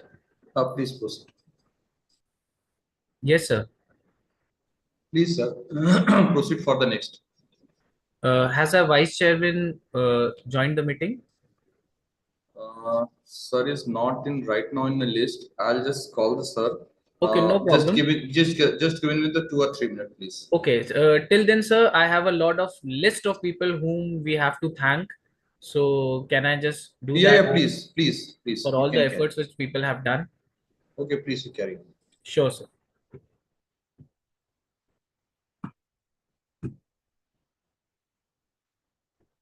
On behalf of the organizing committee, I wish to express 1 minute. Is my connection right? Please give me 1 second. Yes, it's fine. On behalf of the organizing committee, I wish to express our heartfelt gratitude to all the distinguished speakers who have truly lit up this FDP with their wisdom and insights. Each session was not just a lecture, but a journey full of fresh perspectives, thoughts-provoking ideas, and invaluable guidance that has left deep marks on every participant. We know that the value of your time and passion behind these efforts, and we sincerely appreciate the commitment with which you contributed to this academic initiative. This FDP has been a memorable because of you. It is therefore my pleasure and indeed my honor to personally acknowledge and thank each of the esteemed resource persons by name as a gesture of our deepest respect and gratitude. First up, we had Dr. Vibhuti Tripathi, Associate Professor, MNNIT Allahabad, Mr. Ashish Mishra, CEO, Axion LPP Lucknow, Dr. Rameshwar Dubey, Professor, Montpellier Business School, France, Dr. Muhammad Anam Akhtar, Head of Business Education, University of Southampton, Delhi, Dr. Madhven Mishra, Professor, Department of Management Studies, IIIT Allahabad, Dr. Shefali Nandan, Associate Professor, Department of Commerce and Business Administration, University of Allahabad, Dr. Akhilesh Chand Pandey, Assistant Professor, Department of Commerce and Business Administration, University of Allahabad, Mr. Shubham Gulati, Solution Architect, Adidas, Gurugram, Mr. Saf Riaz Ansari, Territory Manager, TVS Motor, Bhopal,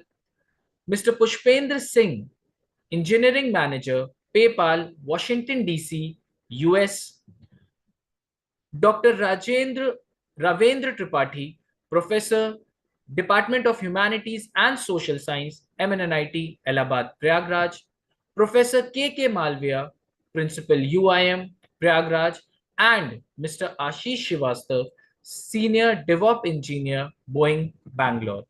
We personally thank you for enriching this FDP with your knowledge, insight, and expertise. I also take an opportunity to extend our heartfelt thanks to AICTE and UGC for their continuous guidance and support, without which this initiative would not have been possible. We also place on record a sincere regard to the management of UGI for their vision, unwavering commitment, and fostering academic growth. Our appreciation extends to Mr. Girdhar Gopal Gulati sir, Chairman UGI, Dr. Jagdish Gulati sir, President UGI, Dr. Satpal Gulati sir, Vice Chairman UGI, Mr. Vinkesh Gulati sir, Senior Vice President UGI, Dr. Rishi Gulati sir, Senior Vice President UGI, Mr. Gaurav Gulati sir, Senior Vice President UGI, and Mr. Vansh Gulati sir, Vice President UGI.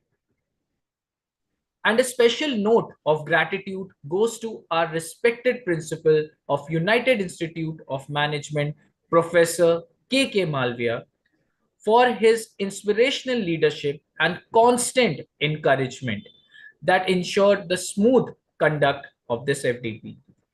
Equally deserving this recognition a tireless effort of organizing team, I would like to extend deep appreciation to coordinators of this AICTE ATAL FDP, Dr. Manmohan Mishra sir, whose dedication, planning, and meticulous execution have been driving force behind this program.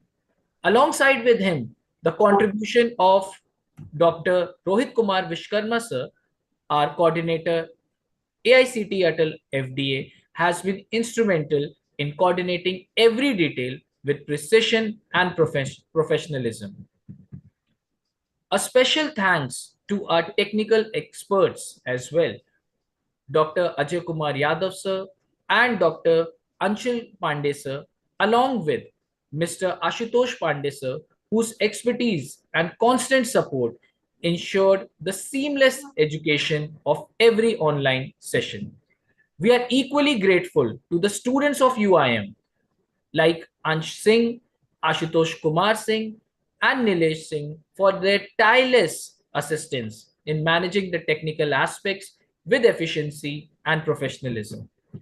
This FDP actually witnessed on an average 250 plus daily participations from 64 plus institute. This reflects the remarkable interest and enthusiasm of FDP has generated. One thing we noticed during this FDP was the overwhelming enthusiasm of our participants. There were so many insightful questions of our speakers that unfortunately time did not permit us to take them all. We sincerely apologize for that. But at the same time, we are encouraged by the level of curiosity and energy.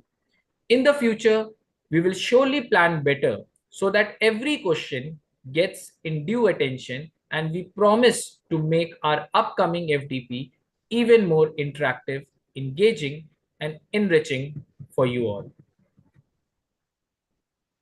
Thank you, Akshay. Akshay sir. Sir is not joined. Please introduce to sir and. Sorry, sir. Could you please repeat again? Vice Chairman sir ने join कर लिया है, तो please आप valedictory के लिए उसको proceed करें. Okay, sir.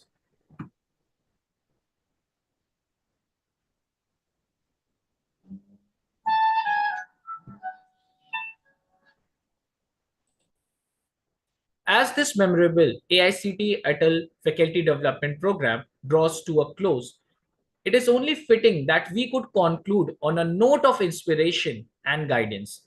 Today, we have the honor of inviting a leader who has been a constant source of energy and vision to the institution, Dr. Satpal Gulati sir, Vice Chairman, UGI. But his impact goes far beyond the walls of academics. As a former district president of Rotary Club Allahabad and an active Rotarian, sir has led in the front of philanthropy, education, and community upliftment. From rehab efforts in Central Jail to school distribution programs that bring knowledge to the unprivileged children. His initiative has touched countless lives.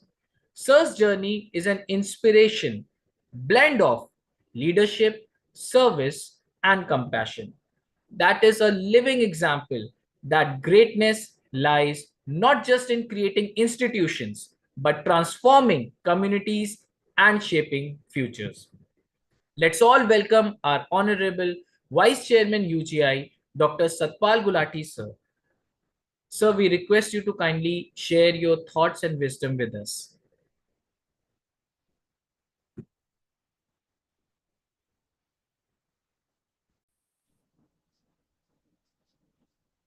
Request to technical team, please unmute, sir.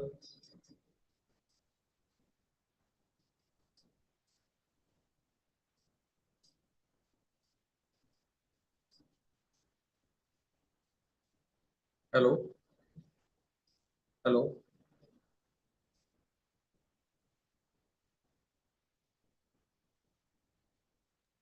Hello, sir.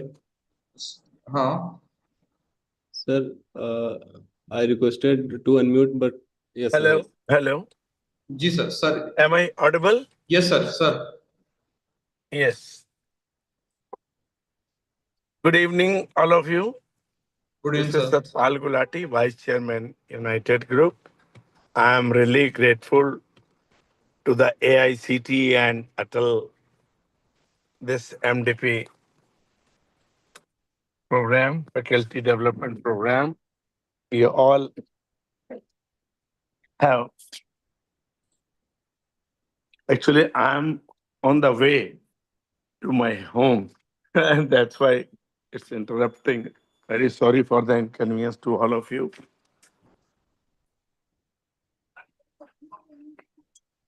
Hello, hello. Sir. I'm audible? Yes, sir. Sir, you're audible, sir. Okay. Just a minute, please. Yes. Dear principals, distinguished resource person, faculty members, participants from various institutions and organization team members. It is my privilege and honor to deliver the vote of thanks on the successful completion of the 6 days AICTE sponsored ATAL Faculty Development Program. First and foremost, I express our heartiest gratitude to AICTE and ATAL Academy for their generous support and sponsorship, which made this FDP possible. We are deeply grateful to our esteemed and distinguished resource person who have shared their profound insights, experiences, and expertise.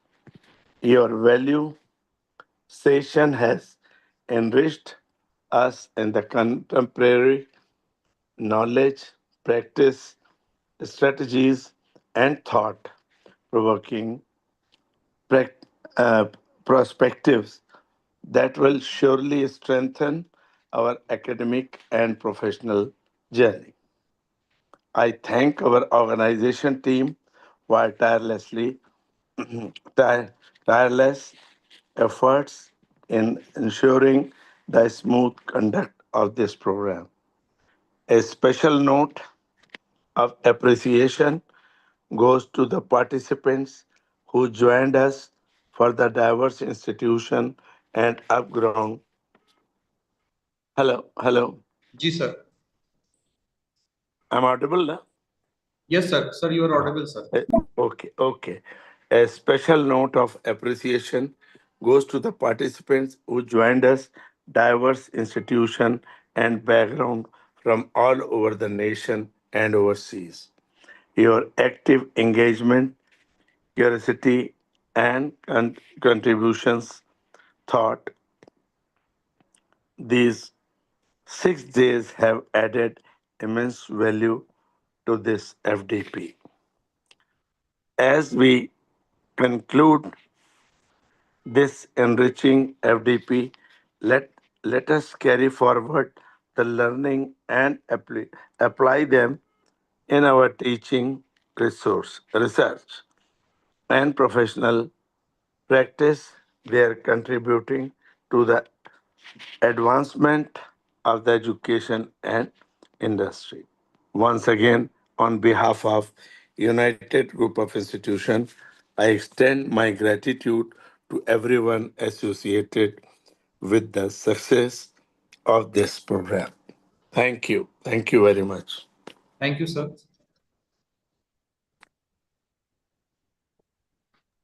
Thank you very much, sir. Okay.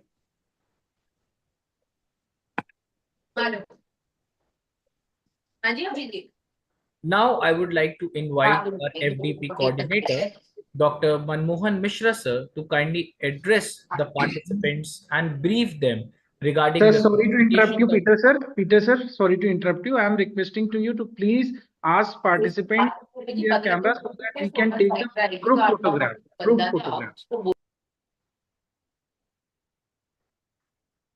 I'm requesting all the participants to please switch on your camera so that we can take the group photograph for the record purpose. नहीं बहुत multiple discussions हो चुके हैं अब Participants, you are requested to kindly switch on your camera so that we can take one group photograph. I request all the participants to kindly switch on the camera. Yes, very nice to see you all.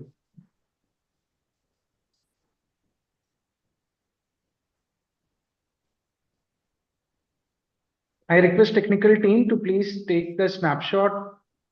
Although our recording is on, but still I request all.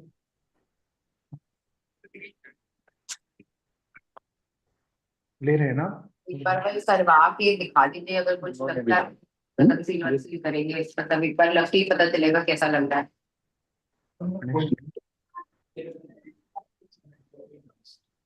एक बार अभी जी Sonal actually technical I am not the right person for this एक बार आप सोनल से ही directly discuss कर लीजिए कि टेक्निकली कैसे क्या लगेगा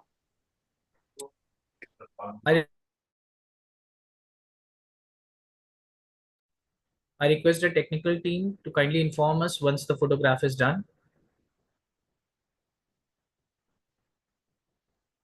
Done, sir. Okay, thank you. Done. Thank We you, are taking everyone. out the Thank you, photograph. everyone. Thank You you can now so switch much. off your cameras if you want. Thank you. Moving forward, now I would like to invite our FDP coordinator, Dr. Manmohan Mishra, sir, to kindly address the participants and brief them regarding the certification guidelines, attendance requirement, and the further procedures. Manmohan, sir. Sir, your mic is mute. Manmohan, sir, your mic is muted. Thank you, Akshay Peter, sir. Now, dear participants, distinguished resource persons, respected faculty members, and esteemed member of the organizing committee. On behalf of the FDP coordinator, it is my privilege and honor to deliver the closing remark of appreciation on the successful completion of the 6 days AICTE sponsored ATAL Faculty Development Program on leveraging digital communication and marketing strategies to elevate customer service in a dynamic economic landscape. Organized by United Staff Management Prayagraj from 15th to 20th September 2025. First and the foremost, I extend our heartfelt gratitude to AICTE and the ATAL Academy for their support and sponsorship which made this FDP possible. I am deeply grateful to our distinguished resource person who shared their profound insight, experience, and expertise. Your valuable session have enriched us with contemporary knowledge, practical strategies, and thought-provoking perspective that will surely strengthen our academics and the professional journey. A very special words of gratitude must be reserved for the visionary leadership of United Group of Institutions. I express my profound gratitude to Sri Girdhar Gopal Gulati sir, Honorable Chairman, United Group of Institutions, whose dynamic vision, constant encouragement, and unwavering support have always been the guiding light behind every initiative of ours.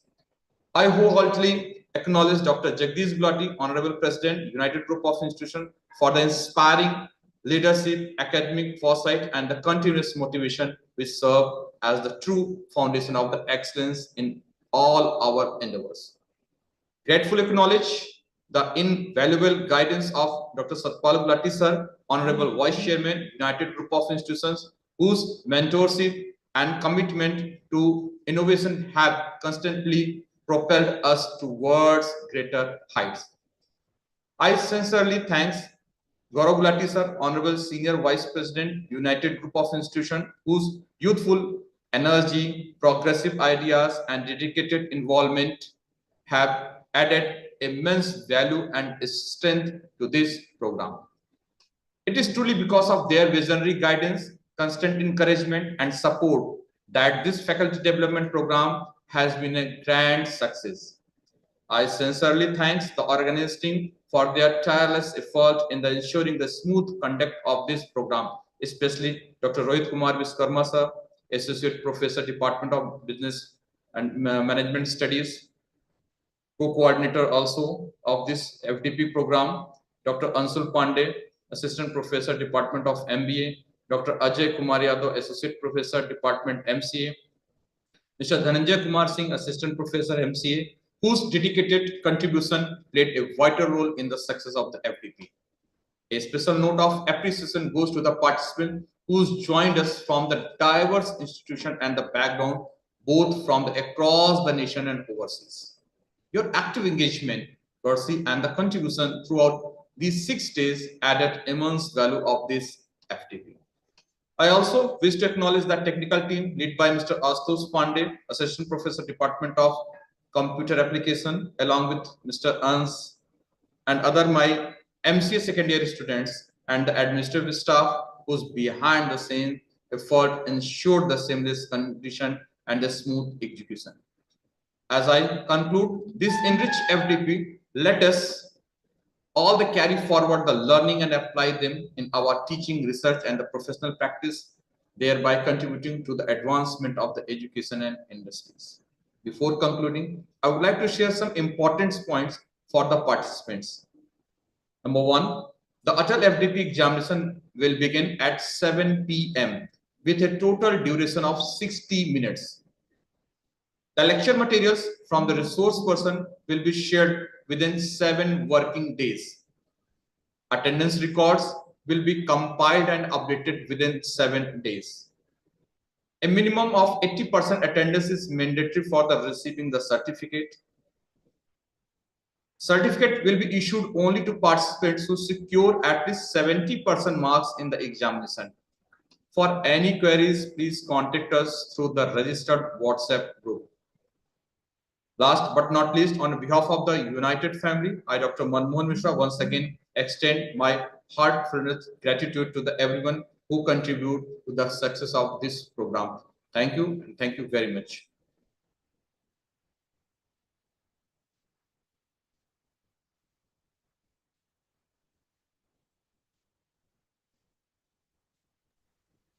Over to Peter, sir. Okay, sir. The vote of thanks is also given by you, so it's officially over now. So I think this is the end of the FDP. Everyone can leave it, or we have anything else to say? Rohit, No, sir? sir, no, sir, we can close down, sir. So one doubt. Last time when I appeared for the FTP when I wrote the test, the ATAL FTP website got jammed. So you said at 7 it will sharply start. If it gets jammed, is there any other timing is given for the participants to appear for the exam?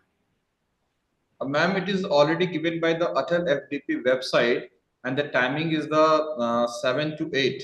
Between 7 to 8, you have to complete your questions. Okay. Sir, where will be this test conducted on website?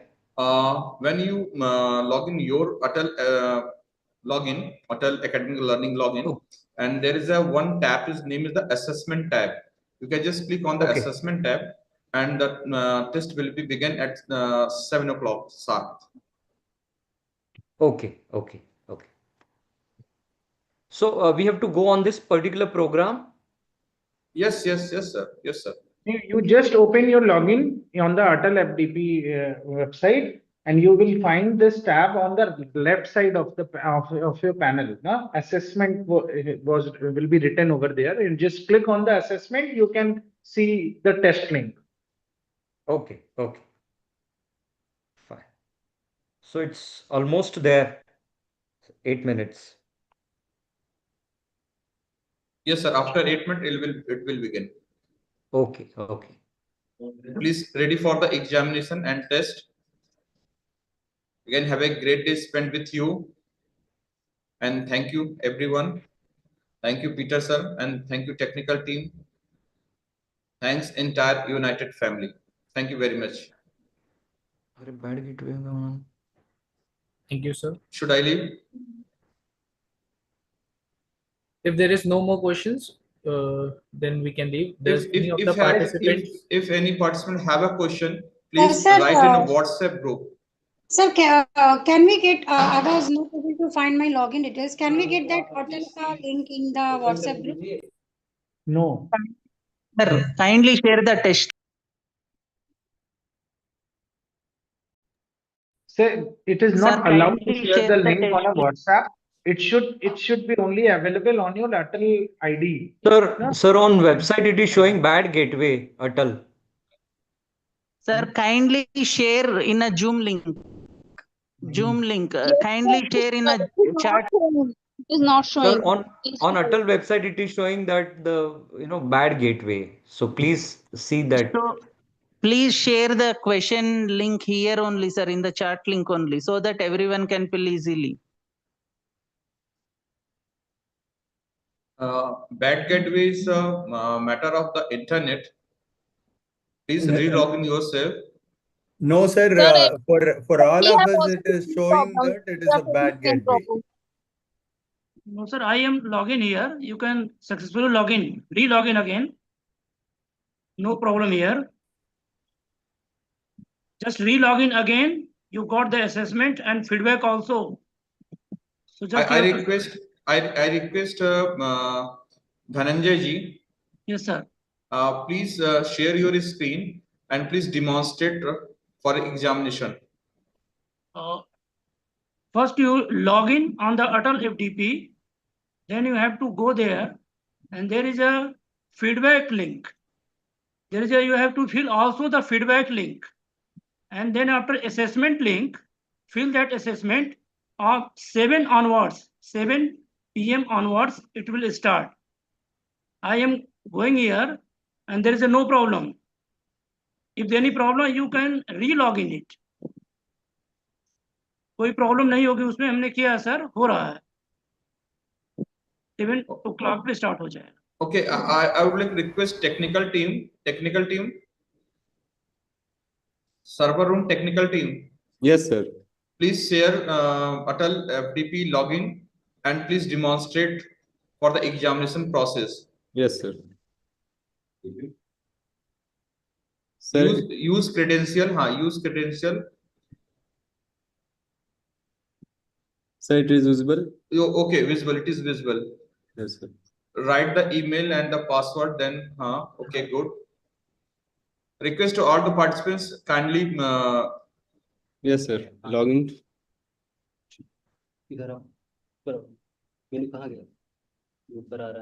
Very fast.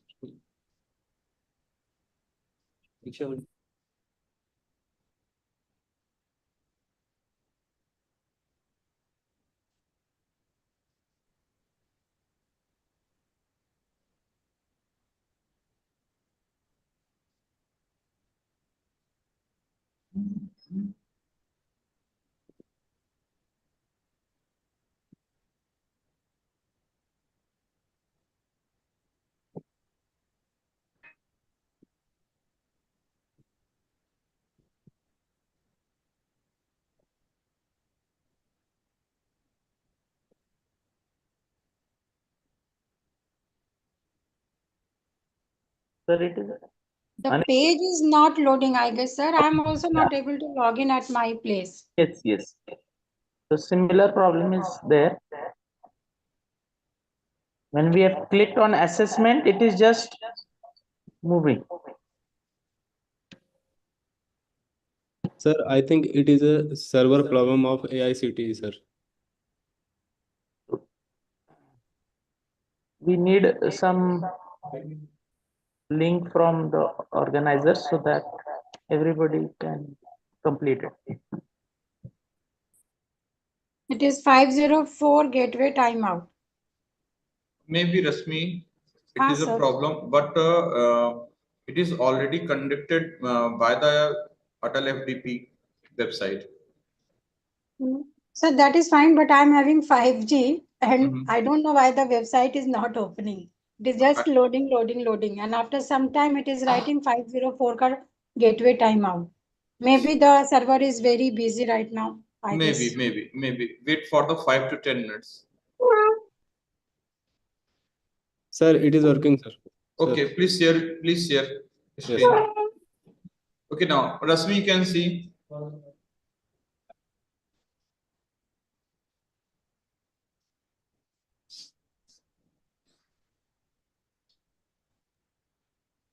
This is the problem. Sir, please click on the assessment. Please click on the assessment, not the test mark. Please click on the assessment.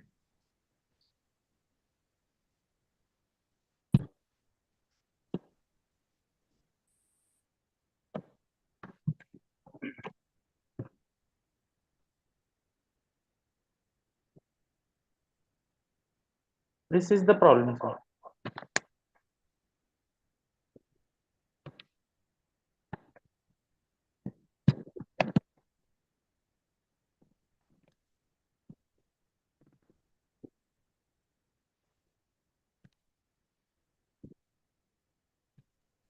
Sir, still 1 minute is left. Start So after just 7 wait. o'clock. Our link is not working, sir. ATAL link is not opening, sir. Not opening. Ma'am, please open on any laptop or PC because it's not working on the mobile phone right now. Sir, we have opened on laptop only. So just wait for 5 minutes. It will work. It will work. Don't worry.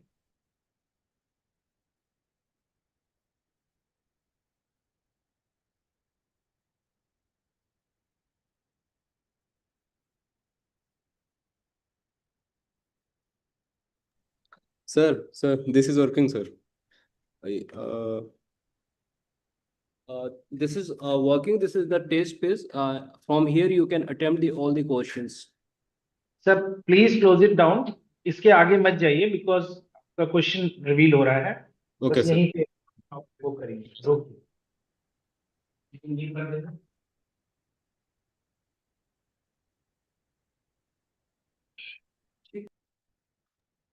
Manmohan sir, your mic is muted. Manmohan sir, your mic is muted. Okay, now it is working, and now time is near to 7 o'clock, 6:59. I request all the participants kindly join the examination.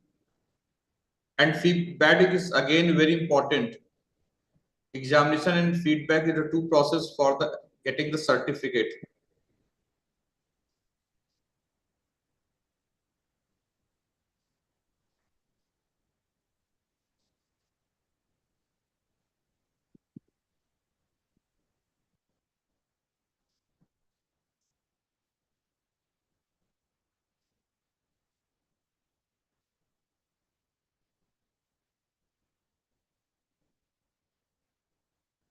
Should I leave, Akshay ji?